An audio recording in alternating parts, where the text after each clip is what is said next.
right there as a potential. How was that discussion and how the vibes are around those two guys?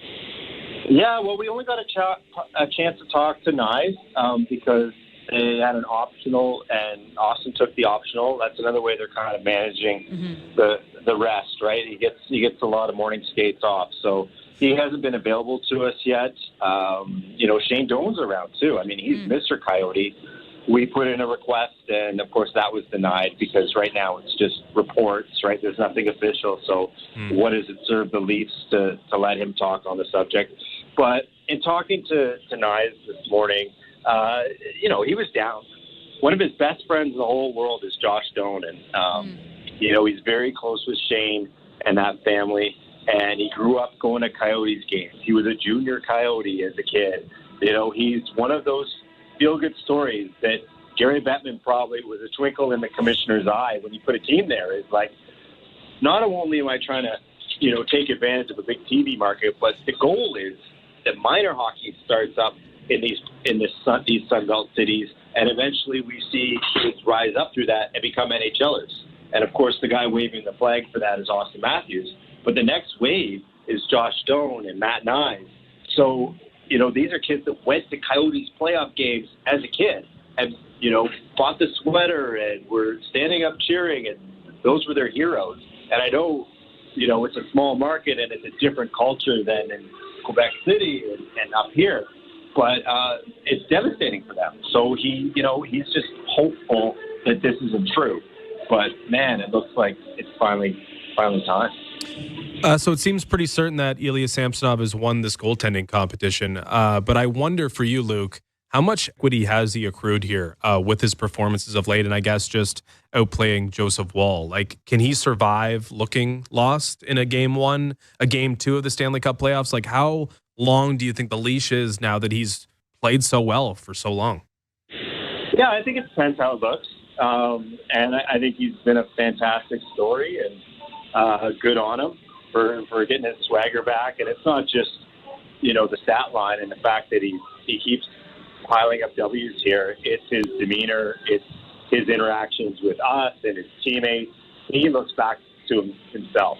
And it's almost a different version of himself because he's not hard on himself publicly anymore. He put mistakes in the past. He put successes in the past. He's always focused on the next shot, the next game. And maybe some of that is him convincing himself to be that way. But so far it's working. Now, you're right. There's always going to be that element because we've seen it go sideways. We've seen him lose his stick and end up in the corner. And you're like, where is this guy's positioning? And he's had those moments, right? So, I don't think the leash is so short that it's one game. But, if he doesn't look right after two and they're down 0-2, for sure, I think there would be a switch. Last one for me, at least, Luke. Nick Robertson, you got another great article. You've just been pumping out content about how he found peace throughout this entire situation. I mean, when he's in the lineup, he scores. When he's not in the lineup, he comes back the next time, I guess, hungrier than ever. How's the dialogue been around Nick Robertson, his availability maybe for a playoff, either game one or later on, and how he's handling all of this? Yeah, so I really like this kid.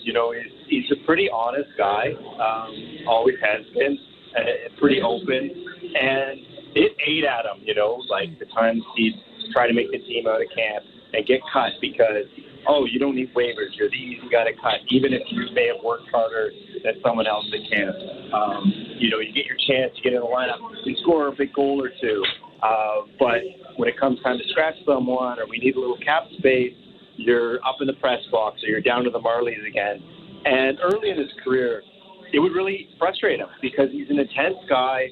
I wouldn't say all he cares about is hockey, but there's some guys that kind of like hockey and there's some guys that obsess over hockey. And he's one of the ones that obsesses over it.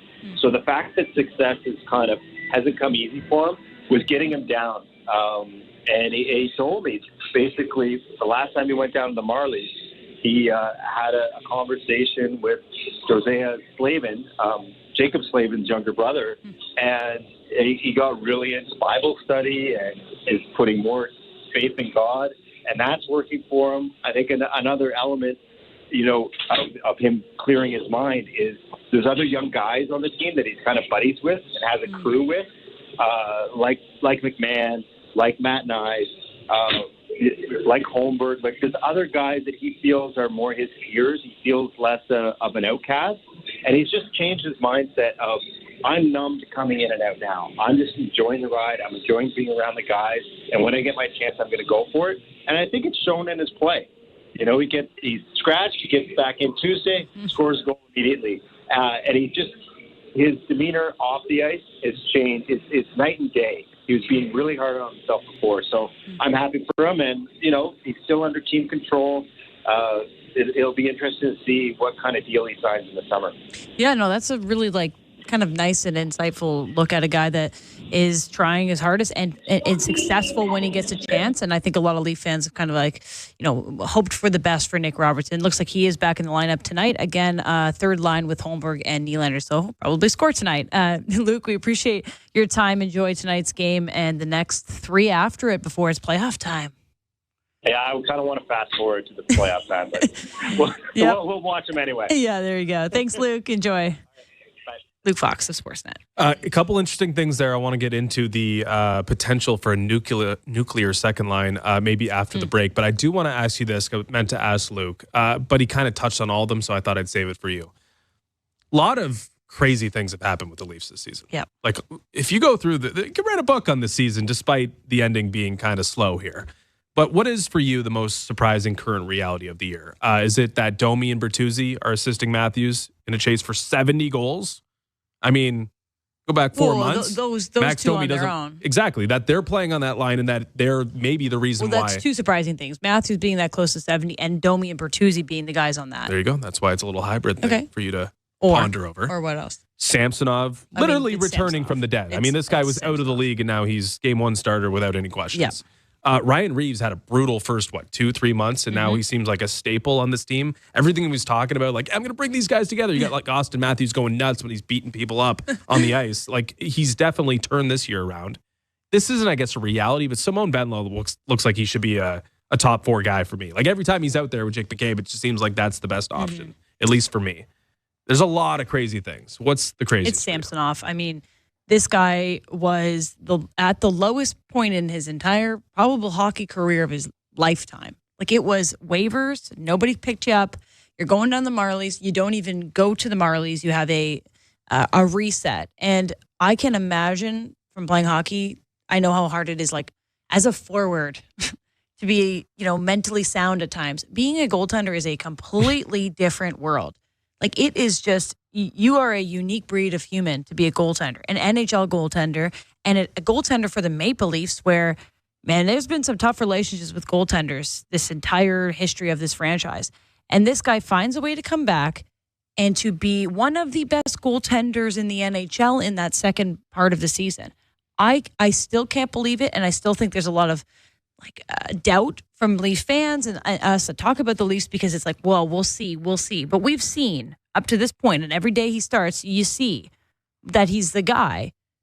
And it's just about, I feel like we'll never have 100% full trust, but he's done everything he could do since returning from the hiatus to be an amazing goaltender for the Maple Leafs. I think that is one of the most stunning stories of this NHL season in general. Yeah. If Luke's idea, though, for a second line that features Nylander, Marner, and Tavares comes to fruition, that might rival Samsonov's return from the dead. Because I just think, I guess I've thought about that, the idea of a nuclear line.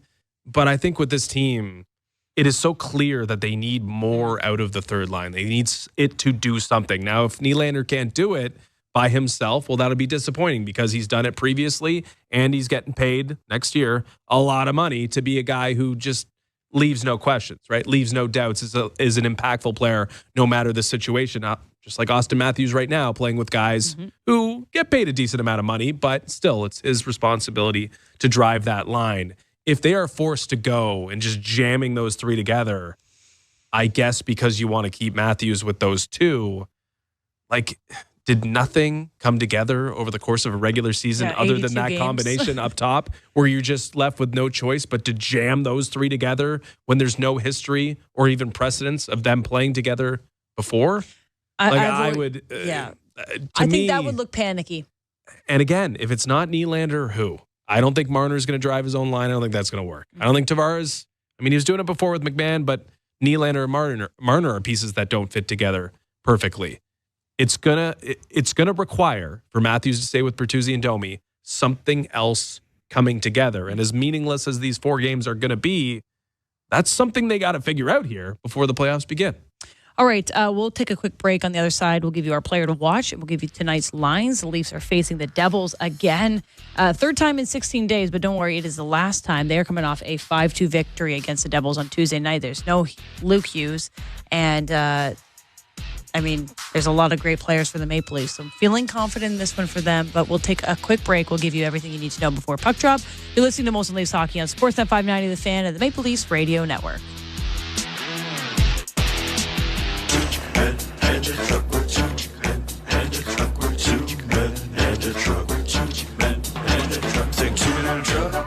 Truck.ca. So when you gotta move, all moving day. Think 2-minute truck.ca. Cause all of us movers are not the same. So that's our company name, 2-minute truck.ca. We're lots of men with lots of trucks, so give us a call today. And now it's time for our Subaru weather report. So, Harold, what's it looking like? Jim, it's a lovely spring day here on the beach. I came here for some solo time, like I do, but I got hungry instantly, so I went to Bob's Boardwalk Bistro when Bob says, sorry, cash only. Luckily for me, I always have a $5 bill stashed in my sandals, so I give it to Bob, and he says, we don't accept foot money here. That's how he talks. But now weather I'm starving, reports and don't I'm looking matter for when something you to drive a eat. Subaru. Visit your local Subaru dealer today and book a test drive during the all-weather drive event. I am by your side. Got a heart so big, on this you can rely. No mountains too tall for the strong boots to climb. I am by your side. That was Desjardins Insurance, playing insurance with a heart so big it shows. Tune in for your auto and home coverage at desjardins.com/heart. Move up to Heathwood. Hi, I'm Hugh Heron. Experience true luxury at Williamsburg Green in Kitchener. Heathwood's all-brick homes are built with upgraded features and elevated finishes. Chef-inspired kitchens, spa-like en-suites, and a fully finished lower level. Even better, Williamsburg Green has parks, playgrounds, and trails to explore. It's time to move up to Heathwood. Learn more at heathwood.com. Hear the Masters exclusively on SiriusXM. Hi, this is Mike Tirico, and there's nothing like the Masters. Rory McIlroy, he's thinking Grand Slam. The beauty of the azaleas, the passion of the patrons, and the best golfers in the world vying for a green jacket. It turned right into the cup for John Rahm. It all makes for one of the most iconic weekends in sports. Live coverage of the Masters continues tomorrow at 2 Eastern on Masters Radio, Channel 92 in the car, and on the all-new SiriusXM app. The Point with Boomer Gordon. Andrew Burnett is your Jack Adams winner. 70 points in 52 games. You project that over 82, Jake. That's an 111-point pace. So they've gone head-to-head with the big boys of the West all year. Andrew Burnett inherited a new GM in Barry Trotz and a sinking payroll. And he's got this team playing as well as any team in the NHL. Point with Boomer Gordon. 1 p.m. Eastern on NHL Network Radio, SiriusXM 91, and the SiriusXM app. There is no competition in soccer quite like the UEFA Champions League. And it's on SiriusXM FC. Kylian Mbappe delivering when it matters most. The stakes are higher now in the knockout stage, where one goal can transform a club's trajectory. Jude Bellingham's driving, scores! And one performance can turn a star into an immortal. Erling Haaland has 5! It's the Champions League knockout stage, and all the top matches are on SiriusXM FC 157 and the all-new SiriusXM app. The Power Play with Steve Koulias. Toronto, they don't have a face card. Like, they don't have an ace. Morgan's a jack. They have so many non-face cards that these guys are going to have to bullpen by committee. Because the real truth is this. They got a good forward group. But if you don't defend against Boston and Florida, you're not seeing Boston or Florida in round 2. That's the exam, and the test will be on this defense. The Power Play. Weekdays 3 p.m. Eastern on NHL Network Radio, SiriusXM 91, and the SiriusXM app. Join me, Gord Stellick, and Scott Laughlin as we recap the night that was on NHL Morning Skate, weekday mornings at 7 a.m. Eastern on NHL Network Radio, Sirius XM 91. The biggest names in the game. Trying to get behind Ristolainen, walks in, put it between his legs, shoots it, score! NHL play-by-play on Sirius XM. Hi, this is Ray Hudson, and for all the biggest matches from club soccer's holy grail, the UEFA Champions League, tune in to Sirius XM FC 157. Join me, Scott Laughlin, and Gord Stellick, along with former NHLer Mike Johnson for NHL Morning Skate, weekday morning, 7 a.m. Eastern on NHL Network Radio, Sirius XM 91. The best hockey lives here. Martins gets it back, stick handles to the backhand, moves in front, score! NHL play-by-play on Sirius XM. Hockey lives here. Suzuki sweeps it, there's a chance, rebound, Caulfield shoots and scores! NHL play-by-play on Sirius XM. This is Molson Leafs Hockey. On Sportsnet 590 The Fan and the Leafs Radio Network. There's a Molson with your name on it.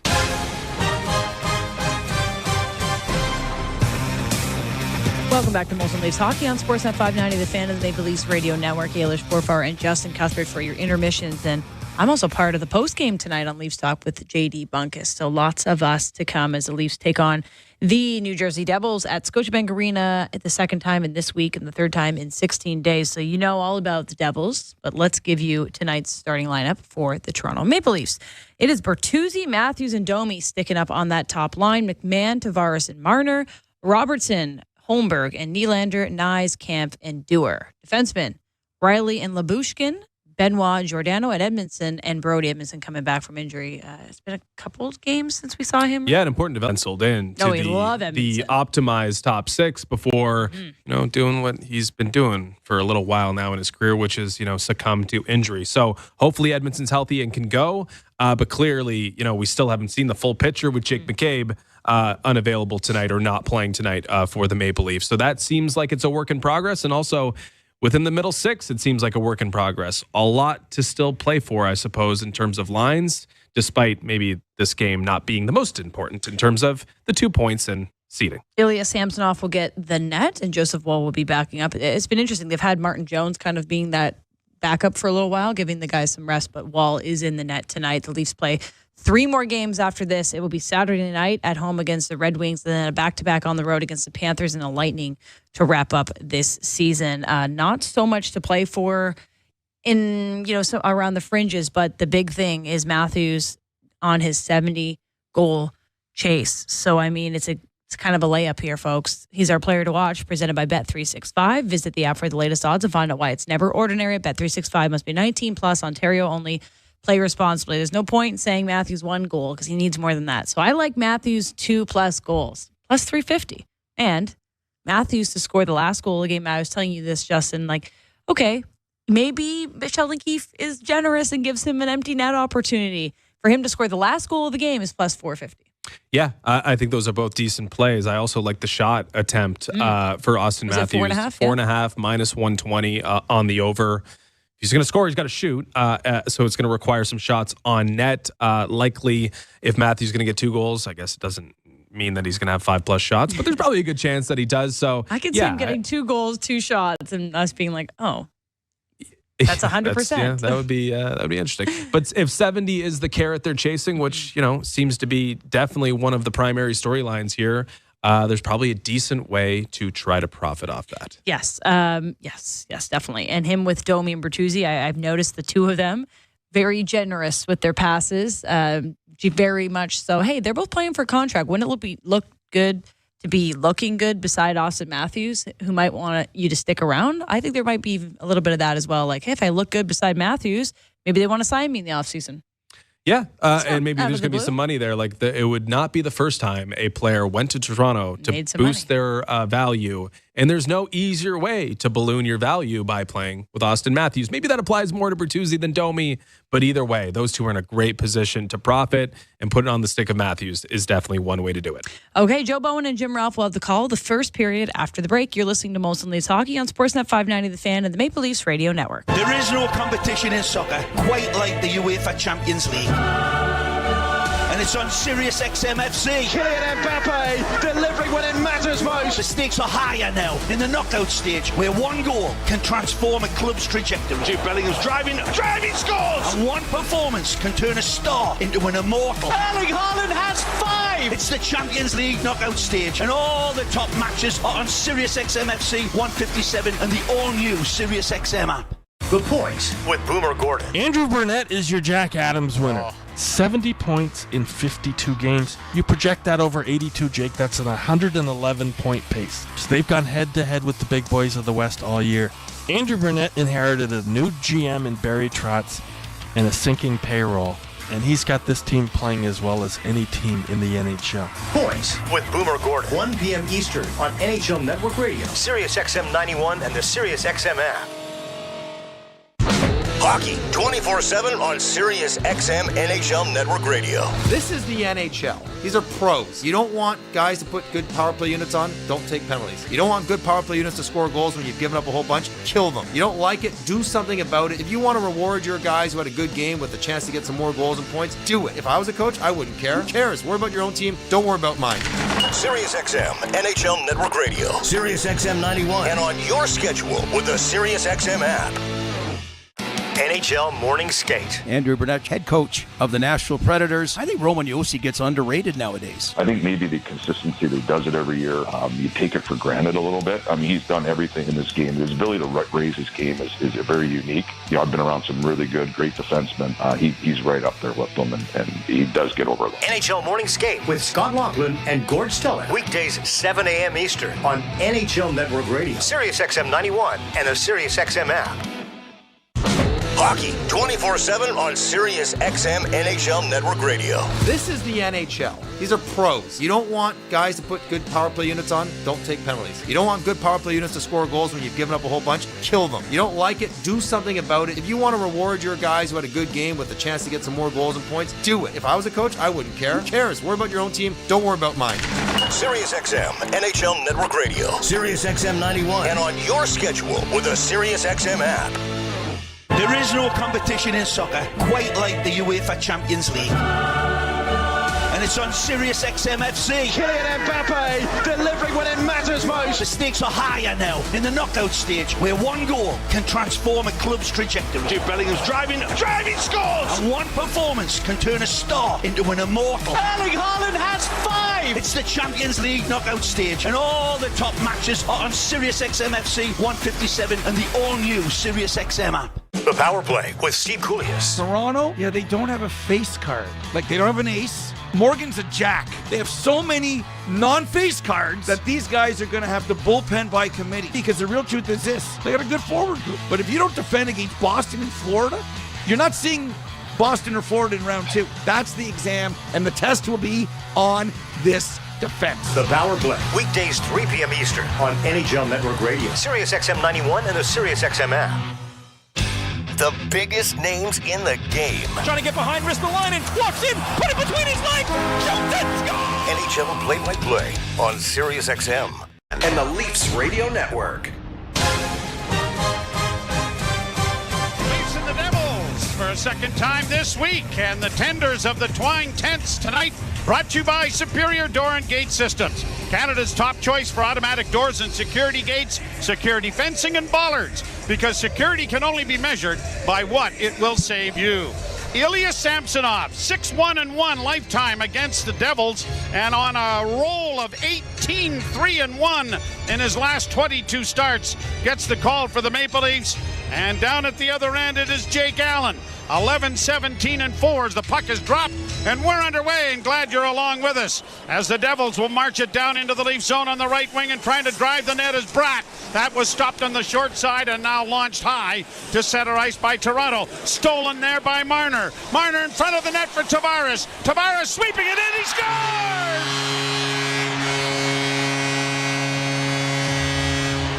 18 seconds in, the captain gives the Leafs a 1-0 lead.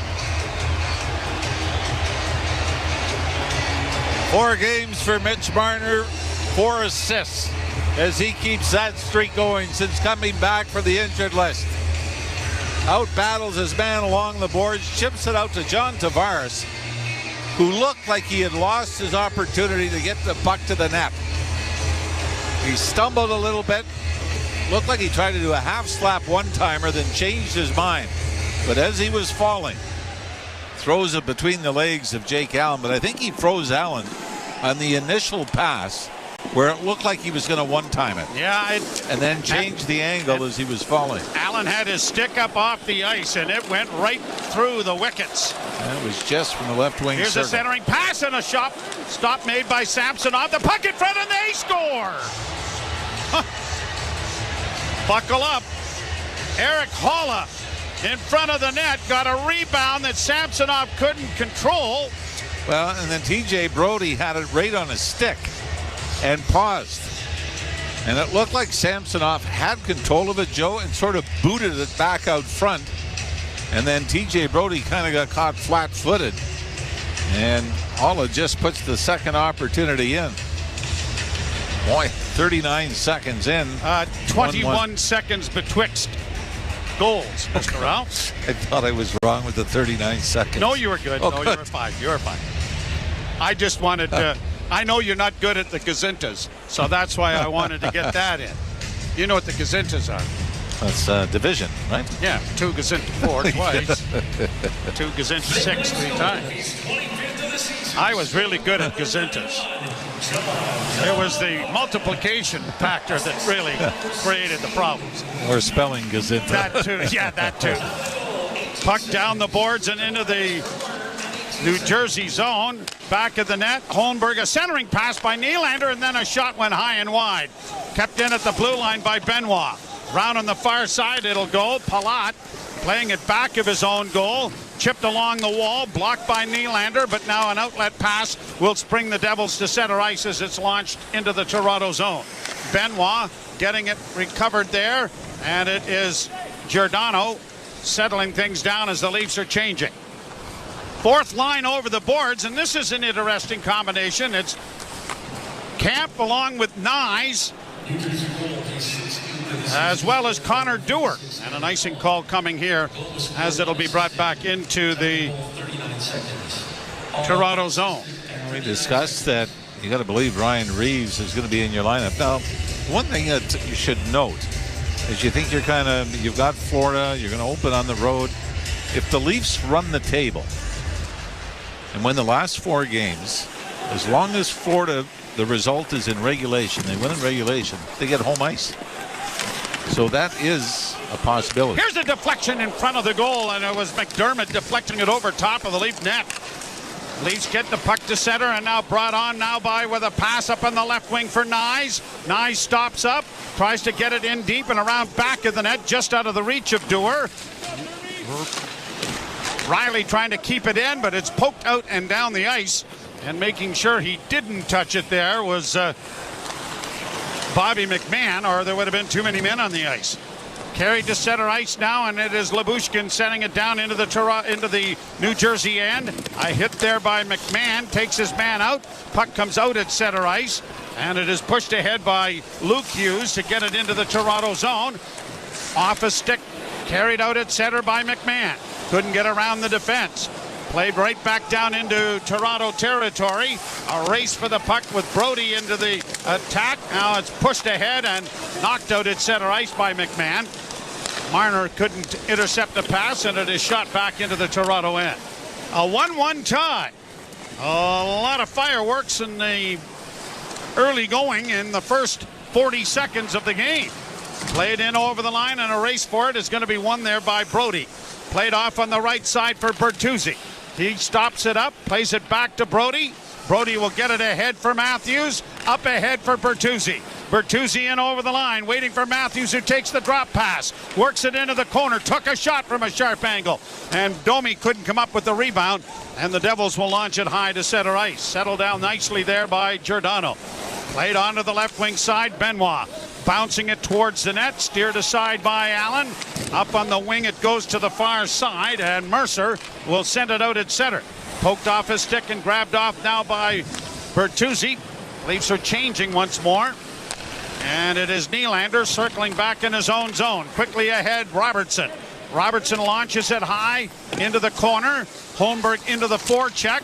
comes off the boards to the near wing, and Alexander Holtz gets it out and down the ice, and icing waved off. Lyubushkin playing it around on the boards. Long lead pass broken up in the center ice area by New Jersey. Marino dropping it back. Here's Hughes coming to center. Young man gets it up on the left wing. A pass back in, off a skate, leaves counter back, and it's now Robertson leading the attack, but he ran out of real estate there and then decides he'd better get to the bench. Nylander following suit. A 1-1 tie early here. Dewar getting the puck back of the net. Puck comes onto the left wing side for Brendan Smith. He can't get it to the front of the goal. Smith back of the net as Nolan Foote tries to dig it free. Up on the wing it goes. Dewar getting it free, and he starts out with it. He's got Nyes into the rush. Flips into the far corner. Out of the goal comes Allen to pump it around on the wall. Leafs trying to get there, and they've got a scrum going against the boards as it comes back to the point. A drive glove by Allen off the stick of Giordano is held for a face-off coming in the New Jersey end. Interesting that Mark Giordano playing the right side on a tandem here with Benoit. Well, he did see Giordano score almost from that exact same spot in Jersey a couple of nights ago. That was from the left point, playing the left side, and as you mentioned, on the right side here tonight. Haula gets the goal at 39 seconds unassisted. Tavares from Marner at the 18-second mark, scoring for Toronto. That's where you got to be a little nastier in front of your own net, don't you? Played to the line, kept in there, and a shot ricochets to the far corner off a leg. Nylander getting it around the boards. Marner getting it off to Tavares, and it's played out into the center ice area and down into the Leaf end. Riley hustling down after Mikko Hischier. Hischier comes out of the corner with a pass into the slot. Off the stick of Namack to the far point. Shot deflects in front of the goal, and unable to get a shot away was Hischier, and three Leafs breaking through center led by Marner. And he had it knocked off his stick by Namack. Leafs bounce it back into New Jersey territory. Smith to center, turned over. Matthews out there, sitting on 66 goals for the season. Played to center and flipped in then by Brody. Matthews after it, grabbed off there by Bertuzzi, tried to free it up for Domi. Along the boards, Matthews gets it back to the point, kept in there nicely, and a centering pass. Matthews scores! 67! 67 on the board! Auston Matthews just keeps chugging along, and the game is a 2-1 Leaf lead.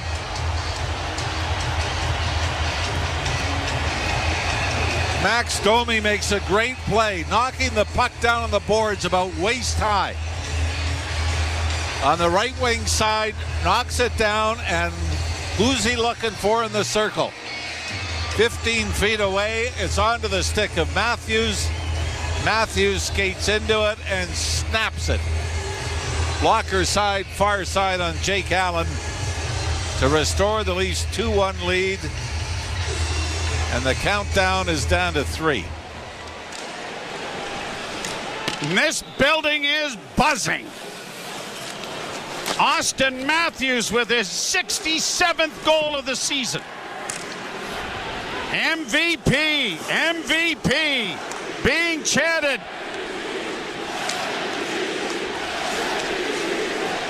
Played into the corner, a centering pass, Edmondson back to the point. Brody dishes off, and a wrist shot taken by Robertson. Gloved by Allen. Listen to this crowd.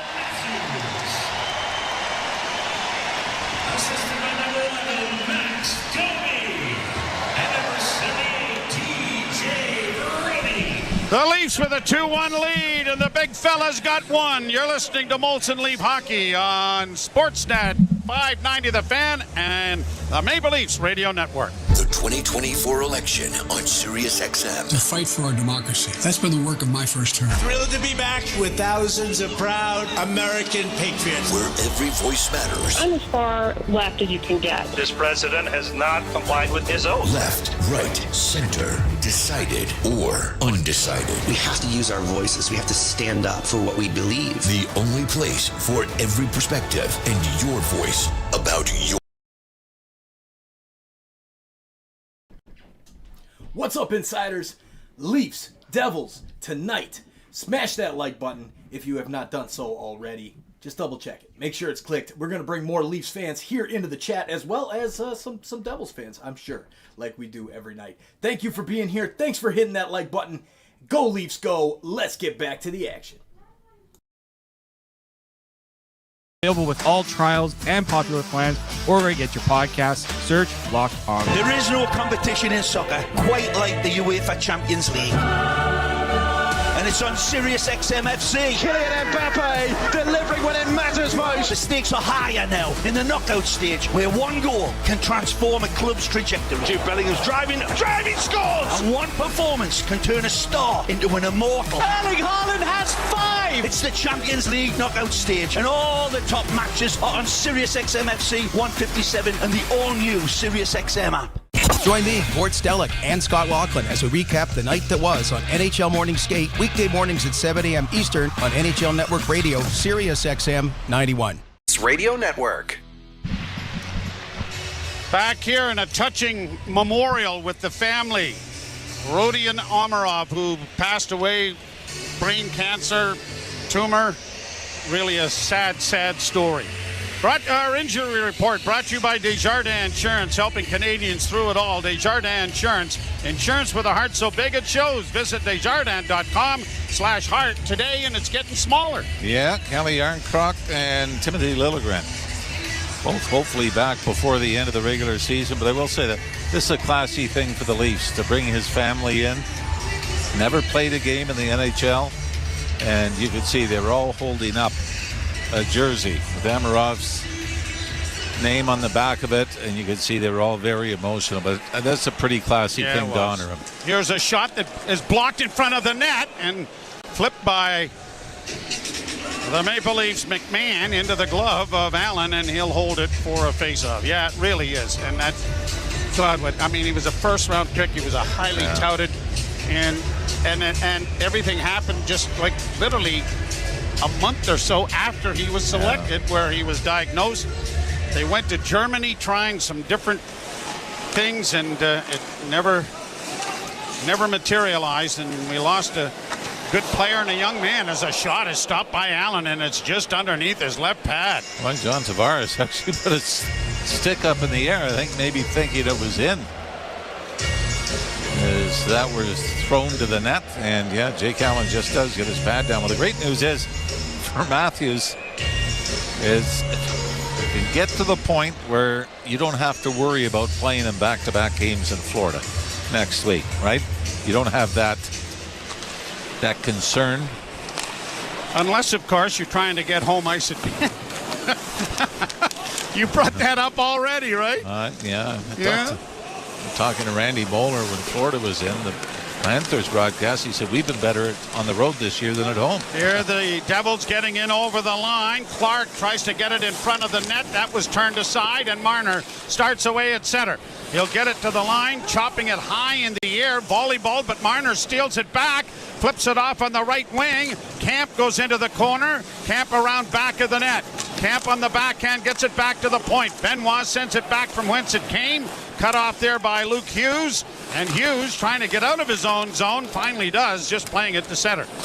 Leafs 2. Devils 1. Benoit down in with a pass in, and a quick shot taken by Nyes. Just went wide, and it caroms all the way back down into the Leafs zone. A giveaway here, and a backhand scores. Oh, Giordano coughs the puck up. Oh my, and Nolan Foote about 5 feet in front of the goal crease. He gets a huge gift from Mark Giordano, and the game is tied 2-2. Hockey gods are funny, aren't they? Giordano out with the injury, scored 2 goals, back in the lineup, coming back. And this one back into his own end, circles the net, but on the forehand. And I don't know if he was screened by the first player that was kind of coming in, Joe, to challenge him. Yeah, I don't think he saw him. and think put you're it right. onto the tape. Foot, who was following the play up, and he just walked around a stunned Ilya Samsonov to tie the game at 2.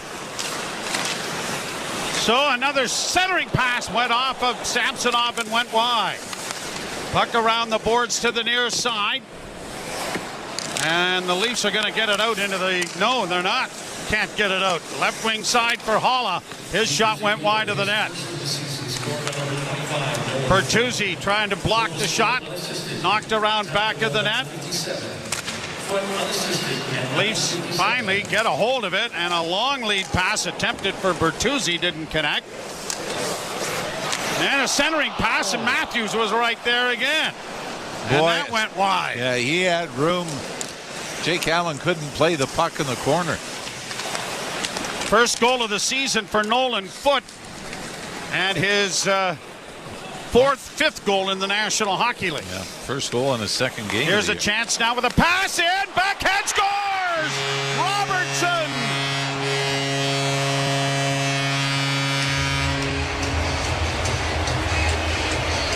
Could be a long night, Mr. Ralph. There's going to be a lot of celebrating going on here tonight.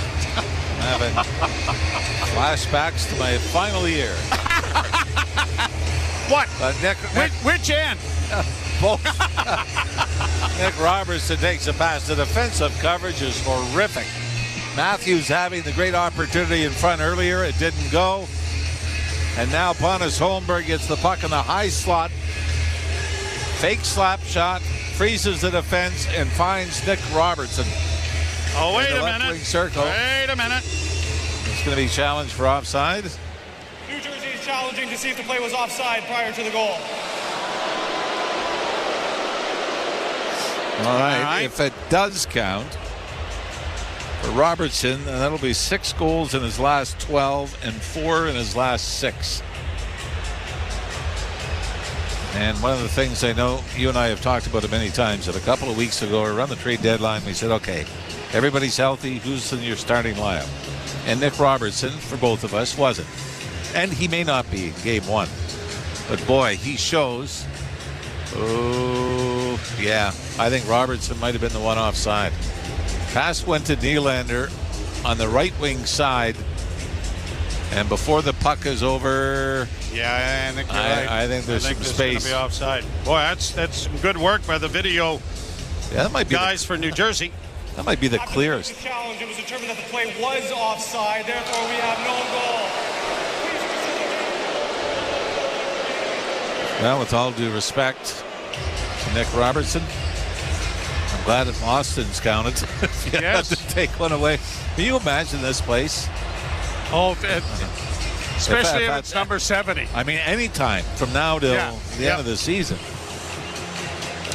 Which I guess, since the Leafs have 2 home games remaining, counting this one. And that's too bad. That was such a pretty play.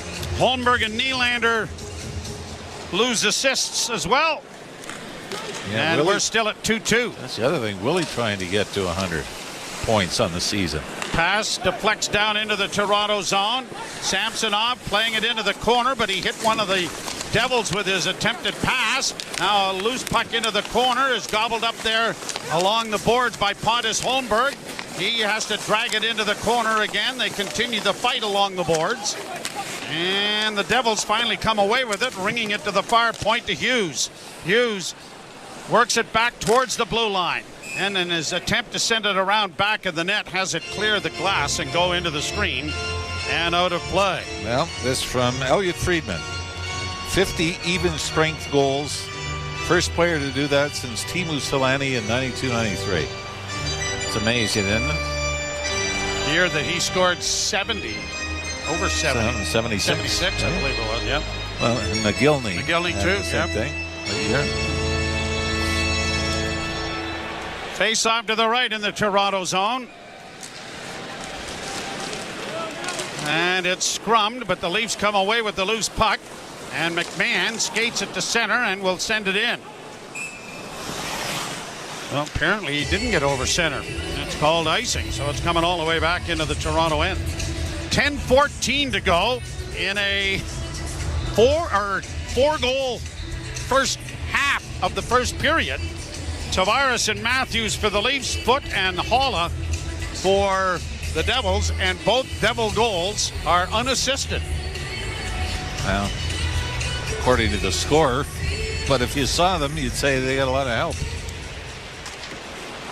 And that's, I think, Sheldon Keefe is not going to be thrilled with the first 10 minutes of this game. Edmondson ties up his man. Good to have him back into the lineup. He blocked a shot and probably had a bit of a crack in one of the bones in his feet as the puck comes back to the blue line. A shot blocked in front of the net and knocked into the corner, and getting up slowly is Edmondson again, and let's hope it's not the same foot. He's limping a little bit as he goes to the bench. Puck down into the corner in the Devils' end of the rink. Around on the wall, it'll go back of the net, and Smith is there working it up at center, and it's deflected by Mercer down into Toronto territory. Trying to keep an eye on Edmondson over there as he's kind of doubled over. Yeah. Here's Riley coming to center. He will shoot it in. Around on the board's far side. Nyes couldn't come up with it.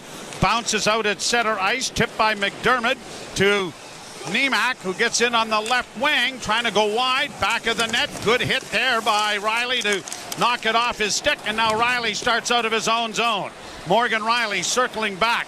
He'll find Benoit on the left wing, and Benoit will roll it down into New Jersey territory. Leafs 2 and the Devils 2. And the markings of being a 14-14 battle into the third period. Things have slowed up appreciably here in the goal scoring department. Pass ahead for Bertuzzi. Couldn't knock it ahead for Matthews. Played in over the line. That bounced over Giordano's stick, and a shot deflects wide of the Leaf goal. Domi able to play it back to himself around back of the net. Looks up ice and now starts out with it. A bank pass off Bertuzzi. Trying to redirect that towards Matthews, but it is corralled now by the Devils. Brought on at center by Luke Hughes. Hughes gets to the line, and Matthews took it away from him. And a slashing penalty. Slashing penalty? Who's this going to? This is the fun part. Was it Max Domi? I think finally they... Yep, Domi getting the slash. Back with the penalty kill. You're listening to Molson Leaf Hockey on Sportsnet 590 The Fan and the Maple Leafs Radio Network. Every year, fans debate over the draft. Who's going first? At Chuck's, they already know. The top draft choice is that icy cold 18-ounce Molson Canadian you're holding, and it's just $4 at Chuck's during Leafs games. No wonder that at draft time, Canadians are always in high demand. Chuck's Roadhouse Bar and Grill. Food the way it ought to be. Price the way it used to be. I am by your side. Got a heart so big. On this you can rely. No mountains too tall for the strong boots to climb. I am by your side. That was Desjardins Insurance, playing insurance with a heart so big it shows. Tune in for your auto and home coverage at desjardins.com/heart. And now it's time for our Subaru weather report. So, Harold, what's it looking like? Jim, we can expect more thunderstorms as the evening approaches, and then overnight... Oh, hold on. Yeah, can I get 2 number 6s with a side of curly fries? Hold the onions, please. Yeah. Harold, are you in the drive-thru right now? Jim, no one listens to this. Oh, thank you. Yeah, great. Weather reports don't matter when you drive a Subaru. Visit your local Subaru dealer today and book a test drive during the all-weather drive event. You're listening to Toronto Maple Leafs hockey. Nyes has tied the game, but a brilliant play by Max Domi on Sportsnet 590 The Fan and the Leafs Radio Network. First period brought to you by Bet365. Visit the app for the latest odds and find out why it's never ordinary at Bet365. Must be 18 plus, Ontario only. Play responsibly.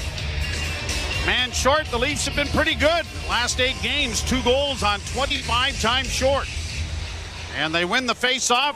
And even better news, Joel Edmondson is out as he ices the puck. Now, he did come out and say that if it was the playoffs, he would not have missed any time. He would have played through it. But he said now it's 100% the foot, and he's all ready to go. Bouncing puck down into the Toronto zone, fed around back of the net. It'll go to the left wing side where Hughes keeps it in. Down on the right wing, Meyer trying to get it back to the point.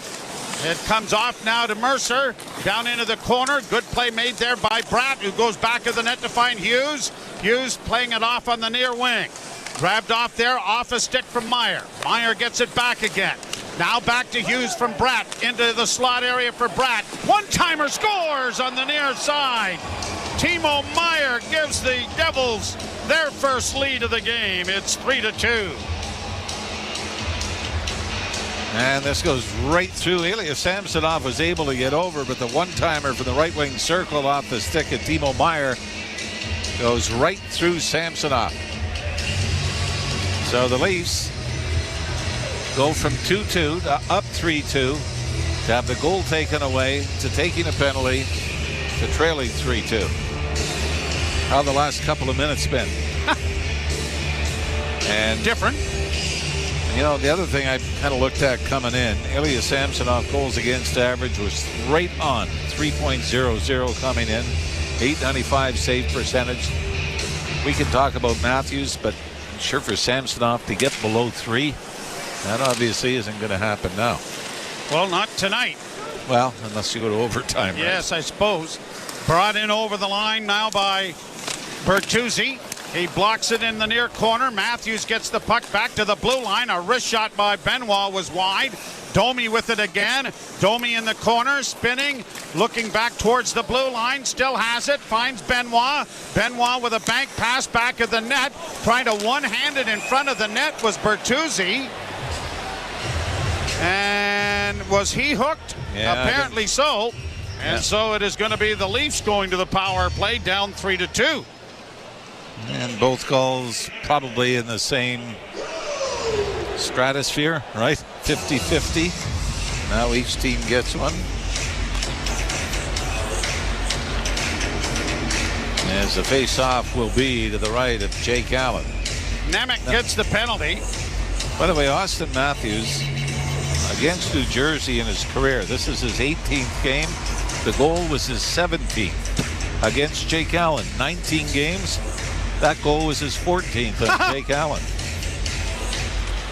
You think the coaches look at that stat? No. Other than you, or other than me, and possibly you. Yeah, thank you. Nobody care about that. Puck down in the Toronto end. A long lead pass. Nylander's in behind. Shoots! That was now sent down into the Toronto zone. Samsonov will leave it there for Morgan Rielly. Minute and a half to go in the power play. Rielly comes out of his own zone. Thinks about dropping it back and finds Marner. Marner with speed through the neutral zone and in, but had it blocked. And now a breakaway opportunity for Brendan Smith. But Rielly gets back and the pass in. Sprawling save made by Samsonov. Flipped into the far corner. Matthews gets a hold of it and starts out. He got it ahead for Tavares. Left wing side Marner. Marner holds, stopping it up. He'll get it off to the point. Here's Morgan Rielly down into the corner for Matthews. Matthews back to Rielly. Rielly works to the line. A shot deflected in front of the goal. Comes back to Nylander. Nylander into the corner for Marner. Marner across ice pass now for Rielly and a shot. And that went wide of the goal. Nylander trying to control the puck and gets it to the line. And just in. That'll be really close. Near side now for Marner. Marner against the boards. Never mind. It's poked out at center ice. Half a minute to go in the power play. Rielly dropping for the second group. Robertson drops it even further, and now Domi comes through neutral ice and gets to the line and chips it into the left wing corner. Around the boards it goes to the far side, and it is shot out and down the ice by New Jersey. Well, this crowd has seen just about everything, haven't they? And they're revved up here tonight. Matthews is on the board with his 67th. How about a couple more? And a glove pass is being whistled down with 1 second left in the penalty. Bratt and Hughes draw the assist on the Meyer goal that has the Devils out in front. Now, you talked about, you heard the chant MVP, MVP. You know that since Joe Thornton won the Hart Trophy, and that was back in the 05-06 season, he was traded from Boston to San Jose mid-season. But since then, only one player's won the Hart Trophy that was not with the team that drafted him. And that was Taylor Hall. With the New Jersey Devils. 2018. Yeah. Everybody else since then, you had Marty St. Louis won it. Remember, he was drafted by Calgary. But it is amazing that if you're lucky enough to get a franchise player in the draft, and you look at the career that comes with it. Oh, you think of how fortunate Pittsburgh Penguin fans have been. Yep. Or Washington Capital fans with Ovechkin, right? And then I guess, you still got to credit the Leaf scouting staff. I mean, it took a long time, but to get Marner, Nylander, and Auston Matthews coming up at the same time. Leafs win the draw. McMahon banking it off the side of the goal. Hughes getting it to the line, but it won't clear. The Leafs are able to keep it in. Around the boards near side. Dewar getting it up against the wall. Freed up there by Camp. Couldn't get it in front of the net where McMahon was sifting around. And now here are the Devils getting it down into the Leaf end. Chasing after it, Nolan Foote. Puck against the boards. Still up there with Brody banking it. Now the puck comes free, and Dewar is able to skate it out at center, chip it in, and after it goes Bobby McMahon, and his weak backhand is caught and then thrown aside by Allen, and the Devils will launch it high all the way down into the Leaf end. Oh, that could have been icing. It is not. And Giordano with a pass up the middle, deflects to the far side, brought on by Matthews into the slot area. Looking for Domi was Bertuzzi, and it was knocked away, and everybody in the building, shoot, please shoot. Pass in front of the Leaf goal goes wide. But this is what this young kid does. Here's Matthews in over the line again. Domi back in for him, and Bertuzzi went sprawling into the corner. Domi gets it freed up. Matthews gets it along the boards. Domi with it again to Matthews in the slot. Can't get a shot away. Got it back to Morgan Riley. Shot it to the side of the goal. Matthews is around back of the net with it. Left it there for Domi. Matthews in front. Oh, and it bounced over his stick as he was delivering the shot. You can just hear the buzz in this building every time he's on the ice, can't you? Max Domi has been brilliant with him, hasn't he? Has he ever? Looking for him at every opportune moment. I know I've been a big proponent of putting Matthews and Marner back together. Yep. But I reserve the right to change my mind. Oh, you do? Good. I'm glad of that. I mean, the depth that it adds, right? Played down into the Toronto zone. Now, Riley punching it around for Lyubushkin. We also know that it's a very easy move to make when things aren't going well. Here's Nyes in across the line. Marner couldn't get it back to him. And Holt starts back now for the Devils on the wing for Marino. Marino with a centering pass through the goal crease area. Didn't work. Back to the point of drive, and it's taken eye high by Samsonov. And he'll hold on for a face-off with 2:11 left to play in the first period. We've had 5 goals scored already. One of them, number 67 from Auston Matthews. 3-2, New Jersey. You're listening to Molson Leaf Hockey on Sportsnet 590, The Fan and the Maple Leafs Radio Network. This is PGA Tour Pro Smiley Kaufman, and I'm happy to announce that you can now hear me on Sports Grid Radio.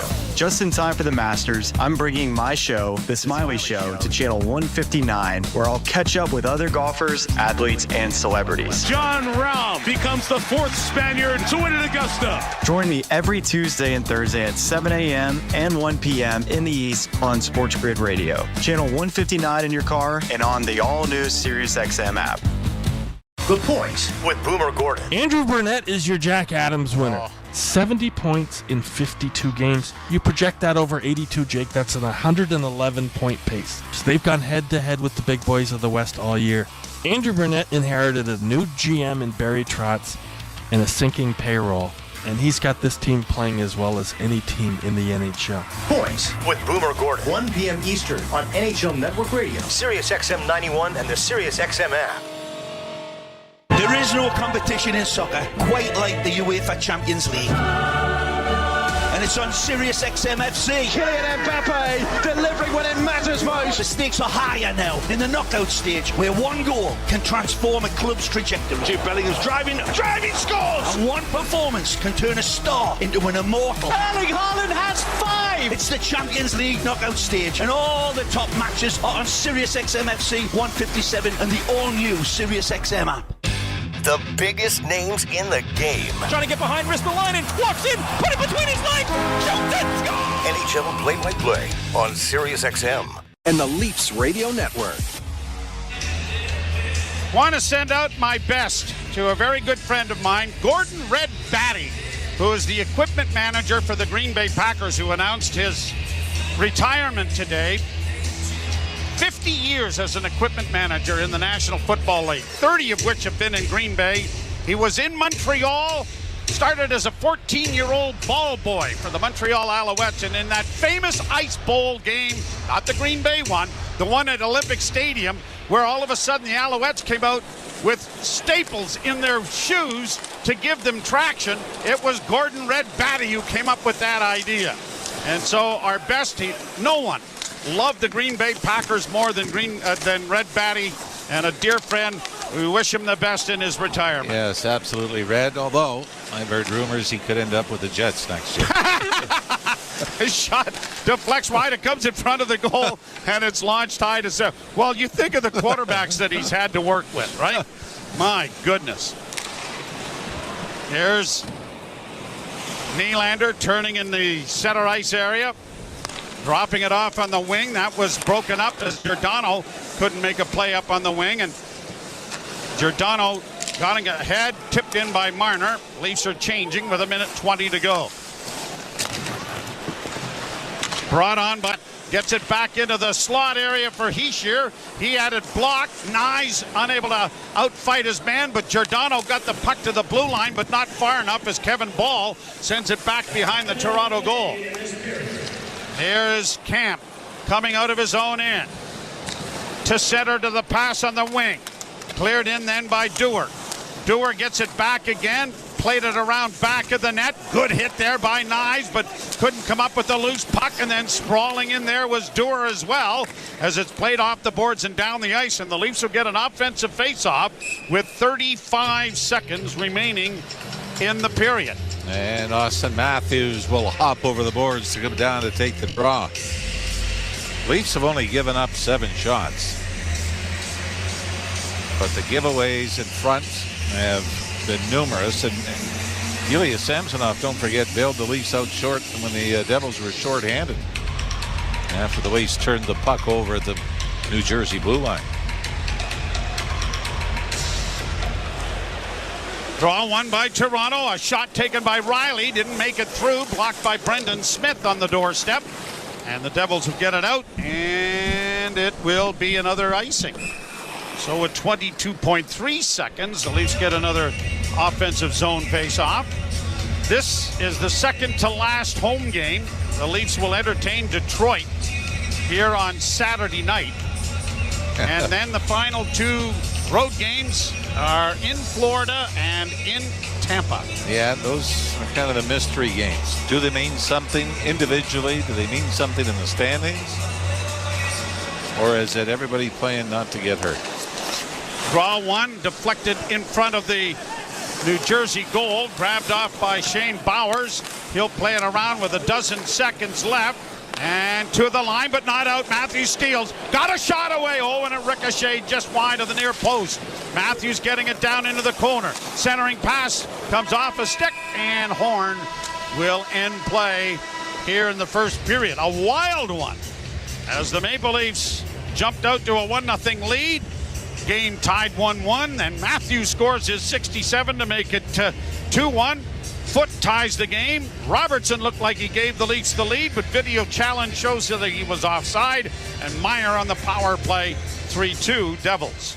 And you might like the fact that the Leafs came out and scored early, but I think for Sheldon Keefe, this is kind of the nightmare result where you're playing a team that is well out of a playoff spot and you're playing a little too loose, because you know you can't always switch What do we say with the switch? Flip the switch. Flip the switch. When the playoffs start. Get your tongue tangled up saying that, It hurts. You're listening to Molson Leaf Hockey on Sportsnet 590 The Fan and the Maple Leafs Radio Network. Merging influences from Afropop to chamber music, Vampire Weekend helped reshape the sound of indie rock and alternative. As their fifth album, Only God Was Above Us, arrives, hear the story behind it. I just started playing this riff. This had the feel of a good, simple pop song. Alongside nearly 2 decades of indie classics. Vampire Weekend Radio, all month in the SiriusXM app. The Points with Boomer Gordon. Andrew Burnett is your Jack Adams winner. 70 points in 52 games. You project that over 82, Jake. That's an 111-point pace. So they've gone head-to-head with the big boys of the West all year. Andrew Burnett inherited a new GM in Barry Trotz and a sinking payroll.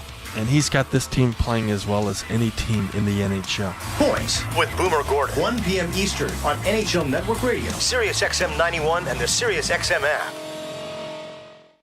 Hockey 24/7 on SiriusXM NHL Network Radio. This is the NHL. These are pros. You don't want guys to put good power play units on, don't take penalties. You don't want good power play units to score goals when you've given up a whole bunch, kill them. You don't like it, do something about it. If you want to reward your guys who had a good game with a chance to get some more goals and points, do it. If I was a coach, I wouldn't care. Who cares? Worry about your own team. Don't worry about mine. SiriusXM NHL Network Radio, SiriusXM 91, and on your schedule with the SiriusXM app.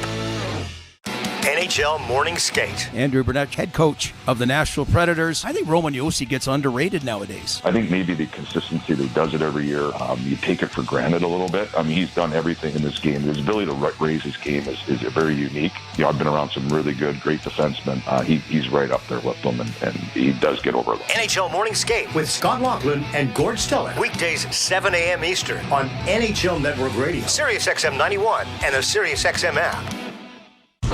Hockey 24/7 on SiriusXM NHL Network Radio. This is the NHL. These are pros. You don't want guys to put good power play units on, don't take penalties. You don't want good power play units to score goals when you've given up a whole bunch, kill them. You don't like it, do something about it. If you want to reward your guys who had a good game with a chance to get some more goals and points, do it. If I was a coach, I wouldn't care. Who cares? Worry about your own team. Don't worry about mine.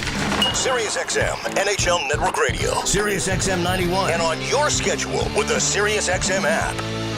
There is no competition in soccer quite like the UEFA Champions League. And it's on SiriusXM FC. Kylian Mbappe delivering when it matters most. The stakes are higher now in the knockout stage, where one goal can transform a club's trajectory. Jude Bellingham's driving scores! And one performance can turn a star into an immortal. Erling Haaland has 5! It's the Champions League knockout stage, and all the top matches are on SiriusXM FC 157 and the all-new SiriusXM app. The Power Play with Steve Koulias. Toronto, they don't have a face card.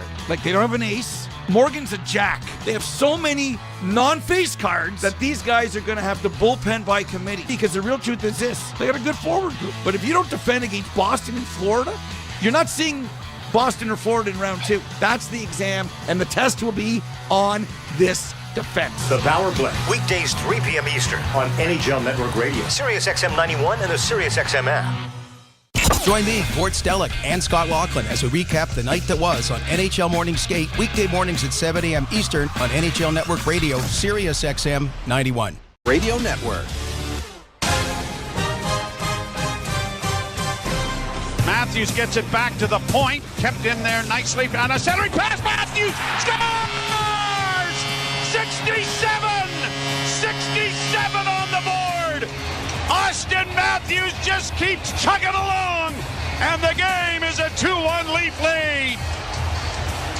Welcome back to Molson Leafs Hockey on Sportsnet 590, The Fan, and the Maple Leafs Radio Network. Ailish Forfar and Justin Cuthbert for your intermission show, and the Maple Leafs trail 3-2 after 20 minutes to the New Jersey Devils in what was a very spirited, fun, sloppy goal-scoring debut for this period, this game here today. There was more structure in my beer league game last night. I can say with like positivity. Like I actually believe that to be true. That was a weird one. Mm-hmm. Definitely feels like these two teams are trending towards the end of the season. It couldn't be written on the game more clearly. But it did yield a Matthews goal, which is always fun, closer to 70 with 2 more periods to go. But yeah, the Maple Leafs trail after 1 period. Not a Picasso by any stretch of the imagination. Yeah, I guess we could start with the quick start to the game. If you weren't in your seats yet, or you were still parking the car, or if you were us who just got off the air in the downstairs studio and had to walk to the upstairs studio, you missed 2 goals in the first minute or so. Tavares and Holla scored. We've seen the replays of them now, and as we said, sloppy. Brody not getting the puck out after multiple attempts. That's kind of the script on how the Devils have gotten their goals on the board. The Holla one, and then, oh my God, the foot one. That is a real tough play by Mark Giordano, who just gives him a cookie in the slot and says, here you go. So that's a tough one. And then Timo Meier with the power play goal. So, I mean, that one's a little bit less, I guess, fingers to point, but the power play and the penalty killer are definitely points of emphasis. But the Leafs just it could be a 3-0 win for the Maple Leafs, or lead right now for the Maple Leafs, but they've kind of let the Devils hang around. Yeah, there are excuses for some guys to be in beer league mode, right? Like Matthews and Domi just snapping around, trying every pass, doing everything you can offensively, just because there's a carrot involved in the 70-goal plateau. But for guys who are considered bubble, which I believe TJ Brody and Mark Giordano are, maybe less so for Mark Giordano, but TJ Brody is playing with Joel Edmondson tonight. They've only played 5 minutes together so far. Of course, Edmondson hasn't been around, and then he's been shelved for a little bit here. But that could be a third pairing in the playoffs for sure. And it wasn't the hottest start for TJ Brody, not being able to box out, not being able to clear a puck. I mean, it's just the reality of the situation. If it's going to work, if Brody's going to play on his offhand, those two need to find a way to put up zeros in a game like this. No excuse for it to be structureless for those guys. And Giordano, I mean, that's just a play that can never happen, and it can still happen, evidently, when you've been in the league for as long as he has. Okay, so Matthews, as we mentioned, 67th goal. I'm sure there's going to be no jokes about 1967 floating around the internet. Let's get 68 quick. Let's hurry up. Yeah, get that.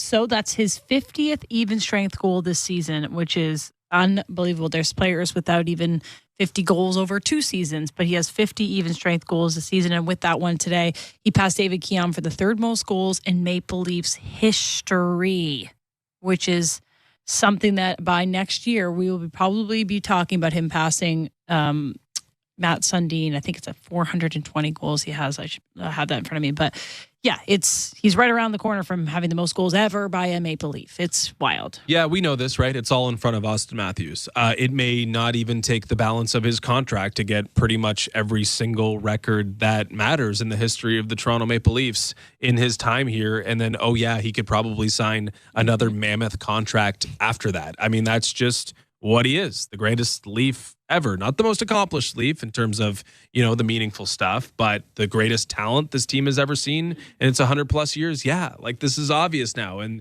he's doing things that we've never seen in the history of this team. It's a pleasure to watch, even on a night like this where it's not necessarily a pleasure. No, it's not. I was right. It is Matt Sundin with 420 all-time Maple Leafs goals, Daryl Sittler with 389, and now Auston Matthews with 366. So he is climbing quickly up the ranks of some of the most legendary Maple Leafs and the most to ever score. Want to take a quick break and then talk about poor William Nylander? Sure. I was just going to say very quickly, not climbing the ranks of William Nylander, who loses another point. Yeah, we can get to it now. I mean, there's something about not the ancillary players, just not the superstar of superstars in Auston Matthews, but something cursed going on with Mitch Marner and William Nylander and their chase to finally get triple-digit point totals. I mean, the story with Marner, left off, with the chance to get 100, and of course he gets hurt this year, and then William Nylander has just hit a wall here offensively and gets an assist taken off the board on a play that was offside for Nick Robertson. It just feels like it's going to be harder for Nylander to get the 4 points required than Matthews the 4 goals required, at least entering tonight. Willie did gain an accomplishment this evening, his 600th NHL game, so maybe that will help propel him to getting some more points here if people don't go offside before they score. We'll take a quick break. You're listening to Molson Leafs Hockey on Sportsnet 590, The Fan of the Maple Leafs Radio Network. From the biggest stadiums to the coziest holes in the wall, from house parties to porch hangs, to pride celebrations, from your favorite fuss shop to your local Indian spot. From noodle bars to sports bars to salsa bars. There's a Molson with your name on it. Canadian, Ultra, XL. Molson. Everyone in. Must be legal drinking age. And now it's time for our Subaru weather report. So, Harold, what's it looking like? Jim, it's a lovely spring day here on the beach. I came here for some solo time, like I do, but I got hungry instantly, so I went to Bob's Boardwalk Bistro when Bob says, sorry, cash only. Luckily for me, I always have a $5 bill stashed in my sandals, so I give it to Bob, and he says, we don't accept foot money here. That's Thanks, how he Harold. talks. But now Weather I'm reports starving, and I'm don't looking matter for when something you to drive eat. a Subaru. Visit your local Subaru dealer today and book a test drive during the all-weather drive event.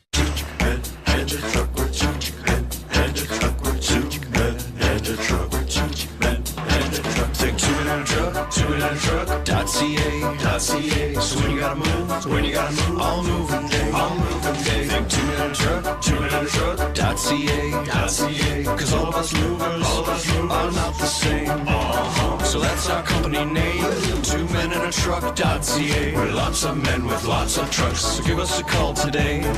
That's why we introduced in-game betting, because when the game starts, the action doesn't stop. With in-game betting, you can wager on game props, player props, totals, and the money line. And remember, in-game, you can track your same-day parlay with the option to cash out. Check out in-game betting and find out why. It's never ordinary at Bet365. Must be 19 years or older. Ontario only. Please play responsibly. If you or someone you know has concerns about gambling, visit connexontario.ca.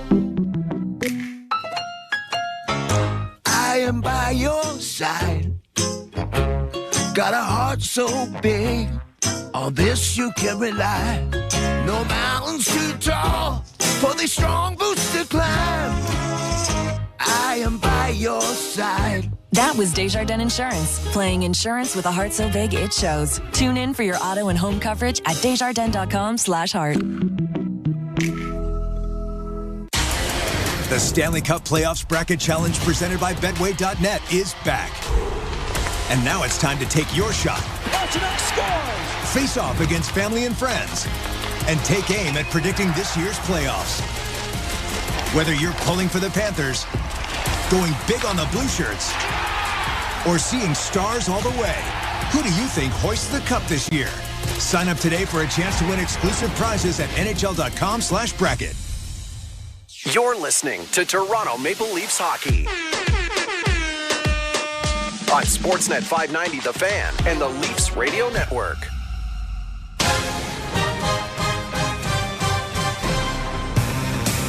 Welcome back to Most Leafs Hockey on Sportsnet 590 The Fan and the Maple Leafs Radio Network. Intermission between the Leafs and the Devils. A 3-2 lead for the Devils after 20 minutes. There was a disallowed goal by Nick Robertson, who was offside on his own goal, which... It's not the consequences of my own actions. That's a good point. It's a tough one. And, of course, if you missed it, Auston Matthews is at 67 goals, and Leafs do trail those. Lots of time left. Let's take one look here at the NHL Scoreboard, presented by Bet365. Visit the app for the latest odds and find out why it's never ordinary at Bet365. Must be 18 plus, Ontario only. Play responsibly. 7 games ongoing, 10 total on the night. The Panthers in a game that does mean something to the Maple Leafs, up 1-0 on the Blue Jackets. End of one, 2-2 Red Wings and Penguins in a big game. 1-1 Flyers and Rangers. Senators trailing the Lightning 2-1. Sabres have a 1-0 lead over the Capitals. So all the teams in the Eastern Conference needing wins are playing tonight. And it's 0-0 right now. Islanders and Canadians. And another game that matters a lot. Still to come tonight, Jets and Stars, Flames and Kings, and Sharks and Kraken. Nikita Kucherov has 2 more points this evening. Of course, there's a spirited debate online. And who you got? You're on the spot. I want Nathan MacKinnon to be the Hart Trophy winner. Want is not the same as winning. Who's going to win? I don't have a vote. So it's just wants. You're not gonna. I think it's gonna be hard. Nikita Kucherov. The question. No, I think Nathan MacKinnon should be the Hart Trophy winner. I agree. Okay. I agree. I mean, there's lots of time left. There's a little bit of like it's due with Nathan MacKinnon. I know, and I'm trying not to let that change. But then he just continues to go on and continues to earn it with his play, and I don't feel as bad about that. Yeah. It's due. So I think all the factors kind of lead to MacKinnon. He's having the season, plus he's due. He's due. I don't know how they're going to make this decision. If you're a voter, there's a lot of different angles. There's the 70 goals possibly never really ever done in our lifetime. And then there's, this one guy's going to get 100 assists and this other guy has 50 more points than anyone else on his team. And then there's Nathan McKinnon and does it all. I don't know how you vote. I'm glad we don't have to, because I think there'll be lots of people online like screenshotting people's votes, being like, you're fired. You can't really go wrong, though. If you have those four in any order, like, you can kind of stand by it, can't you? I hope so. All right. Well, one of these potential candidates is getting close to 70 goals. Let's see if he can do it in the next 40 minutes. Joe Bowen and Jim Ralph will have the call the second period next. You're listening to Molson Leafs Hockey on Sportsnet 590, the fan of the Maple Leafs Radio Network. Massive news in the world of college basketball. John Calipari is leaving Kentucky. When the sports world is talking, nobody gives you more perspectives than the experts of SiriusXM. That is absolutely wild to me. Yeah, I was shocked. Hear instant reaction on college sports radio. This is about resources, and that's what the game is about now. And expert analysis on SEC radio. I don't know who doesn't win in this situation. Live sports talk when you need it on SiriusXM and the SiriusXM app. The Point with Boomer Gordon. Andrew Burnett is your Jack Adams winner. 70 points in 52 games. You project that over 82, Jake. That's an 111-point pace. So they've gone head-to-head with the big boys of the West all year. Andrew Burnett inherited a new GM in Barry Trotz and a sinking payroll.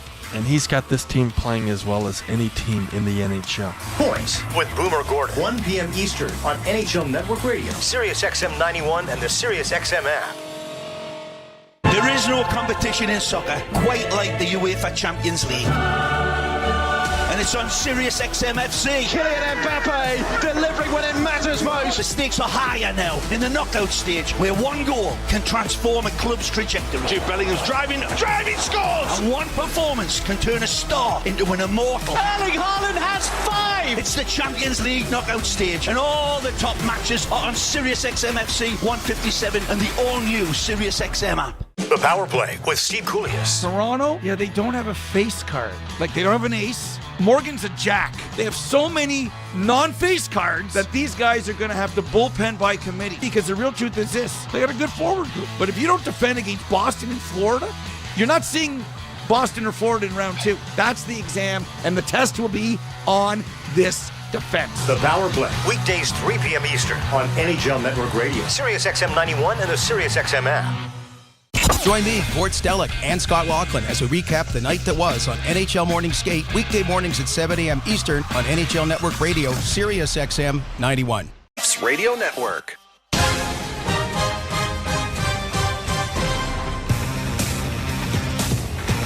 Joe Bowen and Jim Ralph back with you here as the Maple Leafs trail 3-2 after 20 minutes of play.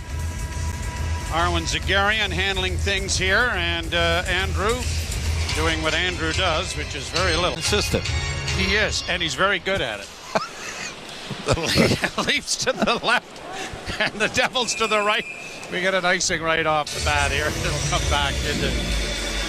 What would a game be without taking a shot at the big fella? Right? Matthews, by the way, last 9 games. Speaking of big fellas. 8 goals, 17 points. So this is a 9-game, right? 9-game goal streak. He is. I guess I should get my notes in order. Yes, it is. Yes.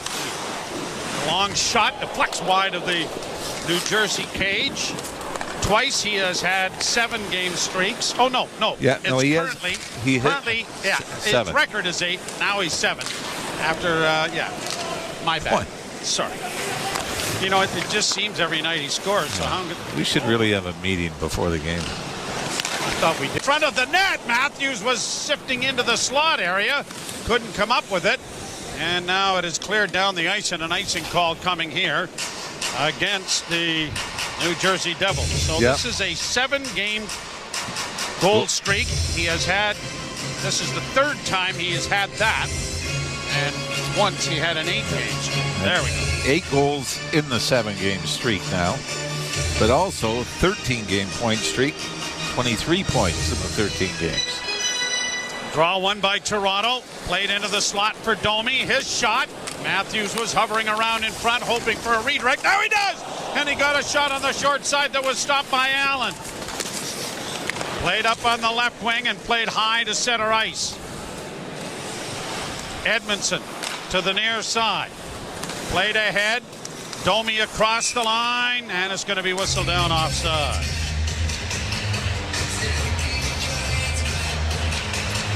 And there'll be a face-off in neutral ice. Well, not so much about what the Leafs could do to get home ice advantage. And like we said, that may not be their number one goal. As you certainly see, especially the last few years in the playoffs, that home ice has not been a huge advantage in the playoffs. Oh, you're right. And you can go back to the Boston Bruins last year against the Florida Panthers. The Leafs had home ice advantage in both series against Florida and Tampa and won 1 of the 6 games. Florida has a 1-0 lead over Columbus. The game going on in Sunrise, Florida. Leafs break out at center ice with Holmberg, but he had it knocked away. Brought back in on the left wing. Bratt doesn't send it to the net. Works to the half board. Still with it. Now he sends it in front, and it was knocked away and brought out by Pontus Holmberg. One-handed ahead and over the line now for Robertson. Back in for Holmberg. Oh, and he comes in front of the net and a chance. Oh, Nylander is robbed by Allen, who I think more good luck than good management. He was scrambling to get back. Got into the butterfly, and Willie hit him right in the chest with it. This was actually a great play by Nick Robertson. A little touch pass out to Willie Nylander, and as Jersey getting a penalty here. Penalty gate is open. The officials in conversation trying to get the right player off. Yeah. All right, so hooking is the call. But yeah, Willie Nylander put this right into the lower midsection of Jake Allen. I don't think Allen was expecting it. It's Clark who's getting the penalty. And it comes at 1:51 of the period. Puck back of the goal, chipped off the boards, brought into the center ice or into the slot area for Tavares. That didn't connect. And now Matthews gets it to Tavares, and back it goes to Riley, to Matthews. Closes in, goes back to the net with it.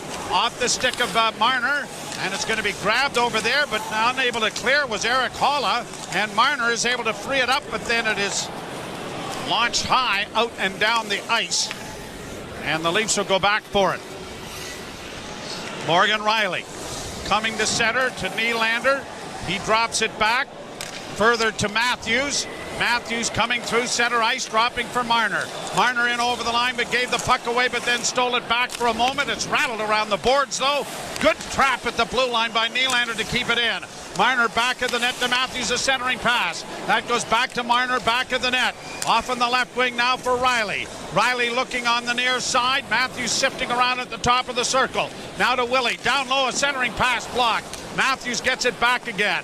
Riley into the slot. Willie with a drive, and Allen down to cover up on that. 47 seconds left in the Leaf power play as the second unit hops over. That's the one thing, very quietly, I've been very impressed with Auston Matthews.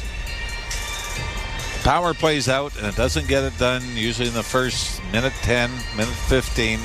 He doesn't stay out for the long shift. You know, Alexander Ovechkin, God bless him, is a guy that's been known to, he's on the ice for the full 2 minutes. Yep. Right? Yep. But Matthews doesn't get greedy in that sense. Here's Robertson getting it back on the right wing to the point now for Giordano. Giordano stretches it out, gets it back again. Wrist shot coming in traffic. That was deflected just wide. I don't think Allen saw that till he heard it. Good play by Domi to keep the puck in on the left wing. Into the corner he goes and around back of the net. Domi still with it. Back to the point to Robertson. Back to Domi. Pass in front, deflected right on. Oh, nice save made there off Matthew Nyes. And Jake Allen has been busy here in the second period. 15 shots for the Maple Leafs, 7 for New Jersey. But boy, Max Domi again off the right wing boards. Looks to the front of the net, takes one stride, and then kind of that little hard pass shot that was going towards the top of the crease that Matthew Nyes was able to get a redirection on. Max Domi's hockey IQ is impressive. And the better players that he plays with, I think the more evident it becomes. Yes, it is. Final seconds ticking down. Bertuzzi got it into the corner. Centering effort by Domi didn't connect, and it is shot down the ice by New Jersey, and with the penalized player back on. That is an icing, and it'll be brought back into the New Jersey end. Talking with Bill McCreary during the intermission, Steve Kozari, who was injured in that Pittsburgh, game, yep. is getting back. They hope maybe by this weekend that he might be back in. And as Bill said to him, how many times have I told you, don't skate in the middle of the rink. Stay to the boards. Well, Kozari got caught in the middle, and then he got run over. Yeah. There's pass by Nylander into the slot. Marner works back to the right wing side. Back of the net for Nylander. Off the boards to the blue line for Edmondson to Brody. Brody back in along the boards. Centering pass. Shot wide, the rebound. And Marner couldn't tuck it in the short side. Now Tavares with a drive. Rebound. He shot it wide. Into the far corner. Tavares coming out with it. Leafs with a good push here. Nylander, far side. Whipped wide of the net by Nylander. Well, Nylander could have 3 this period. Back to the blue line. Nylander with it again. Nylander with a shot. Doesn't make it through. Marino playing it off the boards. Leafs punch it back in. Marino will try again. This time his bank pass comes to center, but Brody is there to take it under control. His pass comes ahead. Bertuzzi in across the line. Back for Bertuzzi. Matthews sifting around. And back come the Devils with Foot in with a shot that is swallowed up on the first shot on goal for New Jersey in the period that doesn't come until 5 minutes have been played. Shots on goal now 17-8 favoring the Leafs. It's hard to believe the Leafs only have 5 here in this period, isn't it? Seems like they've had all kinds of opportunities getting it to the net. Tavares had 2 good chances, but one was blocked, the other went wide of the net. So chances at goal, I think, is probably a little better statistic to keep track of at this point. Here's Siegenthaler getting it down into the corner. A shot from an angle went deflecting wide of the Toronto goal. And Dewar can't get it out on the wing. And now David Camp circles back, but had it knocked off his stick. It comes to the point. Another shot knocked down. Big rebound. And Lyubushkin is there for Toronto. Lyubushkin, who did not play in the game in New Jersey, brought in now by Hischier to the backhand. That was stopped. And Dewar gets to the rebound and now looking to play it up on the wing. David Camp can't help out. He battles it back of the goal, and the Leafs get some room. And now Riley gets it ahead, and it's out into the center ice area. Nyes trying to burst in on that right wing. A centering pass went off a skate, and the Devils will punch it out at center ice. Benoit trying to clear, and it's gone off a stick and gone up over the glass and into about the third row of seats without an awful lot of momentum. So I don't think anybody... The scramble is on to try and find the darn thing now. 14:03 to play, second period. Pretty boring so far.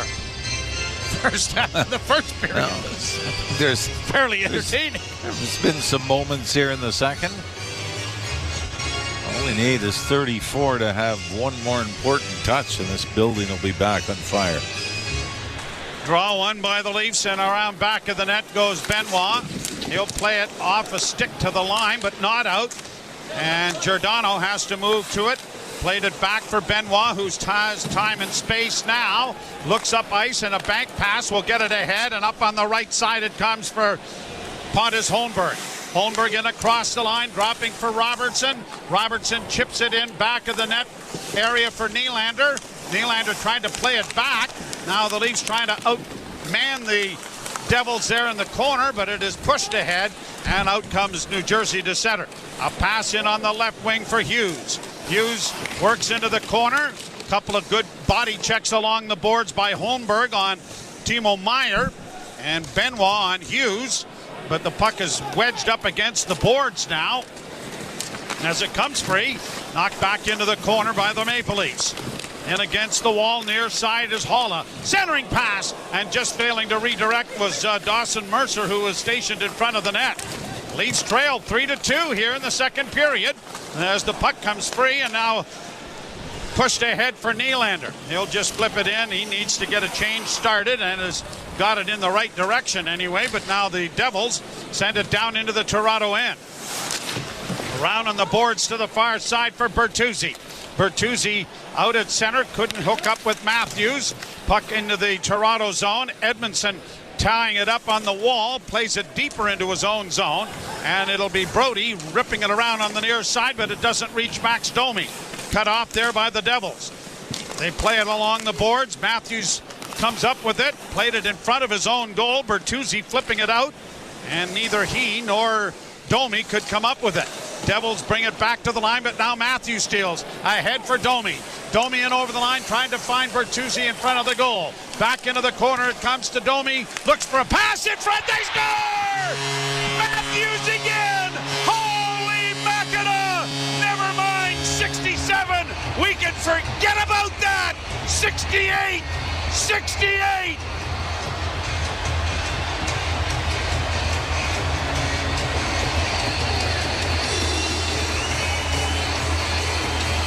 Max Domi again. Off the boards, Matthews is stationed in front of the Devils' net. Stick on the ice, battling Jonas Siegenthaler. But Max Domi finds the stick of Matthews, and the Leafs have tied the game up, which seems to be secondary at this point. You know what? This is really fun. Oh, yeah. You bet. He may not have to play Saturday. Still half the game to go, and he's 2 shots away. Here's a chance now for Marner, but he couldn't come up with it. Now he does the centering pass, and it was knocked away before it reached McMahon. You know what? First, I thought about this for a little bit today. What would have happened if he'd have got stuck at 67? Well, of course, now what happened? Well, you know, it was 1967 that the Leafs. So I just said, we have to get over that hump. And the next one will be 70. Here the Devils back in on the right side. Foot is leveled with a good hip check there from Benoit. Puck is back of the net for Camp. To Benoit on the near side. Pounded off the boards and out at center, and racing after it is Nyes. Nyes trying to bull his way in over the line. Got control of the puck. Still with it in the corner. Oh, he's drilled there by Smith head first, and neither arm goes up. Pass in front of the goal. Scores! David Kemp!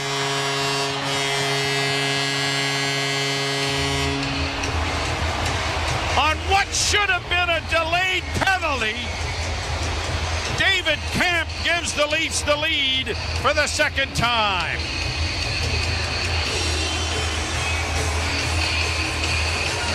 Tell you another thing, the way David Kemp scores this goal and the move he makes might be as impressive as 68 goals for Matthews. Your fourth line center after Matthew Nyes got filled into the corner. Colin Dewar strips the puck from the New Jersey player in behind the net, gives it to Kemp, who glides out front, stops, reverses his field, and goes backhand forehand to chip it past Jake Allen. And the addition of Nyes to the fourth line, boy, I know, has really made it, and it doesn't matter who they have, whether it's Reeves or Gregor or Connor Dewar, it has become a force. And I mean, you wonder how much of it is the mindset. Instead of being part of a great line and expecting to contribute in different ways, which you think should be easier, he seems to be driving the fourth line. Meyer with a shot in on goal that is deflected into the corner with half the game in the books. Leafs with a 4-3 lead. A pass by Siegenthaler to the far side, and the shot went wide of the goal. It'll come to the near point. Siegenthaler sends it right back in again. Edmondson getting to the puck, reversing it now for Brody. And Brody starts out with lots of time here as the Devils are getting a change going. He'll get to center, and he'll bank it in around the board, slowed up back to the net by Jake Allen. The Leafs 4, the Devils 3. Auston Matthews has got a pair. And lots of game left. I think it would be fitting that if you score 4 goals in the very first game you ever play in this league, why not score 4 goals in a game to hit the 70 mark?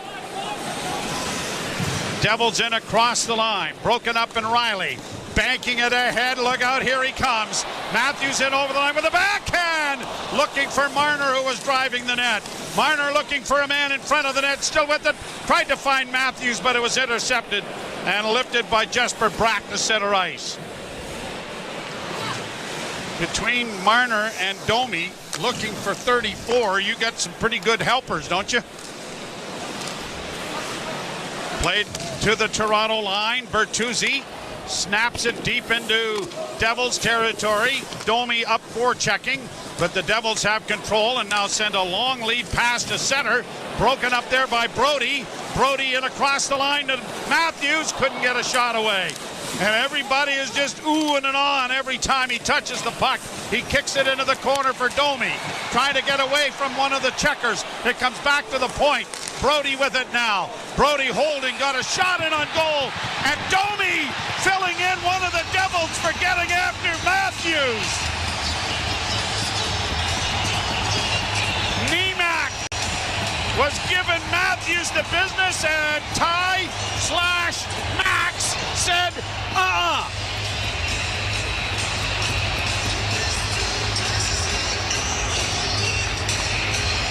And is Domi out of the game? Is he the instigator on this? He might be. As McDermott came over and said something to Max, different weight classes there, but as we know, Ty, his father, was not the biggest, but he was in every heavyweight belt in the league. But yeah, Max Domi may have the instigator.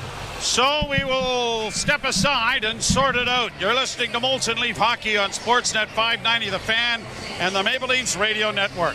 Bet365 doesn't do ordinary. That's why they've introduced the Same Game Parlay Plus. It's a game changer.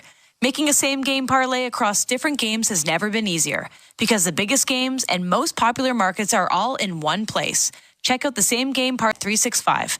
Must be 19 or older, Ontario only. Please play responsibly. If you or someone you know has concerns about gambling, visit connexontario.ca. Every year, fans debate over the draft. Who's going first? At Chuck's, they already know. The top draft choice is that icy cold 18-ounce Molson Canadian you're holding, and it's just $4 at Chuck's during Leafs games. No wonder that at draft time, Canadians are always in high demand. Chuck's Roadhouse Bar and Grill. Food the way it ought to be.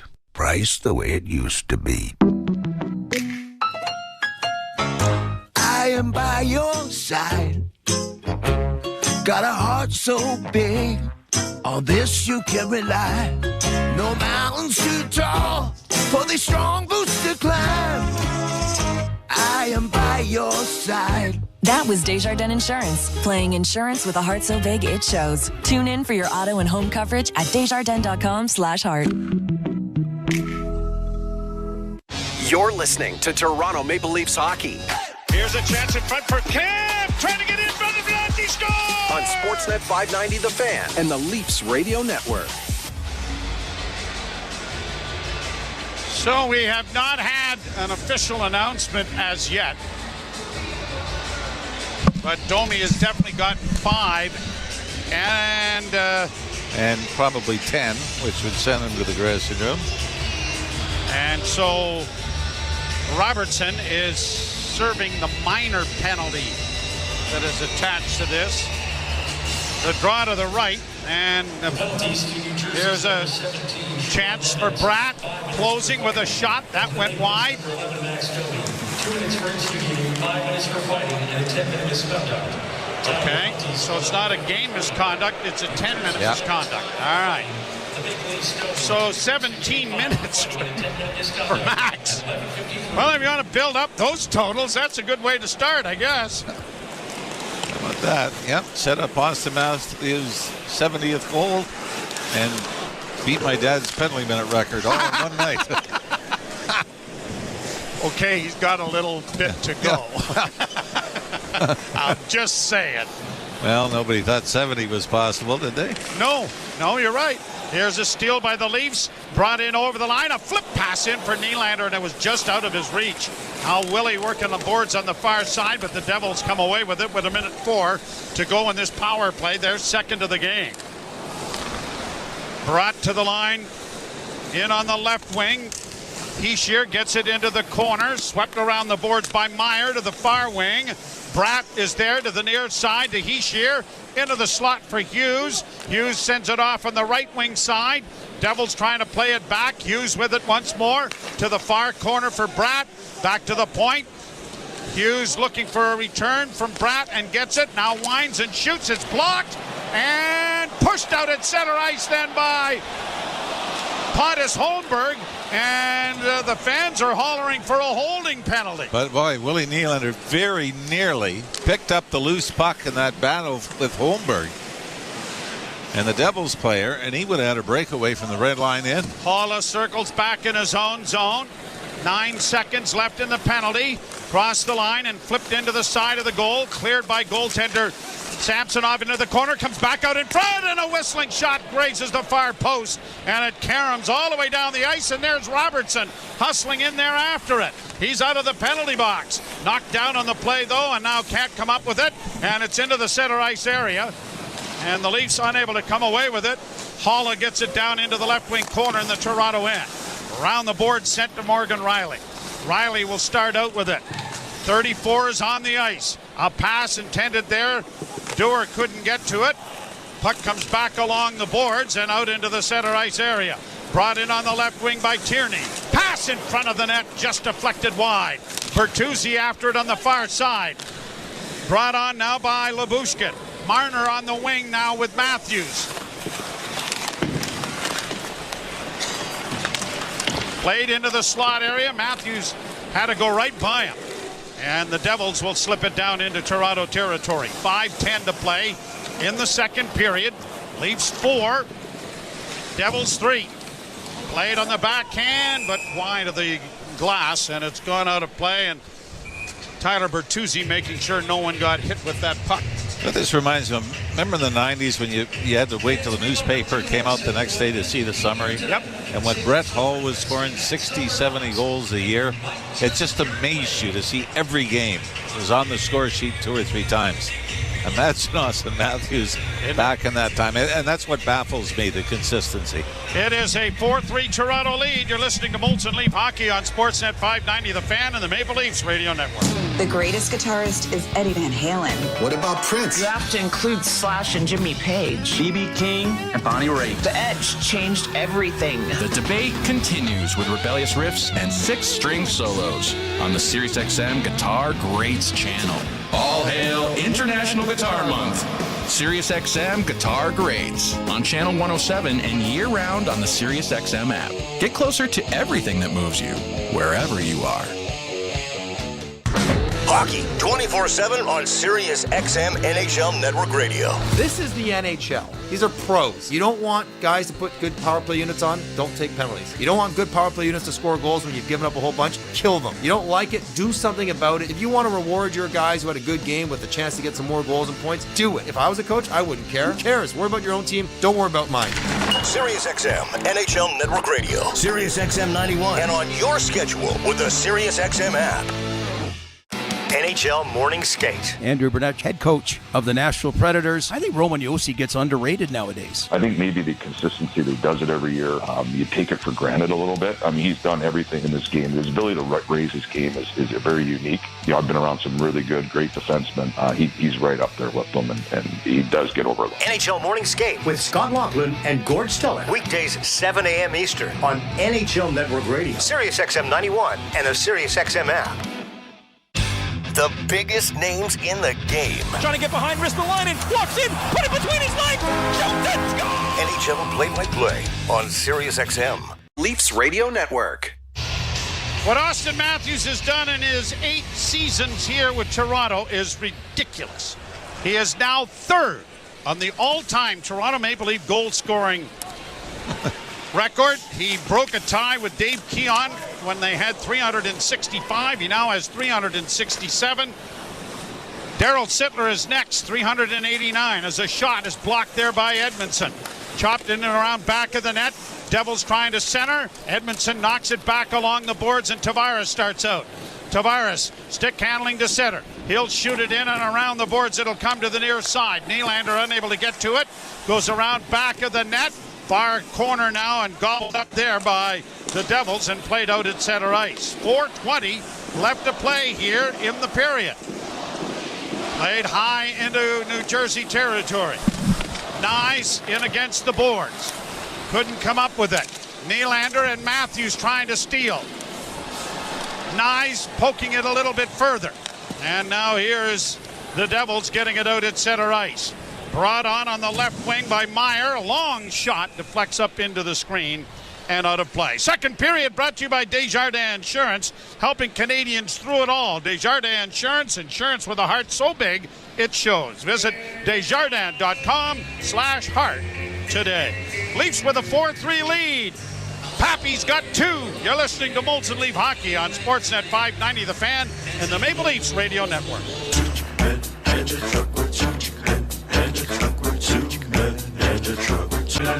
.ca. So when you gotta move, all moving day. Think 2 minute truck, .ca. Cause all of us movers are not the same.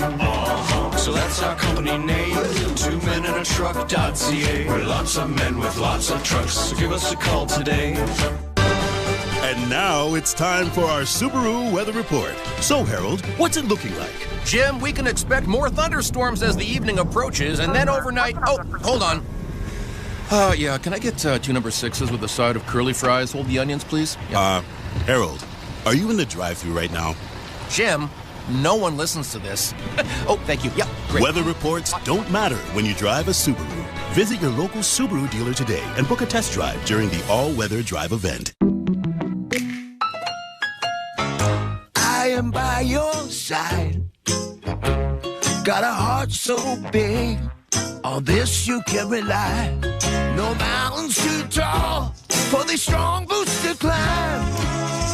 I am by your side. That was Desjardins Insurance, playing insurance with a heart so big it shows. Tune in for your auto and home coverage at Desjardins.com/heart.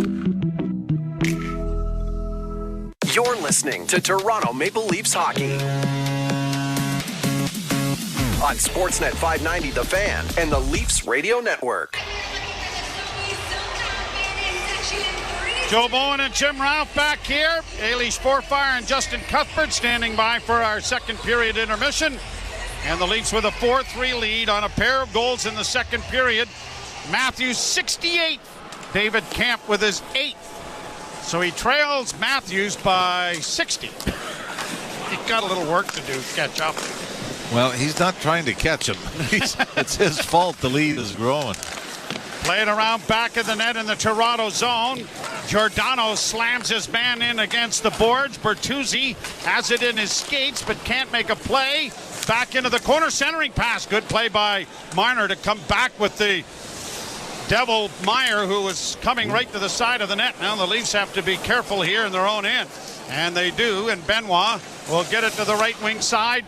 And it is Giordano chipping it to the blue line and in. Matthews has to help him out, but brings it back into the neutral zone. Here's Benoit chipping it in off the stick of Giordano. That didn't connect. It goes off the glass near side, and it'll be shoveled back down into the Toronto end by Andre Palat. A hit from behind there on Pontus Holmberg took him to the ice, but he's back on his skates up against the boards in the far corner. And Edmondson digs it free, and Joel Edmondson starts out. Former Capital dishes off for Nylander. Nylander coming to the line and in. Works to the left wing board. Stops it up. Saucers it back for Riley.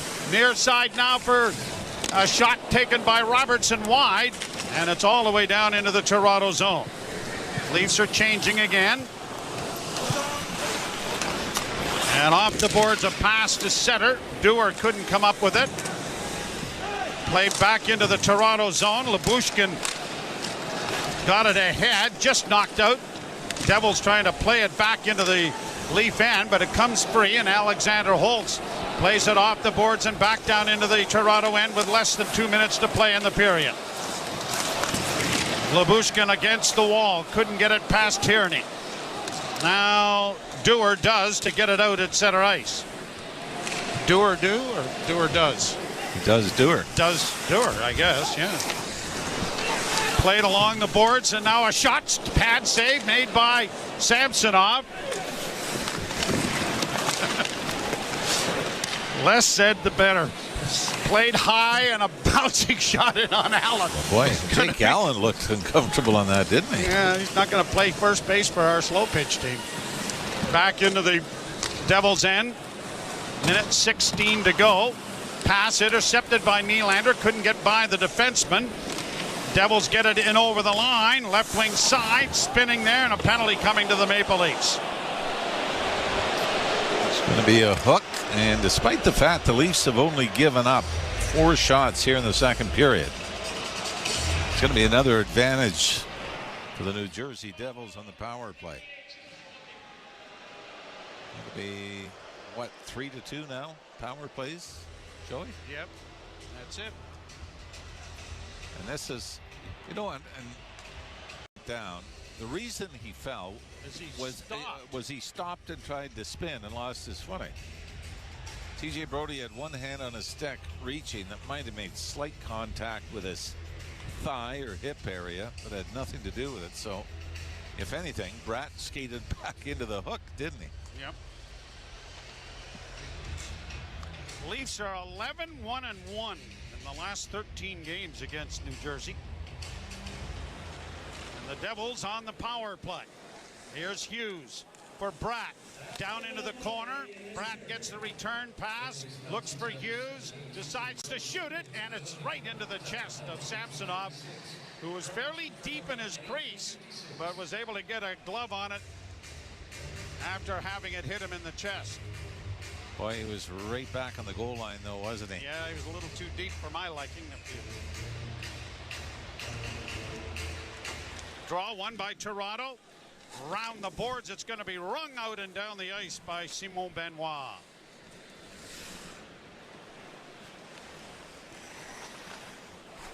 Ilya Samsonov 5-0-1 in his last 6 starts on home ice. Here the Devils in on the left wing. Heischer's pass intercepted there by David Camp.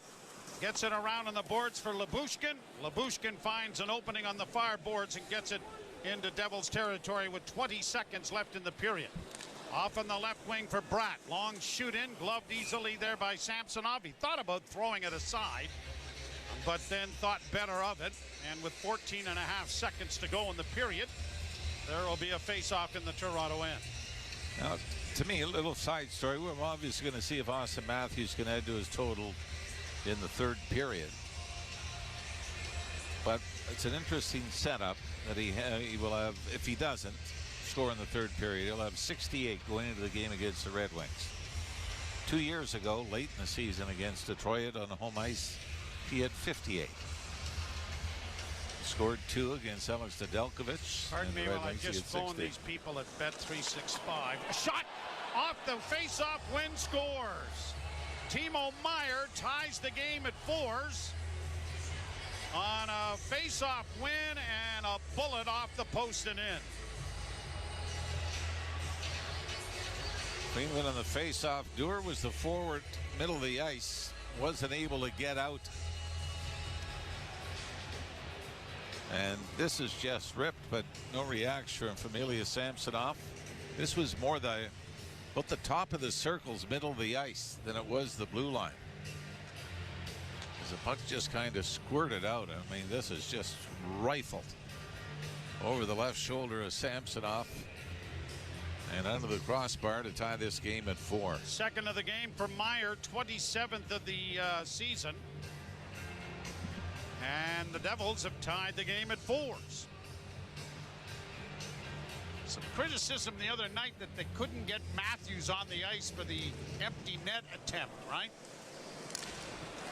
He was standing, he was next to get on, but there was an icing call, and he never got back on the ice, and then Bertuzzi ended up throwing it the length of the ice as the horn goes down. The criticism was, why wasn't he on the ice?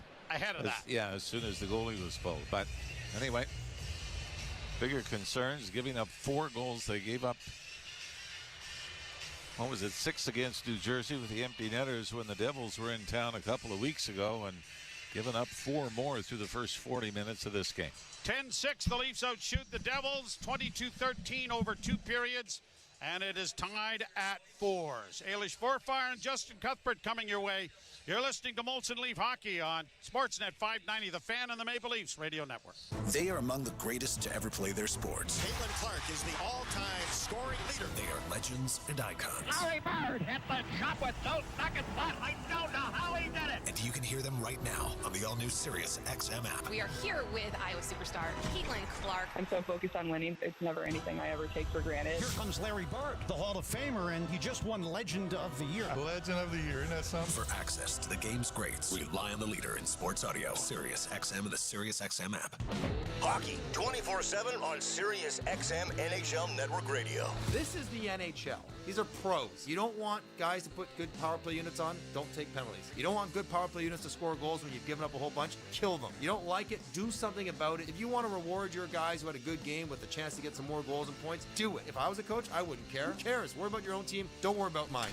Sirius XM NHL Network Radio. Sirius XM 91. And on your schedule with the Sirius XM app. The Points with Boomer Gordon. Andrew Burnett is your Jack Adams winner. 70 points in 52 games. You project that over 82, Jake. That's an 111-point pace. So they've gone head-to-head with the big boys of the West all year. Andrew Burnett inherited a new GM. Can't see it. There it is. Oh, shit. That's it.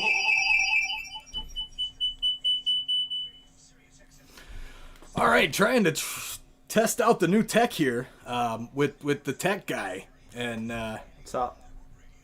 It's sorry about the audio levels going down there, everybody, but what a night we've got here in the second intermission 4-4. Holy crap, this game is going to be awesome. Look at Tom's trying to get in. Come on, get in, man. Get in. Get in. There's my boy. All right. Say hi to the people, Tom. Hi.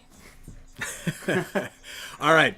Anyways, we're gonna get back to the chat. This is the new tech. I'm gonna try and figure out how to make this work with the audio not going lower. But we're gonna do that after the game because we're not gonna mess this up anymore since it already messed up once.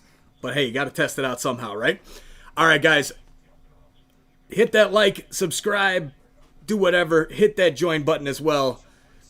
3 new members tonight. Thank you to the 3 new members in the chat tonight, and thank you all for being here every single night and hanging out with us. This is so much fun. What do you think, Tom? Is it fun? Yeah. All right.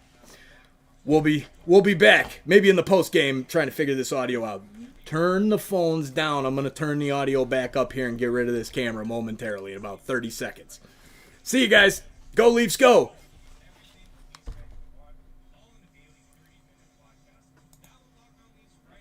Sirius XM app available with all trials and popular plans, or where you get your podcasts. Search Locked On. There is no competition in soccer quite like the UEFA Champions League.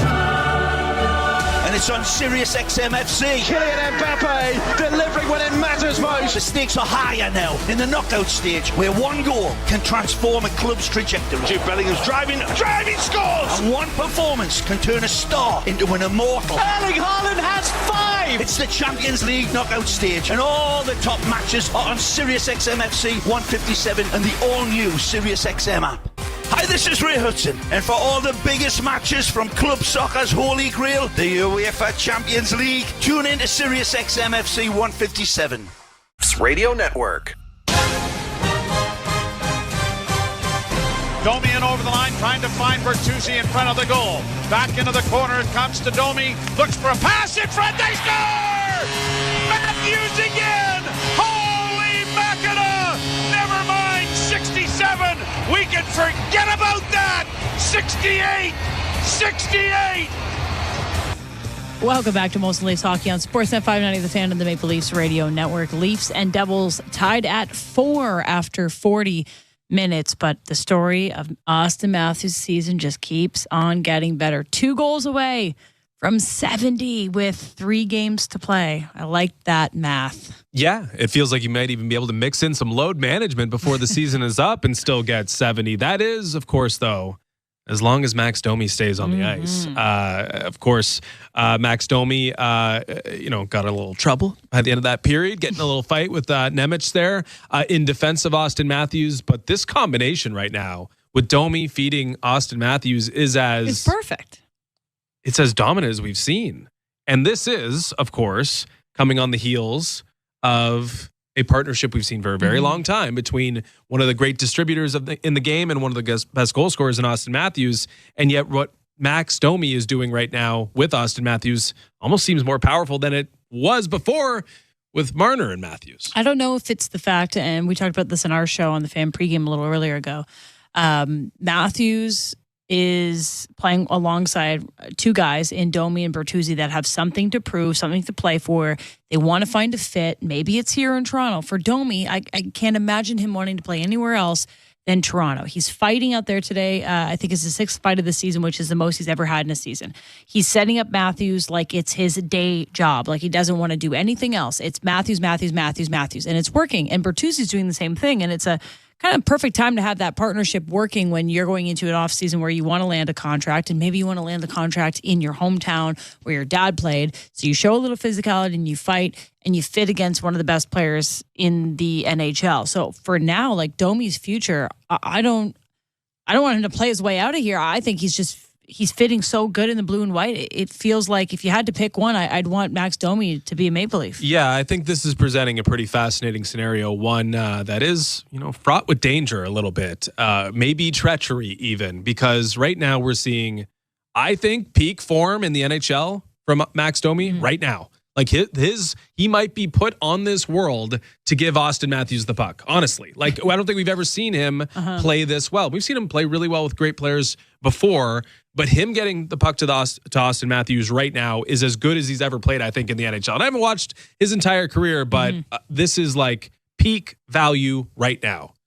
But we've seen before he wound up on a line with Auston Matthews, like kind of questionable value. Like Definitely. what is it that you do here, right? Like, where are you going to fit? Can you play with John Tavares? Can you play with William Nylander? Does it work as a second line center? Could you be a third line center? Well, not good enough defensively, right? So if it doesn't work anywhere else but with the guy who is the face of the franchise, most important player, everything to you, well, it presents an interesting situation, because can you dive in on this investment if the best return on investment is soaking up the spot next to Auston Matthews, who may or may not want to tie up his future with Max Domi, given that he's wanted previously to play with Mitch Marner? I think it's fascinating. I think the value definitely is enhancing, and I think there's a hometown discount as well. But what if they're not long for each other and Max Domi kind of finds himself in the mushy middle, involved in sort of limbo after signing a big deal? I just don't know how the Leafs handle this situation at the moment. I wonder how Mitch Marner feels about it too, because Mitch Marner is looking for something soon, right? We're going to have Mitch Marner discussions as of July 1st, probably, about what's next for him. Oh yeah. And he's tied himself along to a pretty nice goal-scoring machine, but he isn't with that goal-scoring machine now, and it's kind of looking almost better without him. So I wonder how he feels being not demoted, but being used in a different sense, and watching Max Domi get kind of the spotlight. Like, Max Domi must be the second favorite Maple Leaf right now. Like, he's fighting. He's putting Auston Matthews in positions to get 70 goals. Like, I don't know. I wonder about the Mitch Marner of it all when this offseason comes around. And is there a Mitch Marner, Auston Matthews, Max Domi line? Like, I don't know. I don't think that one works as well. So it is an interesting thing to think. Where does he fit? And do you sign him knowing that he fits in one place, but one place really good? Yeah, and I wonder also, like, they're different players, but right now they both do one thing really well, which is getting Auston Matthews the puck. But they're different in that Max Domi has the physical edge. We just saw it in that period. I don't know if keeping the flies off is something that he needs to do, but being physical, digging out pucks, like maybe if he passes the puck just as well as Mitch Marner, then he's a better fit than Mitch Marner.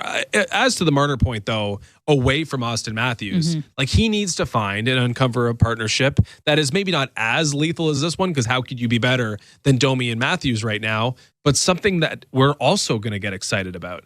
Because if he just kind of fades and lets Domi and Matthews do all the work, well, then the value that we're maybe semi-questioning right now in terms of his long-term fit and Auston Matthews, the partnership there, and maybe there are other options, greener pastures, well, then we're going to continue to question it. Like, you've got to not just sit around and watch. You got to do something else away from Auston Matthews and Max Domi that gets everybody excited and gives you more reason to up your own value.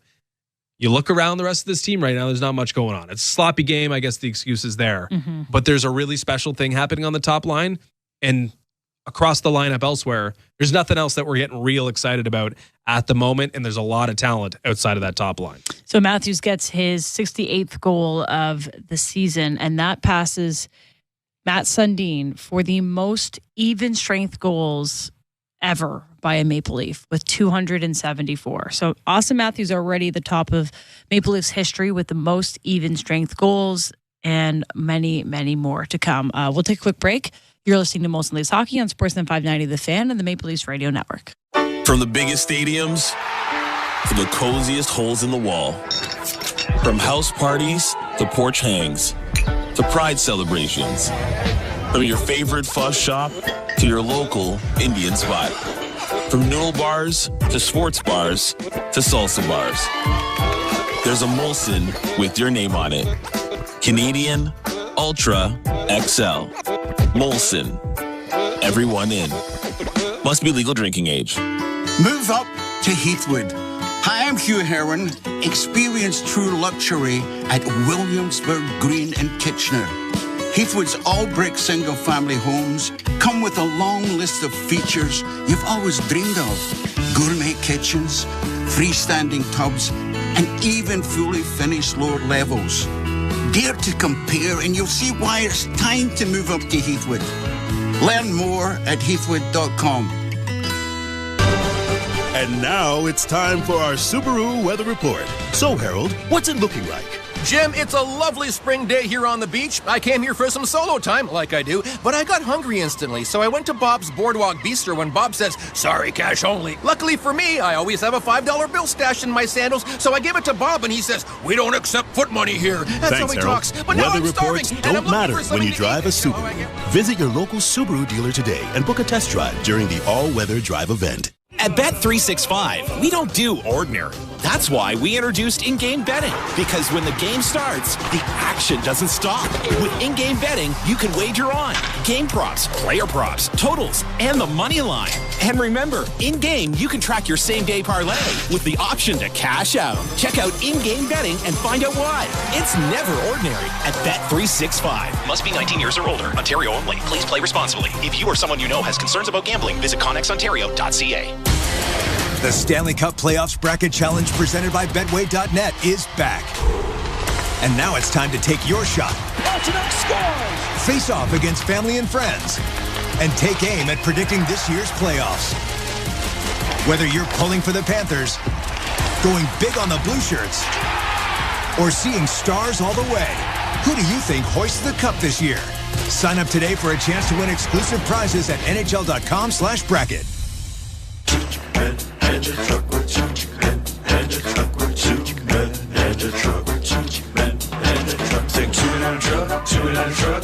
So when you gotta move, all moving day. Think 2 minute truck, .ca. Cause all of us movers are not the same. So that's our company name, 2 men in a truck.ca. We're lots of men with lots of trucks, so give us a call today. You're listening to Toronto Maple Leafs hockey. They score! Rocket McMahon again! On Sportsnet 590 The Fan and the Leafs Radio Network.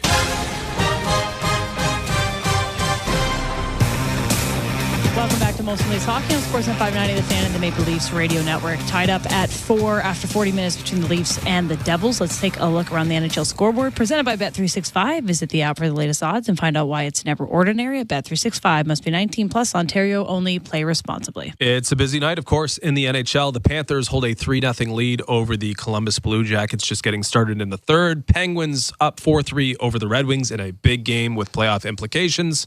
3-1 Flyers over the Rangers. That would be a big one. Lightning 2-1 over the Senators right now. Sabres 2-1 over the Capitals. 1-1 Canadiens and Islanders. And right now the Jets, end of one, holding a 1-0 lead over the Dallas Stars, who lead the Central Division. Still to come tonight. 2 games on the West Coast. Kraken host the Sharks and Kings host the Flames. Do you think he does it? One more this period? Does Hattie it? Matty? Like, does he get a Hattie Matty and leave one goal? I think there's a really good chance. Yeah, I'll say yes. Okay. Why not? Live a little. Feels like that type of night. Let's do it. If Justin says yes, and I think it's going to happen. All right. Okay. Joe Bowen and Jim Ralph will have the call of that third period next. Leafs tied up 4-4 with the New Jersey Devils after 40 minutes. You're listening to Molson Leafs Hockey on Sportsnet 590 The Fan and the Maple Leafs Radio Network. Feel the energy. Blast a wild bird. And the impact of SiriusXM Octane. Immerse yourself in a community of hard rock extremists. World premieres, Live performances. and artist takeovers. A giant thank you to the entire Octane community for keeping rock alive.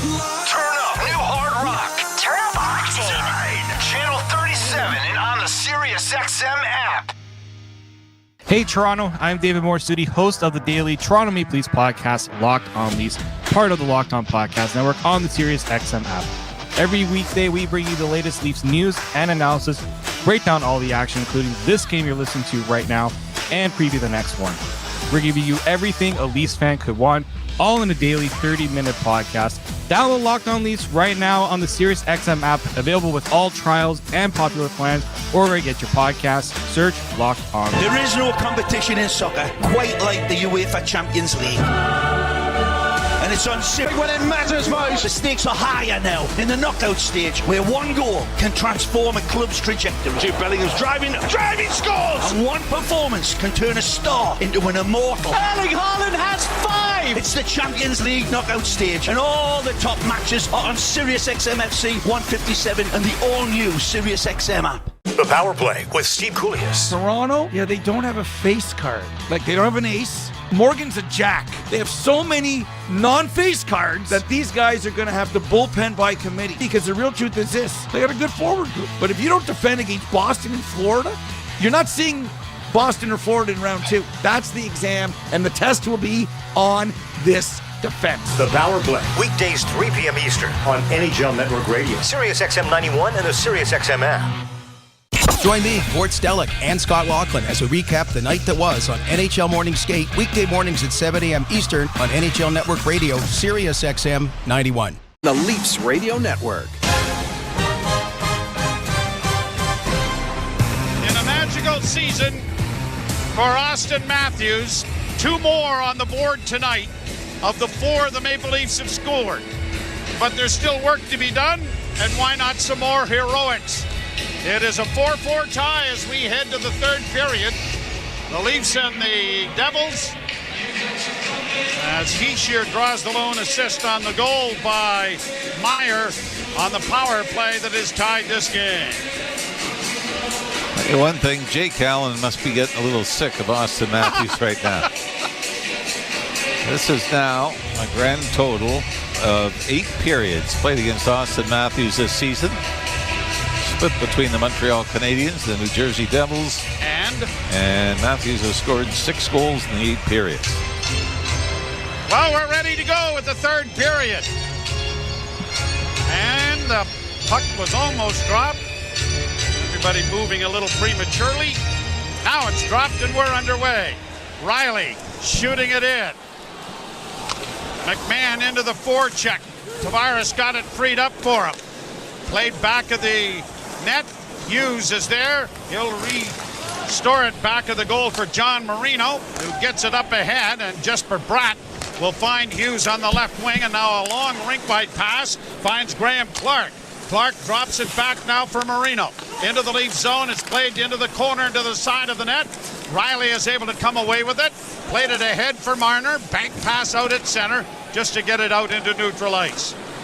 Devils turn in the neutral zone. Heishier circling back. Holding it off there as both teams have changed.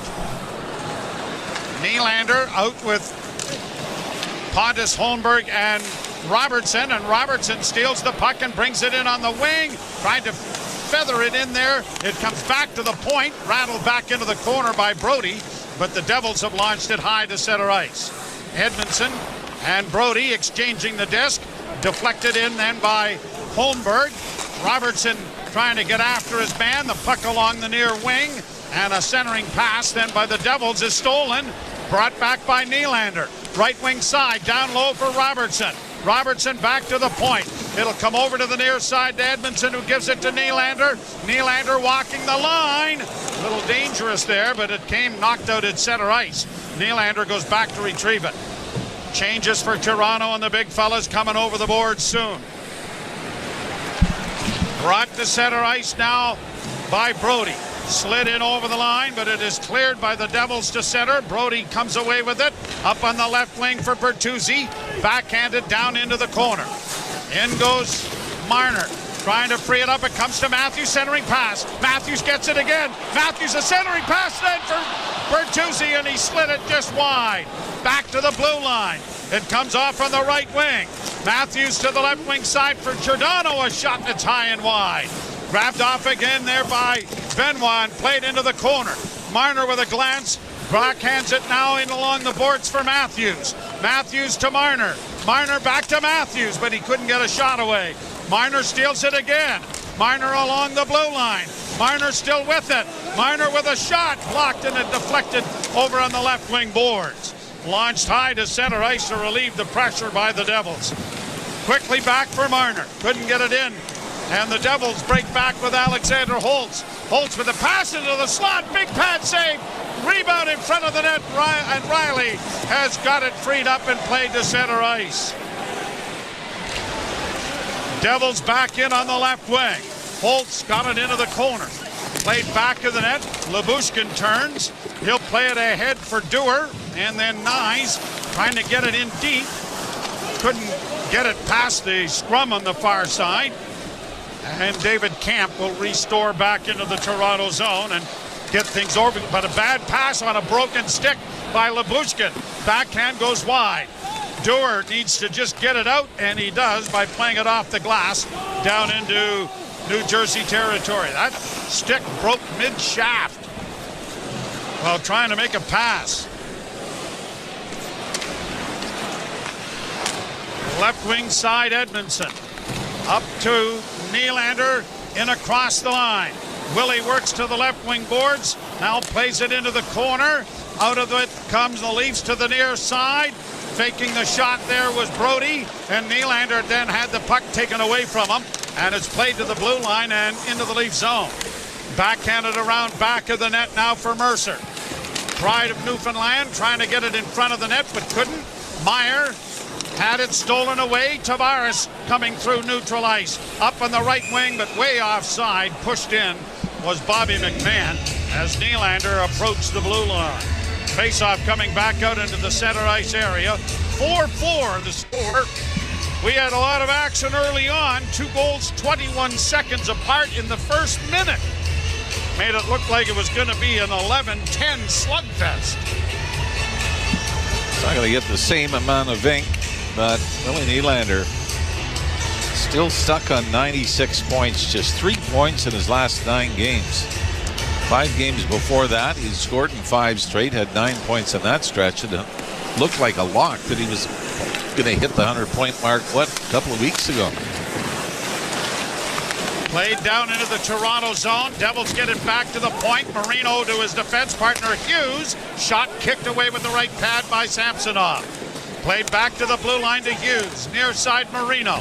Back to Hughes. Hughes got away from Marner, and then the shot deflected wide, and the Leafs are trying to break it out on the wing. Bertuzzi fans on a pass looking for Marner. Matthews is out there and now heading to the bench. Max Domi is in the penalty box, still serving the 10-minute misconduct penalty he got for the instigator in the fight. That happened back at the 11:53 mark of the period. So he's got another couple of minutes to go here, along with the fighting major and the 2-minute minor. As a shot blockered away nicely by Samsonov. In the far corner, it comes back to the blue line. Another shot bounces wide of the goal. The rebound hits the side of the goal. Coming in off the right side was Niemak. And then a hit there on David Camp. And Lyubushkin has it back in his own zone. Riley starting out slowly. Finds Nylander, who circles back. He's going to dish it off, and now Pontus Holmberg able to carry it out on the left wing, and Riley will shoot it in. It'll find Nylander in the right wing corner. Back of the net for Holmberg, left there for Nylander. Nylander circling out to the point. Wrist shot coming high and wide by Edmondson, and I mean high and wide. Into the corner, played back around the boards. Edmondson pinching on the left side. Got it into the corner a little deeper. Comes back to Robertson, to Nylander. Nice move into the slot, and the shot is right into the chest of Jake Allen. And a face-off coming in the New Jersey zone when we return. The Leafs 4, the Devils 4. You're listening to Molson Leaf Hockey on Sportsnet 590 The Fan and the Maple Leafs Radio Network. There is no competition in soccer quite like the UEFA Champions League. And it's on Sirius XM FC. Kylian Mbappe delivering when it matters most. The stakes are higher now in the knockouts. What's up, insiders? TSI Mike. Don't forget to hit that subscribe button. Turn on that little bell right next to it as well. And come back here every single Leafs game. If the Leafs are playing, we're live right here on Toronto Sports Insider, hanging out with the best fans in the world. Thank you guys again. Over 14,000 now. It is crazy. We had a huge night last night. That sub counter was going nuts during the Blue Jays game and the Leafs game. Thank you all. Now let's get back to it. Go Leafs go. Let's go Blue Jays. Talk to you guys real soon. NHL Network Radio, Sirius XM 91 and the Sirius XM app. There is no competition in soccer quite like the UEFA Champions League. And it's on Sirius XM FC. Kylian Mbappe delivering when it matters most. The stakes are higher now in the knockout stage, where one goal can transform a club's trajectory. Jude Bellingham's driving scores! And one performance can turn a star into an immortal. Erling Haaland has 5! It's the Champions League knockout stage, and all the top matches are on Sirius XM FC 157 and the all-new Sirius XM app. Join me, Gord Stellick, and Scott Laughlin as we recap the night that was on NHL Morning Skate, weekday mornings at 7 a.m. Eastern on NHL Network Radio, Sirius XM 91. Radio Network. Face off in the circle to the left of the New Jersey Devils. 13:46 to play in the third period. Tavares taking the draw and wins it. Nylander had it stripped away from him, though, and it's played out into the center ice area, banked to the Toronto blue line and fed in. Samsonov out of the cage, played it around. Now he's got to get back into the net. He was being kind of interfered with there a little bit by one of the players from New Jersey, but nothing came of it, and an icing call has come here. All right, we did have a little discussion during the commercial break saying that the perfect scenario tonight, which I realize is incredibly selfish on our part, Auston Matthews puts the Leafs ahead 5-4. Devils pull a goalie, tie it late. Ooh. And overtime. And Willie Nylander sets up. Along the boards into the corner. Fed up on the wing and out and down the ice again by New Jersey, and another icing. They'll come here. I mean, it really is incredible. And there's so many different ways to look what Auston Matthews has done that makes you kind of giggle. And one of them is when the guy has 40 goals last year, and he's already 28 goals better this year. Or 40 goals in a season was an off year for him. Along the boards, Bertuzzi loses his glove, but is able to play it around to the far side to Brody. He keeps it in for Marner, who let it go. Bertuzzi was squeezed off the puck, but now Matthews has it on the far wing. Matthews sending a bouncing shot in front, and it's cleared ahead at center ice and now brought in over the line. Cleared into the corner by Graham Clark. Leafs are back there. Matthews breaking through center, but doesn't get the pass. Comes up on the left wing for Riley. He's going to shoot it in.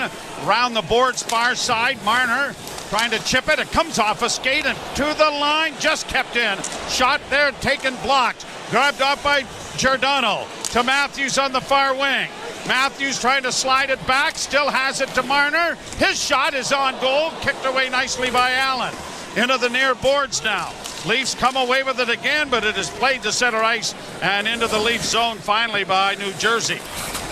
Benoit draped in against the boards, but is able to get the puck along the wall. Matthews got it a little further up the boards, and the Leafs are trying to get a change going here as it'll be played to Nylander, who gives off to Matthews. Matthews circles back in his own zone, gives it to Nylander. Nifty move to gain the zone. He's in on the right side. Nylander going wide, had it knocked off his stick. McMahon able to come away with the loose puck and drag it into the corner. Now Tavares along the wall, back of the net. Tavares couldn't get it in front. Works it back to the point to Riley. Riley's shot is off the mark wide. Tavares to the rebound, trying to get it in front of the net for Lyubushkin. Back to Riley, and the shot went off a leg and went wide. Devils clear, and Nemec gets it to the Toronto zone. Maple Leafs into the corner. To Riley in mid-ice, up on the left wing now for Dewar. Dewar works it over the line, plays it around the boards to the far side. Palat will play it out at center. Here's Holtz working it over the line with a shot, and that was deflected wide by Samsonov. Back come the Leafs, led by Nyes. Nyes feathering it towards the net, and Allen quickly clears into the corner. Leafs are able to keep it in momentarily, but Brendan Smith will get it out, and it's deflected into the Toronto end. Edmondson back of the goal to play it up on the wing. Dewar got it out on the right wing boards into neutral ice. Devils back in their own end. Kevin Ball ran into traffic. Couldn't control the puck. Now Marner trying to steal it away from Tierney, and it's going to be punched out at center ice by the Devils. Cleared right back in again now by Benoit. Marner after a loose puck but can't come up with it. Benoit pinches. Marner trying to keep it alive, but it's out at center ice. Matthews is on the ice. Bertuzzi launches it into the zone. Matthews in pursuit, takes his man down, and is going to get a penalty.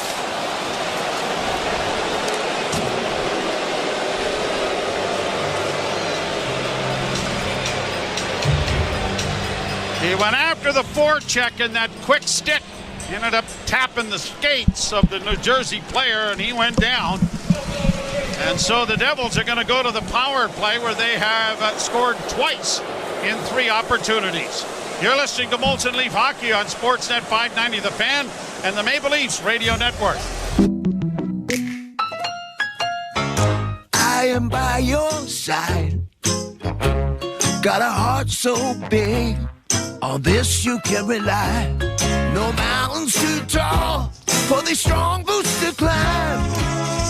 I am by your side. That was Desjardins Insurance, playing insurance with a heart so big it shows. Tune in for your auto and home coverage at desjardins.com/heart.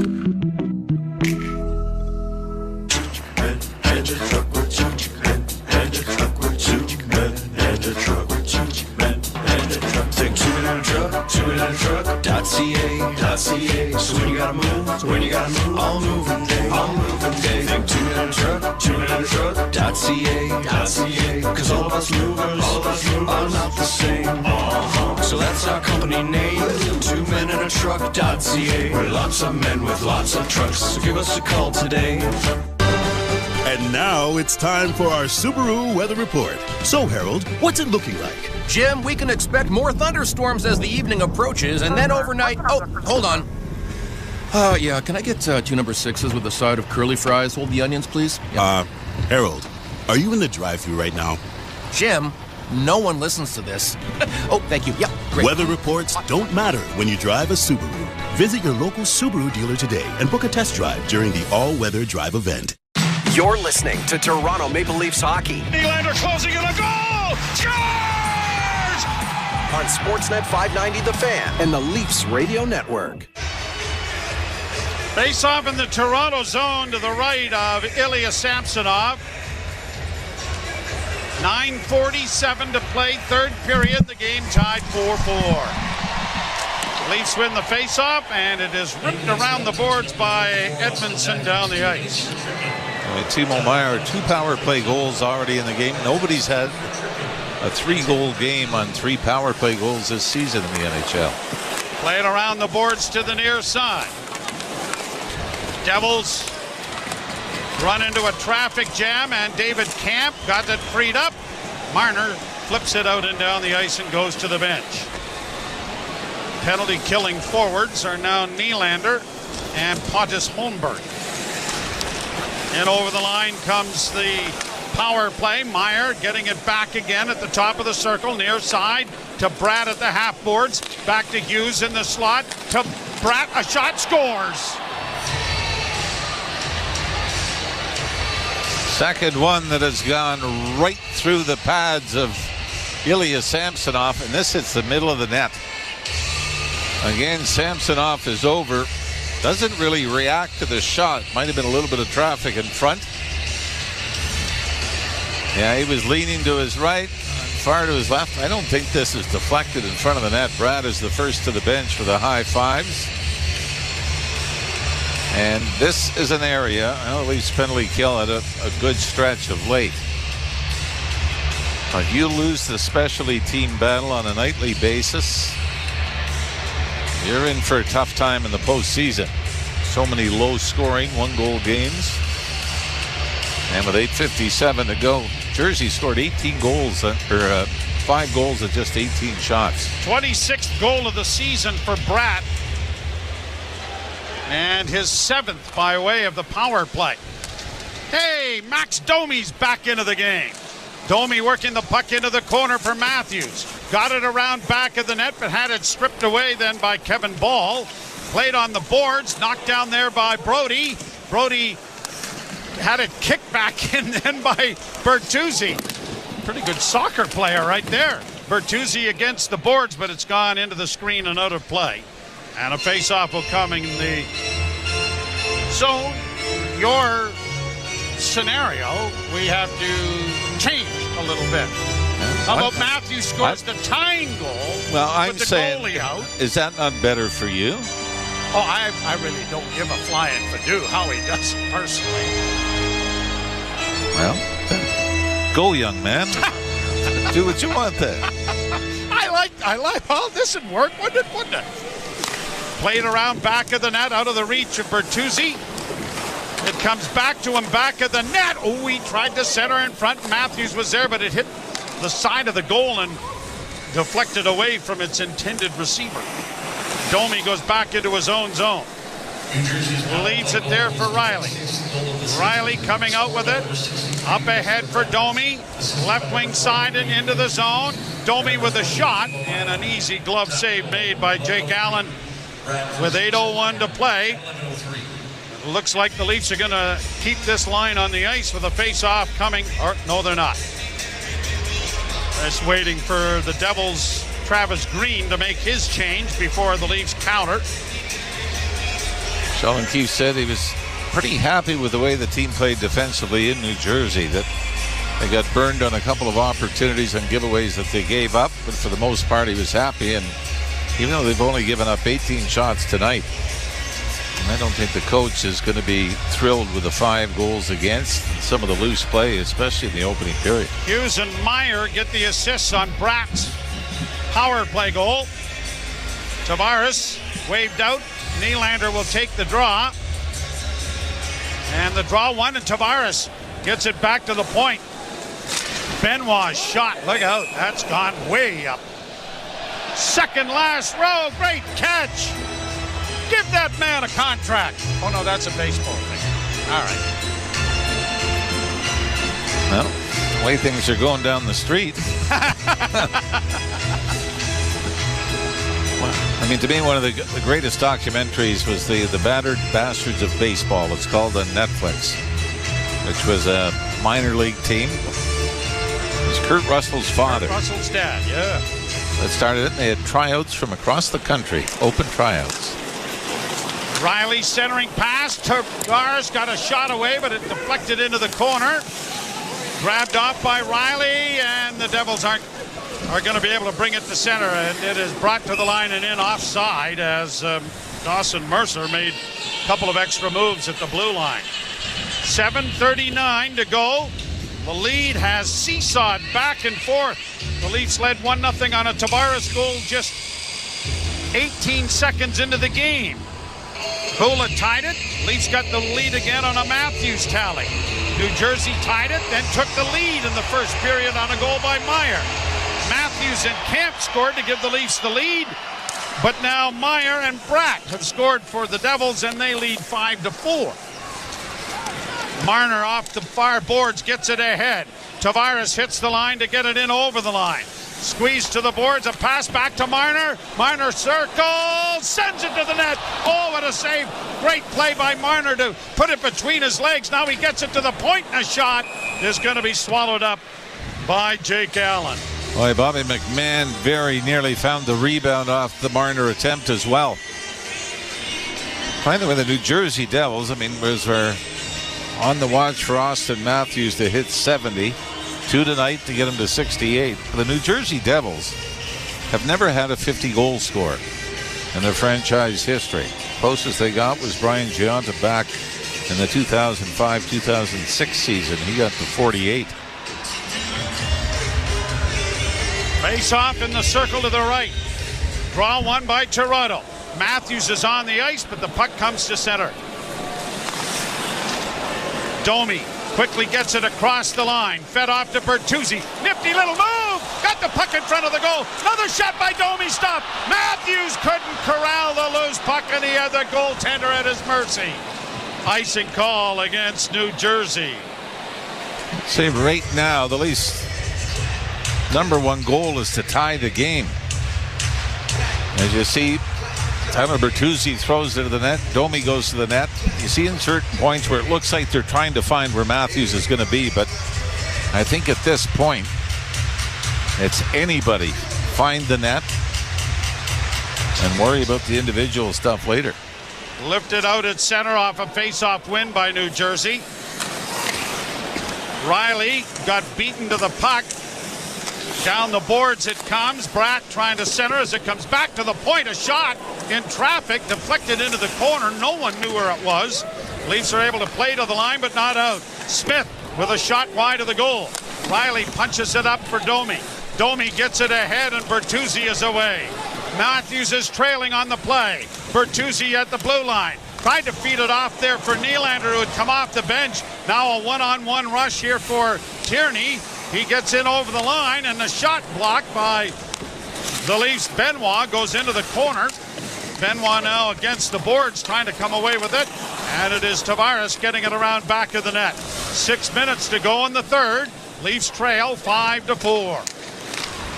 Marner to center. Drops it back. Nylander corrals. Starts through center. Hits the line on the left wing. Got around one. Trying to bring it to the front of the net. And it rolled off his stick. Comes back to the point. Willie with a shot. That's deflected wide. Centering pass. Tavares can't get to it. Leafs come away with it again. Back to Nylander. Nylander to the far side. Marner trying to play it into the corner. Chipped around back of the net. Marner gets in there against the defenseman Siegenthaler, but the Devils have launched it high to center ice. Quickly played right back up to Mitch Marner. Marner off the boards on the left wing for David Camp. Camp goes wide, took a shot from a sharp angle, and it looked like Allen was looking around for it a little bit, but he had it in his glove and stops play with 5:13 left. The Leafs trail 5-4 to the Devils. You're listening to Molson Leaf Hockey on Sportsnet 590 The Fan and the Maple Leafs Radio Network. Netflix is a Joke Radio brings you exclusive comedy specials and stand-up from Netflix's massive library from the world's biggest comedians. He's Mick Jagger. I pitched him a joke and he went, "Not funny." We give you unparalleled access to Netflix's top premieres. And join Tom Papa and Fortune Feimster every day for interviews with the biggest names in comedy. Netflix is a Joke Radio, Channel 93. Search comedy on the all-new SiriusXM app. Hockey 24/7 on Sirius XM NHL Network Radio. This is the NHL. These are pros. You don't want guys to put good power play units on, don't take penalties. You don't want good power play units to score goals when you've given up a whole bunch, kill them. You don't like it, do something about it. If you want to reward your guys who had a good game with a chance to get some more goals and points, do it. If I was a coach, I wouldn't care. Who cares? Worry about your own team. Don't worry about mine. Sirius XM NHL Network Radio. Sirius XM 91. And on your schedule with the Sirius XM app. NHL Morning Skate. Andrew Burnett, head coach of the Nashville Predators. I think Roman Josi gets underrated nowadays. I think maybe the consistency that he does it every year, you take it for granted a little bit. I mean, he's done everything in this game. His ability to raise his game is very unique. You know, I've been around some really good, great defensemen. He's right up there with them, and he does get over them. NHL Morning Skate with Scott Laughlin and Gord Stellick. Weekdays 7 a.m. Eastern on NHL Network Radio, Sirius XM 91, and the Sirius XM app. Hockey lives here. Suzuki sweeps it. There's a chance. Reno Caulfield shoots and scores. NHL play-by-play on Sirius XM. Leafs Radio Network. Leafs trail 5-4 to the Devils. Trying for their 23rd win on home ice and their 47th win. They've hit the 100-point mark again, 101. Tavares scrums the draw, but it's taken by the Devils' back of the net. Ball getting it out at center. A turnover, and Hischier will launch it deep into the Toronto end. Riley, taken heavily to the boards, but he's able to get it ahead. And Tavares turns back in his own zone. Tavares dropping it back. Marner to the line and in, chipped it in for Riley. Riley with an extra man, they score! Tavares!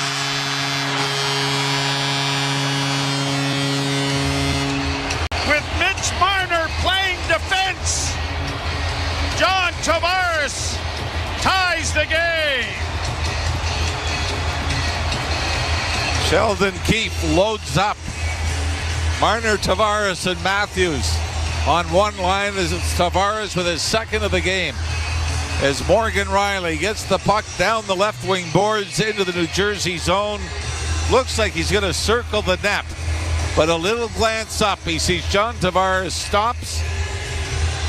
Riley slides it out to the front of the net, and Tavares rips it over the left shoulder of Jake Allen to tie it at 5. For the captain, it is number 25 on the night, or on the season. What a hell of a night.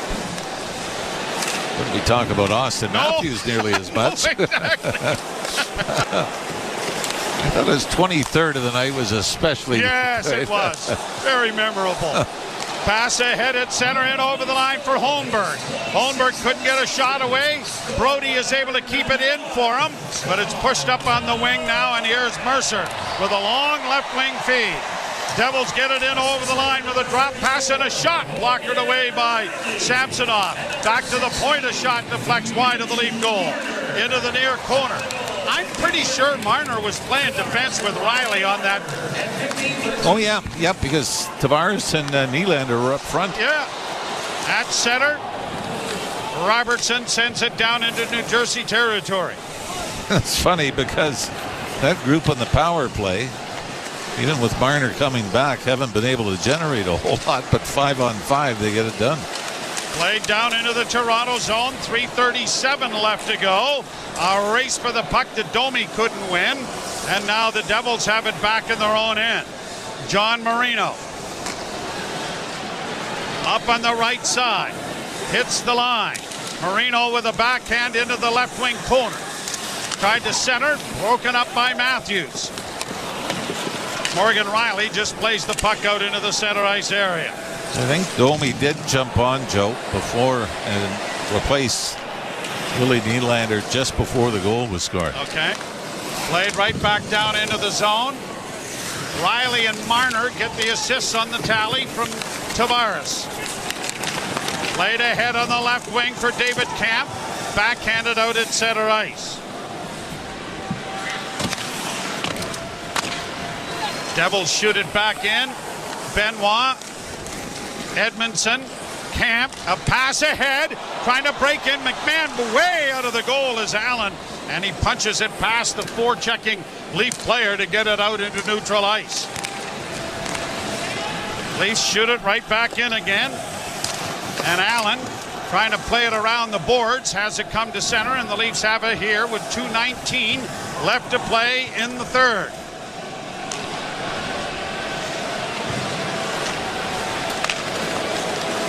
Nylander swinging through center, in across the line. Got a shot away, but it was off the mark wide. Marner makes a good play to keep it in. Trying to find a man on the far side, but it was intercepted and now brought right back in again by Morgan Riley. Into the corner for Tavares. Round the boards to Marner, centering pass. Nylander didn't connect. Backhanded to center ice and a good hit there. Here's Nylander in on the left wing. Drop pass for Tavares, shooting, and Allen got a piece of that. Corralled by the captain, and back to the point it goes. Joel Edmondson just kept in by Lyubushkin. Into the corner, centering pass to Flex, and Allen's got a glove on top of it with 1:26 to go in the third period. I tell you though, Sheldon Keefe, give him credit. He's finding some line combinations. As this time it's Nylander back out with Tavares and Mitch Marner, which will set up, I'm sure, the Matthews line that's now over the boards. Back with Domi and Tyler Bertuzzi. And I think that's, the luxury they've had down the stretch, getting guys back, and especially with Mitch Marner back in the mix. A lot of time to come up with some combinations that you might have to pull out in the postseason. Matthews wins the draw, carries into the corner, swept it right through the goal crease on a backhand, and the Devils are able to take control and get it into the Leaf end with Bratt scoring!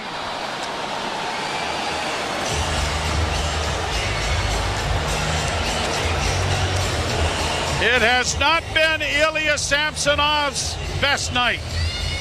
Off the wing, Jasper Bratt snaps it over the shoulder of the Leaf netminder, and it is 6-5. And on the 20th shot of the night, 6th goal for New Jersey.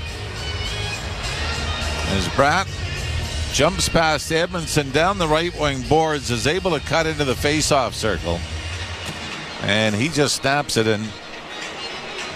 I don't know if is there going to be goalie interference challenge here?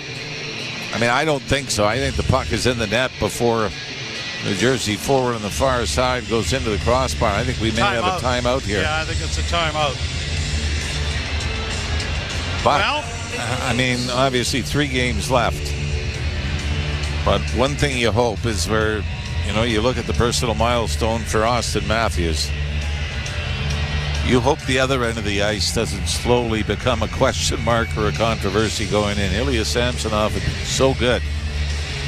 And this is a clunker for sure. 2 of them right through him. We've seen them come out and misplay the puck. And, I mean, it hasn't been an easy game. It seems long stretches of nothing, and then all of a sudden there's a great scoring chance. But the Leafs, who have led a couple of times in this game, now need another miracle goal with 1:14 to go. Samsonov will come out to the hash marks and wait and see if the Leafs can win the draw. Well, we'll see. Puck shot down into the Toronto end. No, they're saying no icing as it went off. A Leaf stick. Samsonov will head to the bench as soon as the Leafs get it to center. Drop pass for Marner. There he goes. Marner launches it in. Into the corner. He goes back of the net. Matthews tried to chip it in front of the net, and he chipped it just wide. Played along the boards, kept alive by Riley. Cleared to the far boards, not out. Nylander fans on it. It goes to Tavares, who is tripped. Penalty coming here with 42.3 seconds.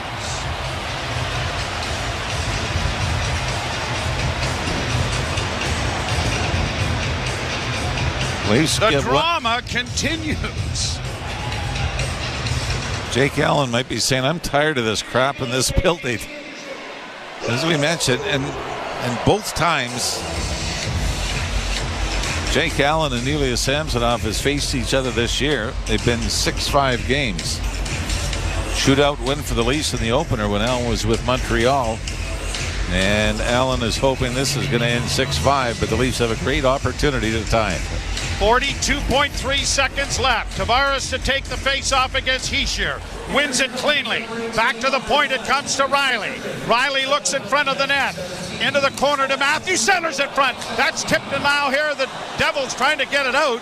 They'll get it out and down the ice, and it's rolling wide of the goal, and Nylander will have to hurry. 26 seconds left. He wheels out of his own zone.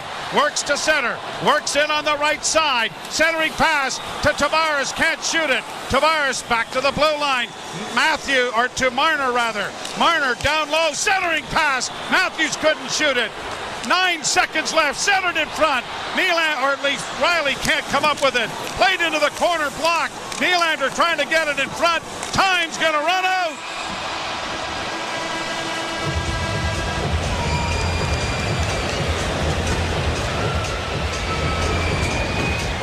The Leafs lose it by a score of 6-5, and probably a couple of things decided. One, I would assume that they're going to start on the road. If Florida wins, and just looking at the out-of-town scoreboard now, I do believe the Panthers. By the way, the Flyers win 4-1. Yeah, Florida shuts out Columbus. Leafs can't catch the Panthers. And two, Auston Matthews has 3 games to get 2 goals. But the Maple Leafs have a very shoddy effort here. And how about our Molson 3 stars? Well, we'll still stick to the home side of things. We'll go Auston Matthews as the first star of the game, getting to 68 goals on the season. Timo Meier, a couple of power play goals and 2 assists. Yep. 1 assist on the night. 2 goals, 1 assist on the night for Timo Meier. And we'll go in between Max Domi and John Tavares, but the captain with a couple of goals. We'll go with first star number 3. All right, so the Leafs will entertain the Detroit Red Wings here on Saturday night. We'll have that action for you, and we hope that you will join us at that time. Post-game show coming up. You're listening to Molson Leaf Hockey on Sportsnet 590, The Fan, and the Maple Leafs Radio Network. You've been listening to Molson Leafs Hockey on Sportsnet 590 The Fan and the Leafs Radio Network. There's a Molson with your name on it. The 2024 NFL Draft is fast approaching, and SiriusXM NFL Radio is getting you ready with our series of draft previews. Marvin Harrison's 3rd TD catch of the game. Get expert insight and analysis from our staff of former players, coaches, and executives. He may be the best receiver prospect I've seen for the last 5 years. SiriusXM NFL Radio's 2024 NFL Draft Preview, Offensive Players Edition. Get it anytime on the all-new SiriusXM app. Hockey 24/7 on Sirius XM NHL Network Radio. This is the NHL. These are pros. You don't want guys to put good power play units on, don't take penalties. You don't want good power play units to score goals when you've given up a whole bunch, kill them. You don't like it, do something about it. If you want to reward your guys who had a good game with a chance to get some more goals and points, do it. If I was a coach, I wouldn't care. Who cares? Worry about your own team. Don't worry about mine. Sirius XM NHL Network Radio. Sirius XM 91. And on your schedule with the Sirius XM app. The Power Play with Steve Koulias. Toronto, yeah, they don't have a face card. Like, they don't have an ace. Morgan's a jack. They have so many non-face cards that these guys are going to have to bullpen by committee. Because the real truth is this. They got a good forward group. But if you don't defend against Boston and Florida, you're not seeing Boston or Florida in round 2. That's the exam, and the test will be on this defense. The Power Play, weekdays 3 p.m. Eastern on NHL Network Radio, Sirius XM 91, and the Sirius XM app. Hey Toronto, I'm David Morsuti, host of the daily Toronto Maple Leafs podcast, Locked On Leafs, part of the Locked On Podcast Network on the Sirius XM app. Every weekday, we bring you the latest Leafs news and analysis, break down all the action, including this game you're listening to right now, and preview the next one. We're giving you everything a Leafs fan could want, all in a daily 30-minute podcast. Download Locked On Leafs right now on the Sirius XM app, available with all trials and popular plans, or where you get your podcasts. Search Locked On. There is no competition in soccer quite like the UEFA Champions League. And it's on Sirius XM FC. Kylian Mbappe delivering when it matters most. The stakes are higher now in the knockout stage, where one goal can transform a club's trajectory. Jude Bellingham's driving scores! And one performance can turn a star into an immortal. Erling Haaland has 5! It's the Champions League knockout stage, and all the top matches are on Sirius XM FC 157 and the all-new Sirius XM app. The biggest names in the game. Trying to get behind, wrist the line, and walks in, put it between his legs, shoots and scores! NHL play-by-play on Sirius XM. Join me, Gord Stellick, and Scott Laughlin as we recap the night that was on NHL Morning Skate, weekday mornings at 7 a.m. Eastern on NHL Network Radio, Sirius XM 91. The best hockey lives here. Burns gets it back, stick handles to the backhand, moves in front, score! NHL play-by-play on Sirius XM. Join me, Scott Laughlin, and Gord Stellick, along with former NHLer Mike Johnson for NHL Morning Skate, weekday morning, 7 a.m. Eastern on NHL Network Radio, Sirius XM 91. Welcome back to Molson Leaf Hockey on Sportsnet 590, The Fan, and the Maple Leafs Radio Network. The Toronto Maple Leafs lose 6-5 in regulation to the New Jersey Devils, but I guess you could argue it was a job well done. Auston Matthews scoring his 67th and 68th goals of the season, pulling within 2 of 70 with 3 games to play. He might be able to get that 70 mark and still rest before the playoffs at the rate he was going. But other than that, kind of hard to find positives. John Tavares did score twice. 56th assist of the season for Mitch Marner in the game. I guess there was some goal scoring, but defensively, not a very good night, and not a good night for Ilya Samsonov. 6 allowed, as I mentioned. But just his first loss in 5 starts and just his 6th loss in 23 games since he went on his mental reset and looked like he wasn't coming back. So he's been found money, and he's been very, very good up into this point. Leafs talk is in a moment, but first, the NHL Scoreboard is presented by Bet365. Visit the app for the latest odds and find out why it's never ordinary at Bet365. Must be 19 plus, Ontario only. Play responsibly. Busy night in the NHL. The Panthers got a 4-0 victory over the Blue Jackets, so the dreams of home ice advantage for the Maple Leafs, maybe not totally dashed, but not a good result tonight. 5-5 in overtime, Red Wings and Penguins. The Flyers got a 4-1 victory over the New York Rangers. It's 2-2 in overtime, Senators and Lightning, while the Sabres got a 4-2 victory over the Capitals. Also still ongoing in the third period, 2-2 Canadiens Islanders. The Jets holding a 2-0 lead over the Stars, end of the second. And still to come tonight, both West Coast games are the Kraken hosting the Sharks, and at 10:30, the Kings will host the Flames. Leafs talk with JD Bunkus and Ailish Forfar is up next. Thanks for listening to Molson Leafs Hockey on Sportsnet 590 The Fan and the Maple Leafs Radio Network.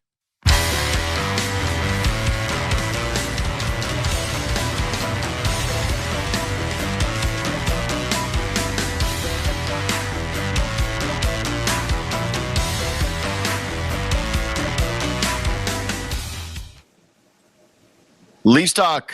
JD Bunkus, Sam McKee, Josiah Bosch, game, whatever, no mute. That's game. Sam McKee.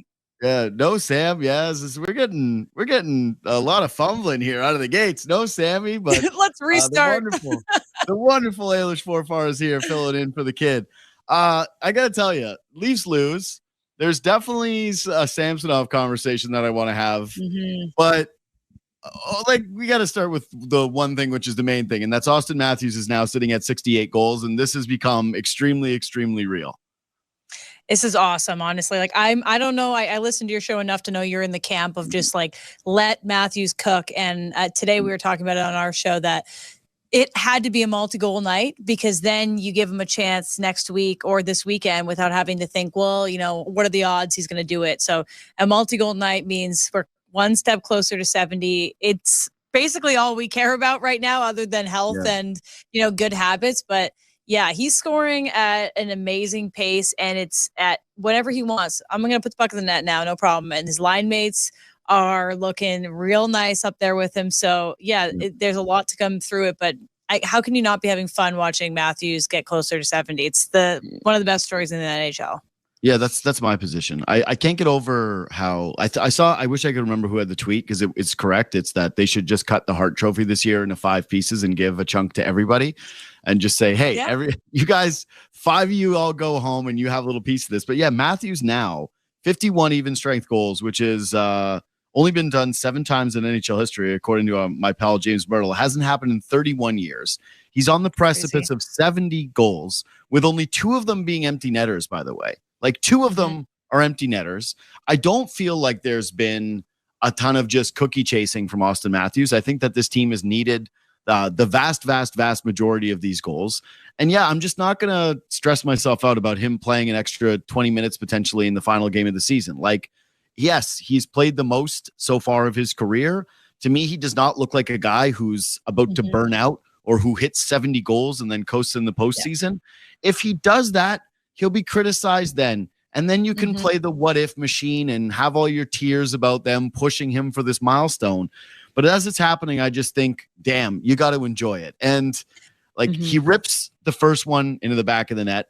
It's just like, that's in his money zone. He was going to put that one in. But just a couple great plays by Max Domi, who, like, this is his dream. Max Domi, he's the Maple Leaf forever after this season and this stretch with. I hope so. That's me getting FaceTime. It's okay. You're popular. You have your FaceTime linked. That's literally never happened to me too. I don't even know what just happened. Sorry, guys. Rookie on Leafs Talk. But I think that the discussion of Max Domi is hilarious, right? It's like now he's like the second most beloved Leaf.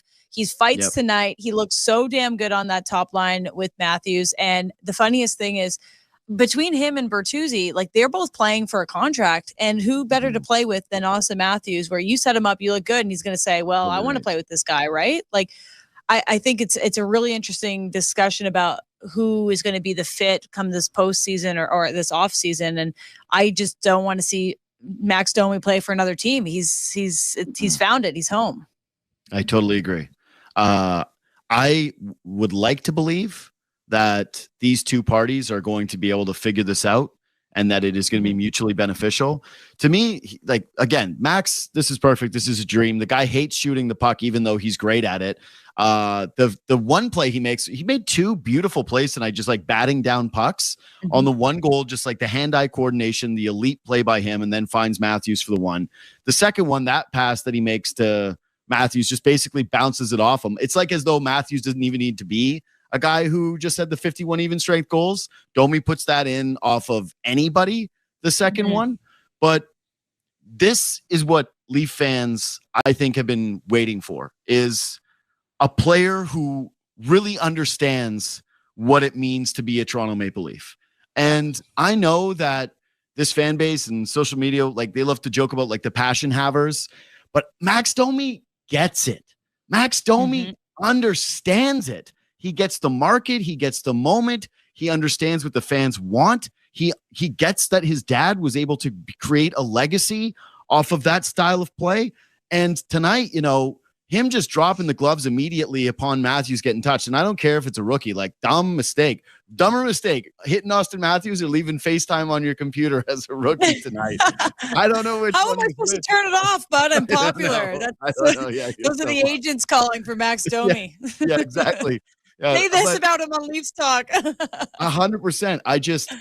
I'm so happy that Toronto has a guy who he has the passion. Like, he truly does have the passion. Yeah, I think, God. And then they show his dad all the time. Look at this. Like, how are you not smiling bigger? I know Ty is like a stoic dude, but I want to see, you know what will make him smile? A big playoff moment. And that's what's all it's missing right now. Like, all it's missing is seeing what Max Domi does when it matters. And he's been like through some playoff battles before. And I think that's how we're evaluating like Tyler Bertuzzi's worth is, he's shown up in the playoffs. So if Max can do what he's doing in this round one and be a physical guy and play alongside Auston Matthews, like it's done. Hand him the money. I do wonder how this affects or how Mitch Marner's thinking about this, because he got a moment when Domi was in the penalty box to play with Auston Matthews again. And I was like, he's going to want to like prove it, like get himself back up there on that top line. But I think it's an interesting discussion. Like he's not playing with, Matthews right now. I wonder, Mitch can take those things personally, but I'm curious your thoughts. So I thought about this tonight too. I don't know how you couldn't. These guys played junior hockey together, and yet I don't know how tight they are. I'm sure that they're friendly. I'm sure that they're buds, but I don't think that it's something like you would think that for two guys that played in London together. Like, remember when Domi was in Phoenix and it was Dvorak and a lot was made about like friendship. Oh, we haven't gotten that. Like Max is just like a universally popular guy on the team. But I do wonder if there's like a little bit of big brother syndrome here where Max is the older guy, Max the face of London, Marner was the guy that came in, was the more talented guy. And then all of a sudden big brother shows up and Matthews loves him and he's feeding him and he's doing exactly everything that he was doing before. And listen, it's only human nature for, I think, Mitch to be a little envious. Of course, he's probably thrilled that Matthews is having success. Of course, I think that he genuinely does just want the team to win and that he will do whatever it takes to win. But, these are two guys that dominated 5-on-5 this season. He lost his spot due to an injury and he comes back and you see your buddy having the time of his life with somebody else and doing exactly what he was doing, if not better, with someone else. You don't feel the grace about it. You got to be a little envious. And all I got to say is there's no way a single Leaf fan on earth isn't thinking, all right, Eilish Forfar talking about giving Max Domi all the money and give him a lifetime contract or whatever. Like, let's say they go and offer Max Domi 4 years by $4 million, 4 years by 4, 5 years by 4. Who knows? Maybe even a little less. Sure. You want to do that, or you want to do Marner $12 million for 6 or 7 with 100%. A full no move clause? What is it? July 1st, we can start kind of having this discussion. Like, I think this stretch of play of Max Domi and Tyler Bertuzzi has kind of been eye-opening. And I don't want to get into the Marner discussion talk, and I'm sure we'll have all off season to think about playoff performance. But yeah, there's a big difference in terms of who's going to make what amount of money. And Max Domi has been not even like, what's that meme where it's like, we've got whatever at home. Like, he's filled that why have hamburger when you have steak at home? Oh yeah. But like, he's filled that role. It's not like Marner light. Like, he's doing exactly what you would want from Mitch Marner in that role and bringing a physicality that Mitch Marner doesn't have, and maybe a little bit of the passion and the heart that you don't see as vividly when you watch Mitch Marner play. So I think people are falling in love with Max Domi, and they deserve to be. And we'll talk about all that offseason stuff after the playoff and see who performs better, because that's really when it's going to matter, right?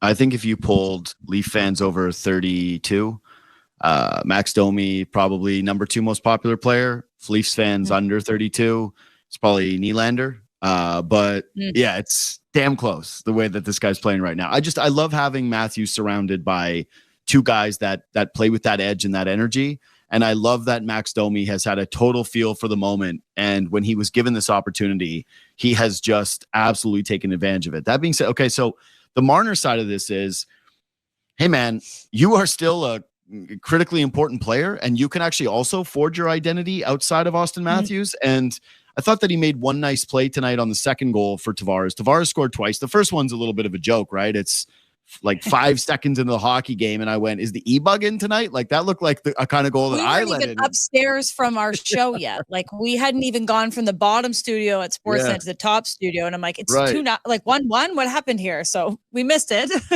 But the second... But the second play, like, Marner makes a nice little chip play at the line, just good patience, gets it to Riley. Riley drives the puck in deep and then finds Tavares in front of the net. And he's in a honey spot for John Tavares. And I went, did you see who was on the ice for this one here, JD? Yeah, Matthews flying in late. No, but they had Matthews, Nylander, Tavares, Riley, and Marner on the point. Mm-hmm. So they put all the big guys out there, and it worked. And it was interesting. Stack chasing the game. Mm-hmm. I don't mind good, it though. Yeah, I like when they're going to do that. They're going to load up that line. That's the thing for Marner is he's going to get opportunities to play with Matthews throughout the postseason. Like that's obvious. He's going to have power play, which again, still not cooking and clicking. They got to figure that part out. He's going to get his chances, but to me, that would be the challenge that I'd be issuing to Mitch Marner is, hey man, who are you outside of Auston Matthews? Can you be someone outside of Auston Matthews? Can you create a second line that's dangerous, that does score 2 goals tonight? Because to me, that is going to be the formula for success in the postseason anyway. And then it just becomes more a question, I think, of how do you fit Nylander in through all of this? He jumped up on the second line for a bit tonight. Yeah. I thought there were moments where he looked really frustrated. He's clearly a little snake bit, but I like the way he's moving. He's kind of the odd one out right now, it feels like, and I felt bad about the Robertson goal.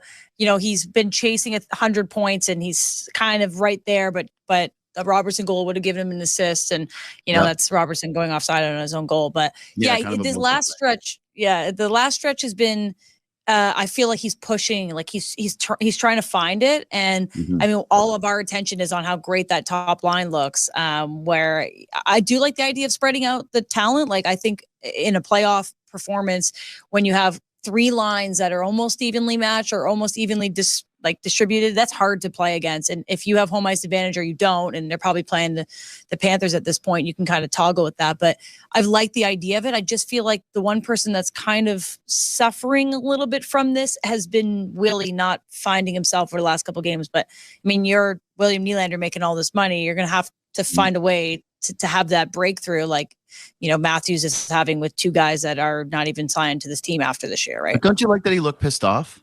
That he looks kind of a little frustrated. I'm like, cool, care about 100 points, care about trying to find, because I think the last 2 games where they've done the line splitting up, he's actually looked a little lost.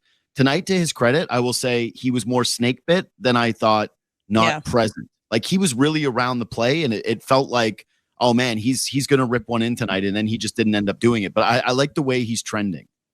Yeah, no, I think showing Willie with a tiny bit of emotion or like a care factor, those are the things you want to see. Like there's 3 games left, right? Like it's kind of hard to make like sweeping decisions on who wants what. But like, I do think maybe 100 points would be something you want. And as long as you're not going way outside of your like, your scope of play, like, yeah, I think over these 3 next games, Willie really wants 100 points, and Matthews wants 70. And it's too bad Marner got hurt because he probably wanted to get 100 for the first time. But yeah, I think Willie peaking and getting 100, Matthews getting 70. Like I know we're having this debate about rest versus like getting these things. I don't think that these guys are not going to be fired the hell up when they get 70 goals and they walk into day 1 of the playoffs. Like I can't see that being a hindrance to success. I think it's only going to make them feel more confident. It's going to make them feel fired up for each other. And like, why would you not want that to be the mentality going into day 1 against probably the Panthers? Totally agree. That was the one funny thing about tonight. The Leafs lost, and I was kind of like, oh, ho hum. And the Leafs lost control of their own destiny for jumping the Panthers. It's like actually a significant loss, and it just goes to show you how terrible this playoff format is and how it's really checked out one of the biggest markets, the biggest market in all of hockey, in terms of caring whether or not they're going to be getting an extra home playoff game. Like that is not a good sign for the NHL. Okay, so you said, you don't want to be making big sweeping decisions over the last couple of games of the season. Samsonov. Oh yeah, you think you left the door open tonight for Wool? No, I don't. And I saw your tweet, and I know it's a good way to capture audiences, but like not even leaving the door open. You're accusing me of just trying to get clickbait? Clickbait. Yeah. JD clickbait bunkus. Yeah, no, but when I read it, I thought like I didn't even have that thought when I was watching. I just had the thought of like this game sucked for Sammy. Like he looked like old time Sammy for a little bit there. But I think I've just been through too many of these conversations of, is Wall getting himself in there? Is Samsonov the guy that I've mentally told myself Samsonov's the guy? And I've become able to believe in that, but I'm not letting him off the hook for tonight's performance. I will say it's a Thursday night against a team you've played 3 times in the last 16 days, and they suck and they don't really have anything to play for. And I mean, I'll say there were some really bad defensive plays by the Leafs, like Gio. Brody couldn't get the puck out. And like, that's on everybody kind of being sloppy. So I would give Samsonov a bit of that sloppiness for sure. It didn't change my like comfort level of game one, Sammy, but old habits creep back in. That's scary for Leafs fans that have all this trauma of this season of Ilya Samsonov, but not enough that I'm like seeing Joseph Woll in the background yet. But yeah, the next 3 games, you want to be going into the playoffs with like a good level of confidence. Like Sammy wants another game, I'd think, to erase this one from his mind before game 1. So he'll probably get one next week, of course. And hopefully it won't be like this, because it was just a sloppy performance from a lot of people. We got 2 sloppy Sammys tonight. We got poor Sammy McKee is also sloppy tonight, folks. He's a slop fest back in Hyde Park or wherever he lives. Yeah, sloppy Sam McKee, sloppy Ilya Samsonov. I hated Samsonov's game tonight. Like he made the one really nice save on the shorthanded cross ice play where I thought, okay, that was the big one, because I think the game was tied in that moment, or the Leafs were down 1. No, it's right here. Leafs are down 1. He makes a really pretty cross ice save. Bang. Keeps him in the hockey game. Thought it could have been a real trouble if the Leafs would have fallen down 2 goals here. Yeah, Leafs let up a bad goal at the end of a period, one that really isn't his fault. You're right. Brody bobbles one out to start the hockey game. And yeah, Gio with the like, I'm too old to see at night anymore. It was so bad, man. Like, I felt for him. It was really bad. I was like, oh boy, no. Yeah. He could not have teed him up. Like going downhill right to his backhand. Yeah. It scared me a little. I'll admit it. It scared me. The last goal in particular, where it just like, that was a poo-poo platter. Like shooting it right underneath him, right 5-hole from distance, where it looked like he had a pretty clean look at it. I don't know. I didn't like Samsonov tonight. I would say this. You're definitely giving him the next game, in my opinion. Like you're giving him that start against Detroit, and it's going to be a hungry Detroit team. They just lost in overtime to Pittsburgh in like a pretty crucial game. I think the Islanders and Canadiens, as we're speaking right now, are tied at 2s. Like there's a lot to play for those teams down the stretch. But I think that if he plays really poorly in that game, and then you've got stakes against Florida for home ice advantage, you might be going back to Woll and giving him a chance to steal it. Interesting. I think it just, I don't know. I'm actually so curious about, like, when you talk to just Leaf fans about this in general, I think there's still a good amount that are believers in Joseph Woll being the guy for game 1. I mean, the story of Samsonov from the talking to his dad over bottles of vodka to now has been, I've bought it. I bought it. I want the movie rights. I want to see what the hell happened during the stretch, because it's been incredible. I think the team probably really like feels like that's a positive like momentum, that they've all come around Sammy and they believe in Sammy and they've helped Sammy get to this point. But yeah, you're right. Like Saturday night against Detroit, it's your last home game. If Sammy gets that one, maybe next week you give Martin Jones a game, like just to get him some touches. I think Martin Jones will get the game, the final game of the season. Back-to-back one. Yeah. Like that's going to be so. So Sammy gets like one more chance, really, to like not let this be the bad taste in your mouth in the regular season, and he needs that big time. Yeah, that's what I mean. I think that's it. I'm with you that you don't want to overreact to it, and I think if you're Keefe, you downplay it. And in fact, if I was him, I'd probably be hammering my blue line, going like, these guys really let Samsonov down tonight in this sloppy game and blah, blah, blah, blah, blah. Although I'm guessing that he's not going to burn a bullet tonight again on another Islander, I was thinking Islanders. Jobo just put Islanders 1-3-2 in the chat.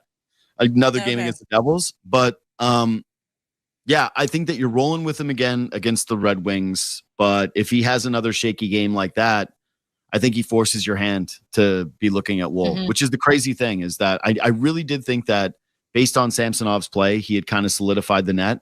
But it goes to show you that when you have that kind of a season that he's had, the trauma just it doesn't go away. And it reminds everybody that the leash is very, very short for these guys. I had Corey Schneider on my podcast today, and we were talking about goaltending politics and how difficult this kind of time of year is. And I really said, there's nothing I wish that we would get more is a F1 style show with goaltenders where it was just behind the mask. Exactly. just like the That's actual what it's like for goalies in a situation like this, where they're do or die for contracts, for ice time, for the most meaningful games in hockey. I still think it's a fascinating question. And you were a goalie. I can't believe it. Like, I never could have done it. You're insane. You're all nuts. No. This is the thing. The only reason that I was a goalie is because I started hockey a year later than my two best friends, and they were better than me. So I was like, I'll be goalie.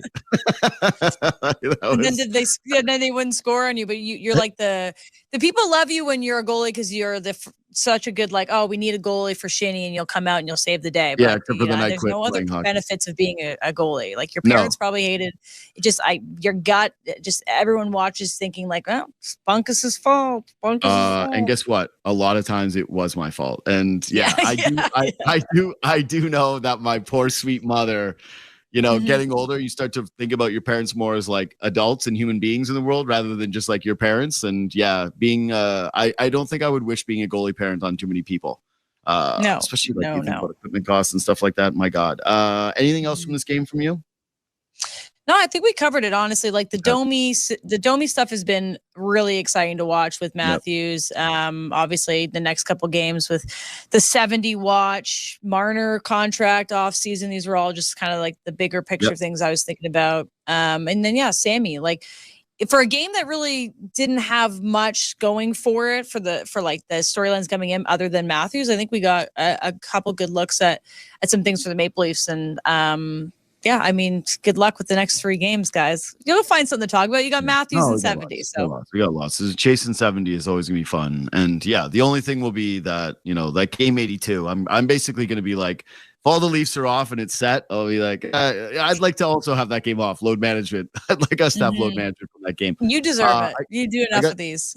I got 2 rapid fire things. One is just that Kampf goal was beautiful. And every once in a while, David Kampf scores a beautiful goal. It's probably because he's the fittest man in the world. Like, something incredible. Has to come from that besides being like on a calendar. You have to have one goal a year where you get to show that you're like the fittest athletic man in the world. There he is. David Kampf truly makes me hate my body. I hate seeing David Kampf without a shirt on. It pains me to know that there's nothing I could do to ever be that. But for a guy who is a depth checking line center that is not known for any goal scoring ability, it is funny that just once in a while he's able to pop one of these beauties. My only and last final thing, and I'm glad that I get to talk about this with you, is they had a Rodion Amirov tribute during the game tonight. It was really difficult, obviously, to see his family. But I will say this. You and I were at Conn Smythe together, and we were there watching Daryl Sittler and Dave Tiger Williams talk about Shanahan and what he has done for the Leafs organization in terms of just the care that he has for others. And I know Shanahan gets crushed all the time, and I've crushed Shanahan, and I feel like, he has not gotten his fair share of the blame in a lot of the Leafs failures. He's done a good job at kind of making himself a hidden figure at the convenient times. And, I think he owns a lot of the over-empowerment of Kyle Dubas. And during that era, like, a lot of the failures of this team fall on him. But one thing that I was thinking about tonight when I was watching that tribute, knowing that, this guy made sure that his family was flown in to still feel like they're members of the Toronto Maple Leaf family. That echoed what those former vets were saying about how much Shanahan has legitimized the alumni of the Toronto Maple Leafs, has brought together the community of former Leafs players and families, and how much attention to detail he actually has for those touches. And so, yes, a lot of strength by Amirov's family to be showing up and doing that. Great gesture by the fans who, really understood the moment. I do got to give a lot of credit to Brendan Shanahan for being the kind of guy who understands the power of that and who really has fostered community when it comes to the Toronto Maple Leafs. Yeah, I mean, I can speak pretty personally on this with Brendan Shanahan because people don't really know who I am. Hi, I last year was the in-arena host for the Maple Leafs, and so it's a quick kind of like fleeting job. I did it while Danielle Emmanuel was on maternity leave, and so you don't really get any time to have like a relationship with anyone in the building. You go on, you're on screen, you leave, and But I will say, I shared something quite personal in my life a couple months ago, and Brendan Shanahan reached out to me and sent me a really, really personal and meaningful message about what I shared. And we didn't have to do that. I don't work there anymore. I mean, I never really got a chance to spend time in front office. Like I was just a girl doing the clap your hands, and I just thought they didn't call you and be like, it's deadline time, Ailish. Like, what do you think? What do you think this roster needs? Who do you think we should trade for? And I said, Ryan O'Reilly. That one worked out. Good idea. But I just was like, that's class. That's somebody that understands that people make a part of a relationship in your company. And I worked there for one season and never really had so many like personal interactions with him. But, just to go out of your way as the president of the Leafs to have time to write out, a really long, heartfelt message, I thought was really, really a good indicator of what you're talking about. Like, we can talk all about wins and losses and playoff success and whatever, but I think there is credit to be for some of that about hopefully what it means to be a Maple Leaf or a Maple Leafs fan or someone that covers the Maple Leafs. Like, I think that was a nice touch. And I know what Rodion Amarov's family probably, I couldn't even imagine what they went through, but to get that moment to celebrate their son in front of a crowd that clearly rose to the occasion, like those are things that obviously Brendan Shanahan and the front office know are important to like the Leafs brand.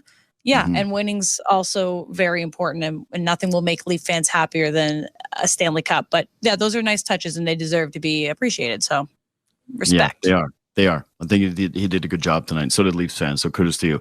And people know who you are. You're Ailish Forfar. And again, if you want to follow Ailish's show and everything she does, it's at Ailish Forfar on Twitter and Instagram. You can listen to her every single day at 6 o'clock. You can watch her as well on television, big TV star. She's cross-platform superstar, okay? You know who you are. Yeah, exactly. Yeah, exactly.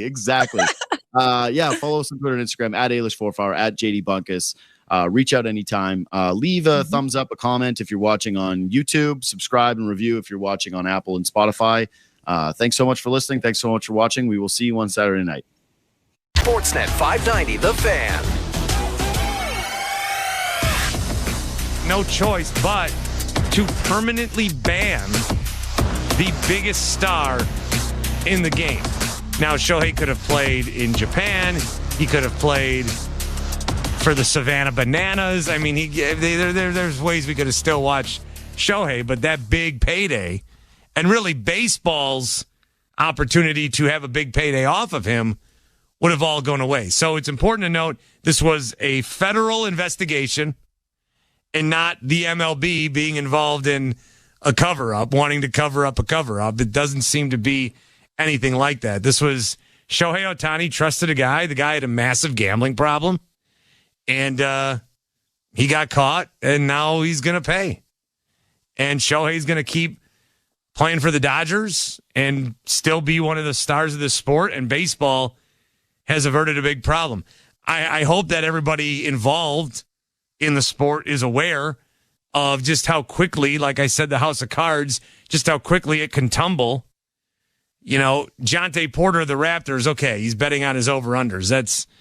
That's not a story it's just not going to stick. But if one of these sports has one of their big stars involved in something like this, if Shohei was involved in this, we're in a completely different timeline where we're looking a lot deeper into, did we cross the line too far? When does it end? Where's the integrity? Should sports have been taking all this money in the first place? Now, because of this report and Shohei seemingly clean, we can just dig our heads back in the sand and keep throwing money down on our favorite games. So I think everybody is a winner, except for all of us that are winners, because we'll continue to bet and we'll continue to lose because nobody's ever gotten rich off gambling.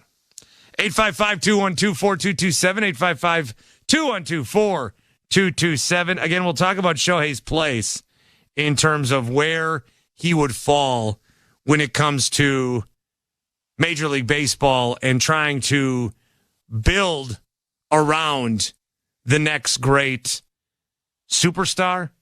But I think I do need to address something that I don't want to address. I don't want to talk about it. And we'll give one opportunity to talk about it. I don't think it needs to be discussed today. I feel as I'm talking about Shohei, like I feel a voice in my head saying, Bart, you need to talk about the other thing. I don't want to talk about the other thing. I have no desire to talk about the other thing. We're going to have to talk about the other thing. We'll do that next, The Bart Winkler Show.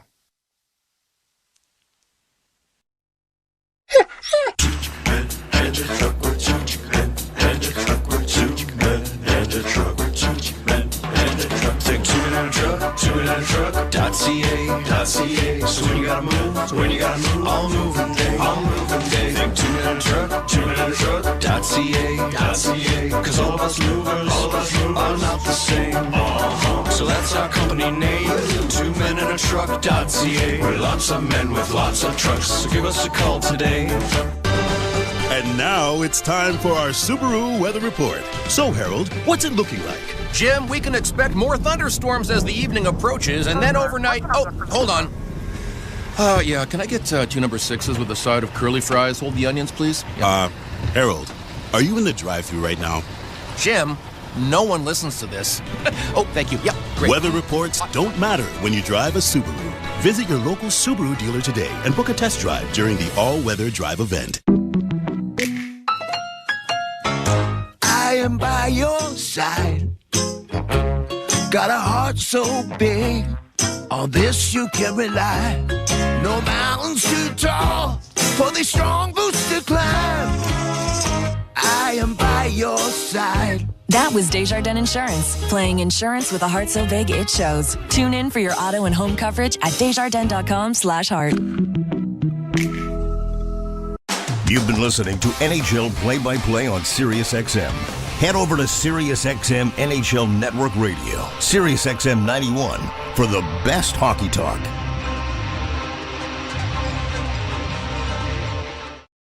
On SiriusXM NHL Network Radio. So I mentioned your third year. You've played just over 200 games. Let's go back to the beginning. What was your come to the NHL moment coming out of Portland? You did have some time in the AHL. You're so good. You didn't stay down there very long. What was an early moment of looking up and seeing a Sid or Ovi or somebody else like that, Seth? Playing those guys, especially in our division, has been fun. I mean, when you're coming in, like you said, a little younger, those are guys you look up to. Seeing myself on the bad end of highlights after games has been fun. That's something I didn't enjoy my first couple times, but now I'm kind of used to it. It's definitely a tough transition from junior to the National Hockey League, but you seem to hit the ground running with 17 goals your first year, and you're poised to break 30 for the first time. How much has Rod Brendamore, been part of that success, and just your preparation, in the off season, but just the ability that he has everyone to run through a wall for him. So how big has Brendamore played in your development?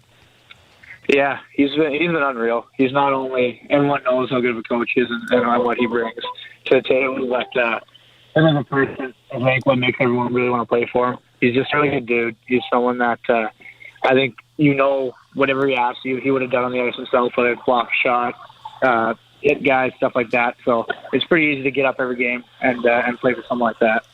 With Seth Jarvis of the Carolina Hurricanes, second in the division right now, as we're down to the stretch run, 75 games into the season. Already in your young career, you got 29 NHL Stanley Cup playoff games under your belt, and I mentioned earlier that you performed in both series. What did you and the team learn in losing the last 2 years that you think will help you in the 2024 playoffs? Yeah, not something I want to remember, but especially last year, I think just how tough it was to get to that spot and how close we were, but still how far you had to go. And just, I think you saw us forward just hot at the right time. I think when you can find your stride going to playoffs and going there with a little momentum, you can really make some noise, and that's what we're trying to do. Can you describe for the listeners just how much harder it is to perform in the playoffs or the last 10, 15 games of the year, just with regards to the tighter checking and less penalties called too? How much harder it is to perform as opposed to the regular season? Yeah, it gets tough. It gets a lot more physical. I think a lot more adrenaline's popping, so everyone's kind of flying around out there, especially in the first couple games. But I mean, it's the same for everybody. Everyone wants to play there, and I think when you get in that moment, all you can think about is kind of the end goal and just working as hard as you can to kind of win those games and get as close as possible. Are you driving just a 2012 Ford, banged up car, or are you ready to drive something big here as the payday's coming? I'm still humming with I got a 2019 Volkswagen Tiguan. I'm beat up pretty good, but I don't know what's in store. Hopefully, like you said, a little pay raise would be nice, and then I go car shopping. But that's to be determined. SiriusXM Fantasy Sports Radio is the place for expert advice, strategy, and information from the best fantasy sports analysis to win your league. Plus, hear pick-by-pick coverage of live drafts and interviews with top players, coaches, and team executives on SiriusXM 87. I'm Frank Trachtenberg with your SiriusXM NHL schedule for Thursday, April the 11th. All times are Eastern, and please remember, all games, times, and channels are subject to change. Check SiriusXM.com for the latest updates. In the NHL, 7 p.m., Pittsburgh Penguins take on the Detroit Red Wings. Penguins on SiriusXM channels 91, Internet 942. Red Wings on Internet 930. 7 p.m., Toronto Maple Leafs take on the New Jersey Devils. Maple Leafs on SiriusXM channels 167, Internet 947. Devils on Internet 937. 7 p.m., Tampa Bay Lightning take on the Ottawa Senators. Lightning on XM 222, Internet 946. Senators on Internet 940. 7 p.m., Buffalo Sabres take on the Washington Capitals. Sabres on XM 219, Internet 923. Capitals on Internet 950. 7 p.m., New York Rangers take on the Philadelphia Flyers. Rangers on XM 221, Internet 939. Flyers on Internet 941. 7 p.m., Florida Panthers take on the Columbus Blue Jackets. Panthers on XM 220, Internet 932. Blue Jackets on Internet 928. 7:30 p.m., New York Islanders take on the Montreal Canadiens. Islanders on XM 223, Internet 938. Canadians on Internet 935. 8 p.m., Dallas Stars take on the Winnipeg Jets. Stars on XM 207, Internet 929. Jets on Internet 951. 10 p.m., Seattle Kraken face the San Jose Sharks. Kraken on SiriusXM channels 91, Internet 944. Sharks on Internet 943. 10:30 p.m., LA Kings take on the Calgary Flames. Kings on XM 219, Internet 933. Flames on Internet 924. I'm Frank Trachtenberg with your SiriusXM NHL schedule for Thursday, April the 11th. All times are Eastern, and please remember, all games, times, and channels are subject to change. Check SiriusXM.com for the latest updates. In the NHL, 7 p.m., Pittsburgh Penguins take on the Detroit Red Wings. Penguins on SiriusXM channels 91, Internet 942.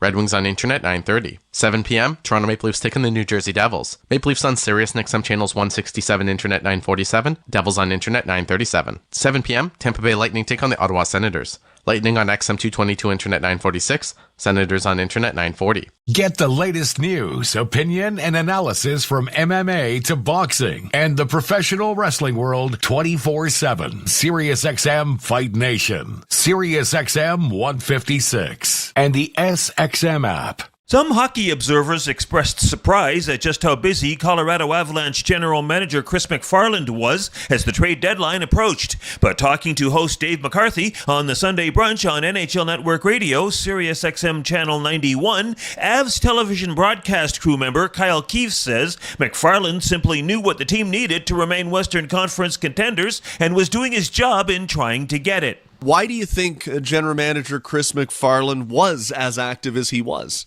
Well, it's kind of funny because I go back to the 2019-2020 Tampa Bay Lightning and the guys that they picked up with all of the talent that they had. And I think that the Avalanche learned in 2022 that depth and the idea of being an angry team wins in the postseason. You can have all the talent in the world. If you don't have those guys that will stick their teeth into something, you're not going to make it past round two. And I think they addressed that, certainly with Brandon Duhaime and Jacques Trenet. And I think that idea that the third and fourth line can cause problems for other teams is the biggest sort of ingredient in winning long, drawn-out series against other teams. And I think that those two guys added that grit. As soon as you said it, I'm like, yeah, that's the Avalanche, right? Like, there is this vibe about, and I think it probably comes from Nate McKinnon, right? Like, he always 100%. Seems like he's in an angry mood, and not in a bad way, but just like ultra determined and clearly just not here for a good time and lollipops and rainbows. Like, he's here to take a pound out of you and stand over you and scream at you while he's doing it. And I really do think that filters on down through the team. Exactly. And to be honest, it filters through the media. I mean, I don't know about that, because you and Moj and McGahey and Katie are always perpetually very effervescent individuals. I would agree with you, but there is a timidness, for lack of better words, that you go around Nathan MacKinnon that you're going to respect him no matter what. So the joking sort of takes a back seat when you're around him because he, I'm not saying he's not a fun-loving guy, but it's all business with him, most maybe from this. And I hesitate to say it a little bit because I'm not sure exactly of the culture in Buffalo, but Casey Middlestat, I think, will benefit from being around Nathan MacKinnon and sort of the attitude that there is one way, there is one direction, there is one goal. And it's too often used as a cliche, but I'm not kidding when I say that Nathan MacKinnon is an absolute bulldog in everything that he does. And it's infectious, and everybody in the locker room knows it.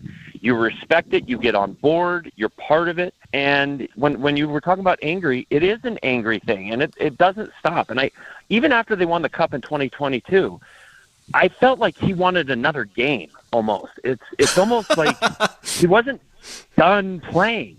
And that's sort of the attitude that I think this team has taken on because of Nate. And so angry might be the best way to describe it. Mad Dog Sports Radio has the best sports talk in the business, covering sports with a passion and knowledge you need. Mad Dog Sports Radio, Sirius XM 86, and the SXM app.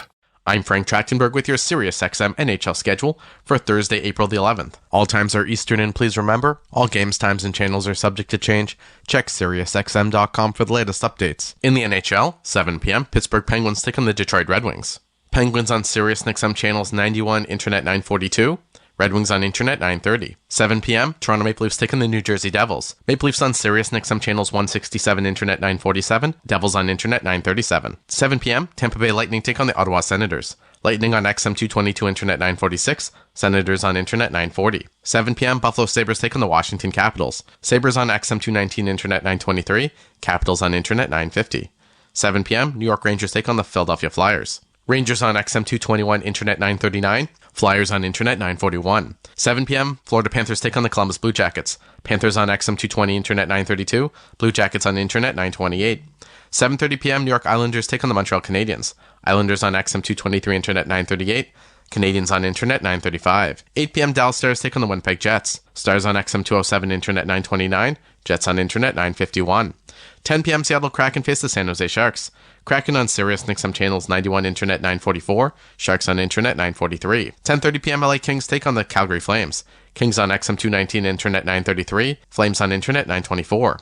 I'm Frank Trachtenberg with your SiriusXM NHL schedule for Thursday, April the 11th. All times are Eastern, and please remember, all games, times, and channels are subject to change. Check SiriusXM.com for the latest updates. In the NHL, 7 p.m., Pittsburgh Penguins take on the Detroit Red Wings. Penguins on Sirius XM channels 91, Internet 942.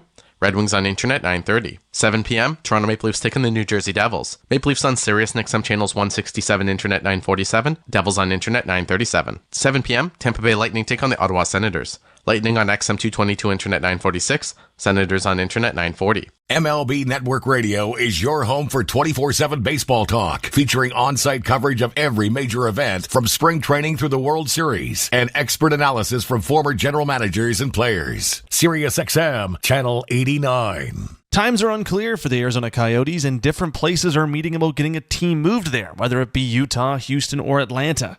So, does an NHL team stay in Arizona? Well, Elliot Friedman joined Scott Laughlin on Morning Skate, Sirius XM NHL Network Radio, Channel 91, and he discussed the possibility and said it's best to be ready for anything. I think we all saw the Ryan Smith tweet from a couple of days ago, too, right, on behalf of Utah and hockey, and what should our team name be, and maybe putting the cart in front of the horse just a little bit there. But I saw that Kevin Weeks tweet a couple of days ago, too, talking about groups like Atlanta and Houston and Fertitta meeting with the NHL NHL and the whole bit. You can shed some light on this. I'm sure they have these meetings every so often with these groups, right? As the commissioner has said, they do take phone calls. They do appreciate the fact that there are expressions of interest in bringing the National Hockey League to town. Can you bring us up to date on what's going on there? And I know obviously the Coyotes are hoping to win the auction for that land out there to put some real consistency together with their game plan. But what do you think about these groups meeting with the National Hockey League and whether or not where there's smoke there could be any fire down the road? Well, I think there is. I think there is some fire to this. It's hard not to look at this and tie it in with the whole Arizona situation and wonder where we're going here.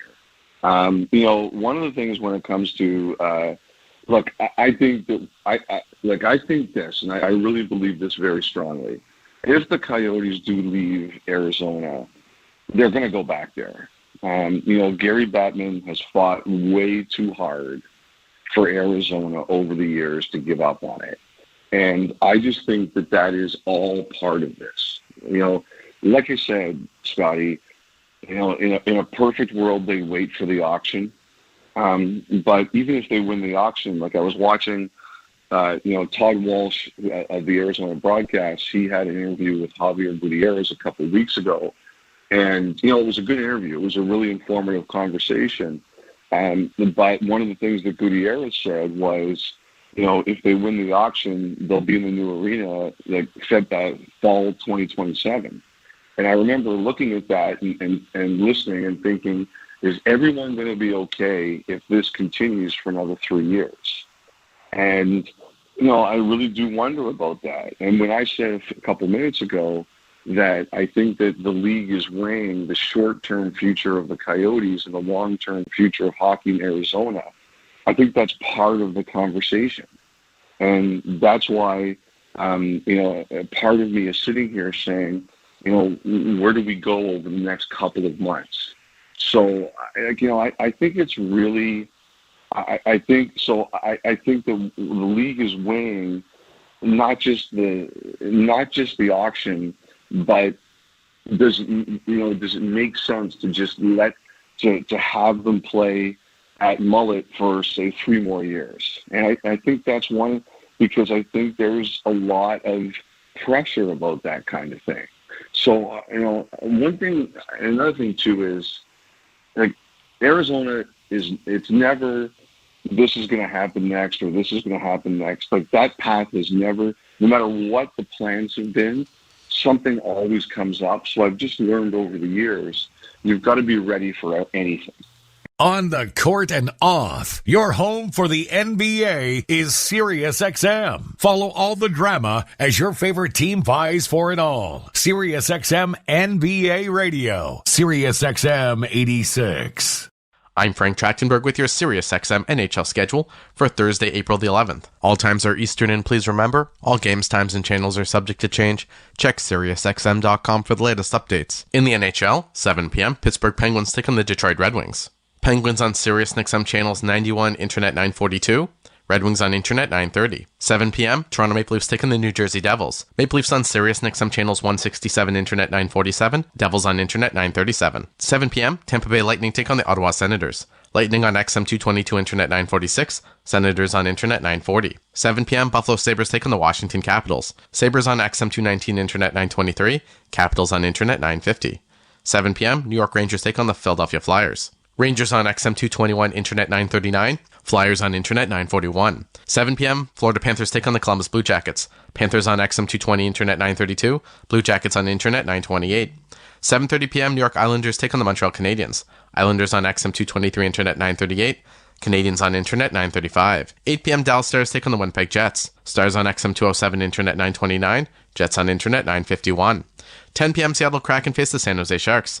Kraken on SiriusXM channels 91, Internet 944. Sharks on Internet 943. 10:30 p.m., LA Kings take on the Calgary Flames. Kings on XM 219, Internet 933. Flames on Internet 924.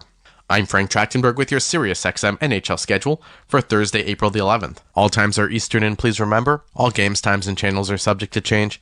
Check SiriusXM.com for the latest updates. In the NHL, 7 p.m., Pittsburgh Penguins take on the Detroit Red Wings. Penguins on SiriusXM channels 91, Internet 942.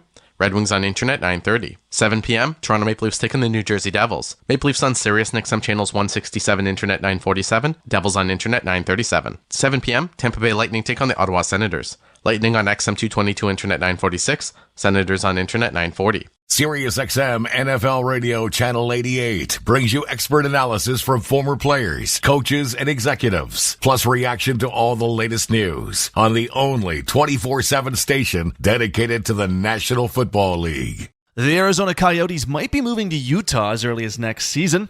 It's a very uncertain time for the organization, and Bruce Boudreau joined Scott Laughlin and Gord Stellick on the morning skate on Sirius XM NHL Network Radio, and he gave his thoughts on the potential move and what the market could be like up there for the NHL in Utah. Because, look, you've coached in a lot of different markets, in a lot of different leagues, and had success along the way, but I would think at this point for them it's a question of whether or not you're just coming or going.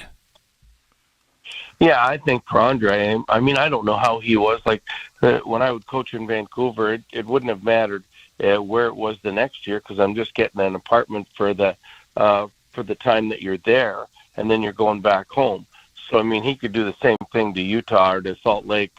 Very simple. It's the guys that have built homes there and built families and their kids that go to school that, I mean, and ever since it started coming out that the potential of them in Utah was a potential thing that, I mean, that's when they started losing because they were having a great season up to that point. So I don't know if it's coincidence or all of a sudden families are going, what are we going to do? Should we put our house up? Should we do this? Should we do that? But, I mean, for Andre, I mean, unless he is settled down in Arizona, and the only coach that I feel could really settle down anywhere is John Cooper because we're on the move an awful lot these days. So he would be pretty easy for him to pick up and go. I noticed you played 1 year there in Phoenix. Gary Younger was the coach, kind of a name from the past. I mean, what was that experience like? I know it's a different era, it's a different league, but what was the hockey interest like? The hockey interest was great. We played in the old basketball arena. I think we averaged about 7,000 people a game. I mean, there was so many transplanted Canadians that would watch all the games, and we weren't a very good team, but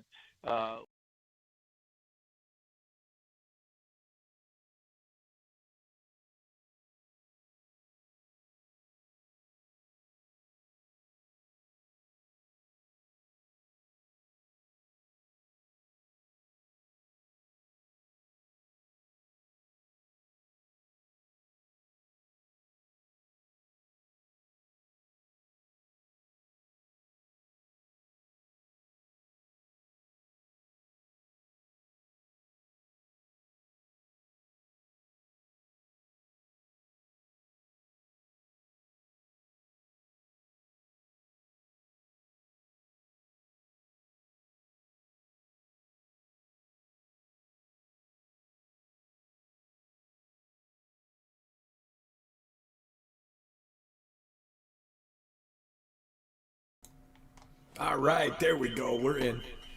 Why is this got to be so loud?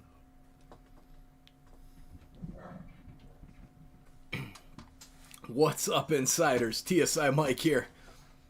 Just got back from picking up the kids from practice. Cats are down here hanging out. What's up, Jose? What's up, bro? How you doing, man? All right, I got to give away some memberships. What a night on Toronto Sports Insider. Ladies and gentlemen, thank you all so much. Seriously, this is just insane. Thank you guys for hanging out here. And this channel is nothing without you. I did this a long time with 6, 8, 15, 22 people hanging out, and none of them would chat. So thank you. Appreciate it. And let's give away some memberships here. Who's still here in the chat with us? Scooby, you still here, Scooby? Richard, you hanging out? Rick, where you at, man? Legend Rick. Man, that interview, man, I haven't been able to watch it yet. I've been so busy, I have not even had a chance to watch it. But the story that I have gotten from you through conversation has been absolutely amazing. So with that, let's give away one membership here. And, no, we'll do the 5 like we always say. We're going to have to stop doing the 5 because it's a little bit too much. But see, it's totally random here. I'm doing it from my Android phone because, Google, right? Sup? Oh, there's Tom. All right.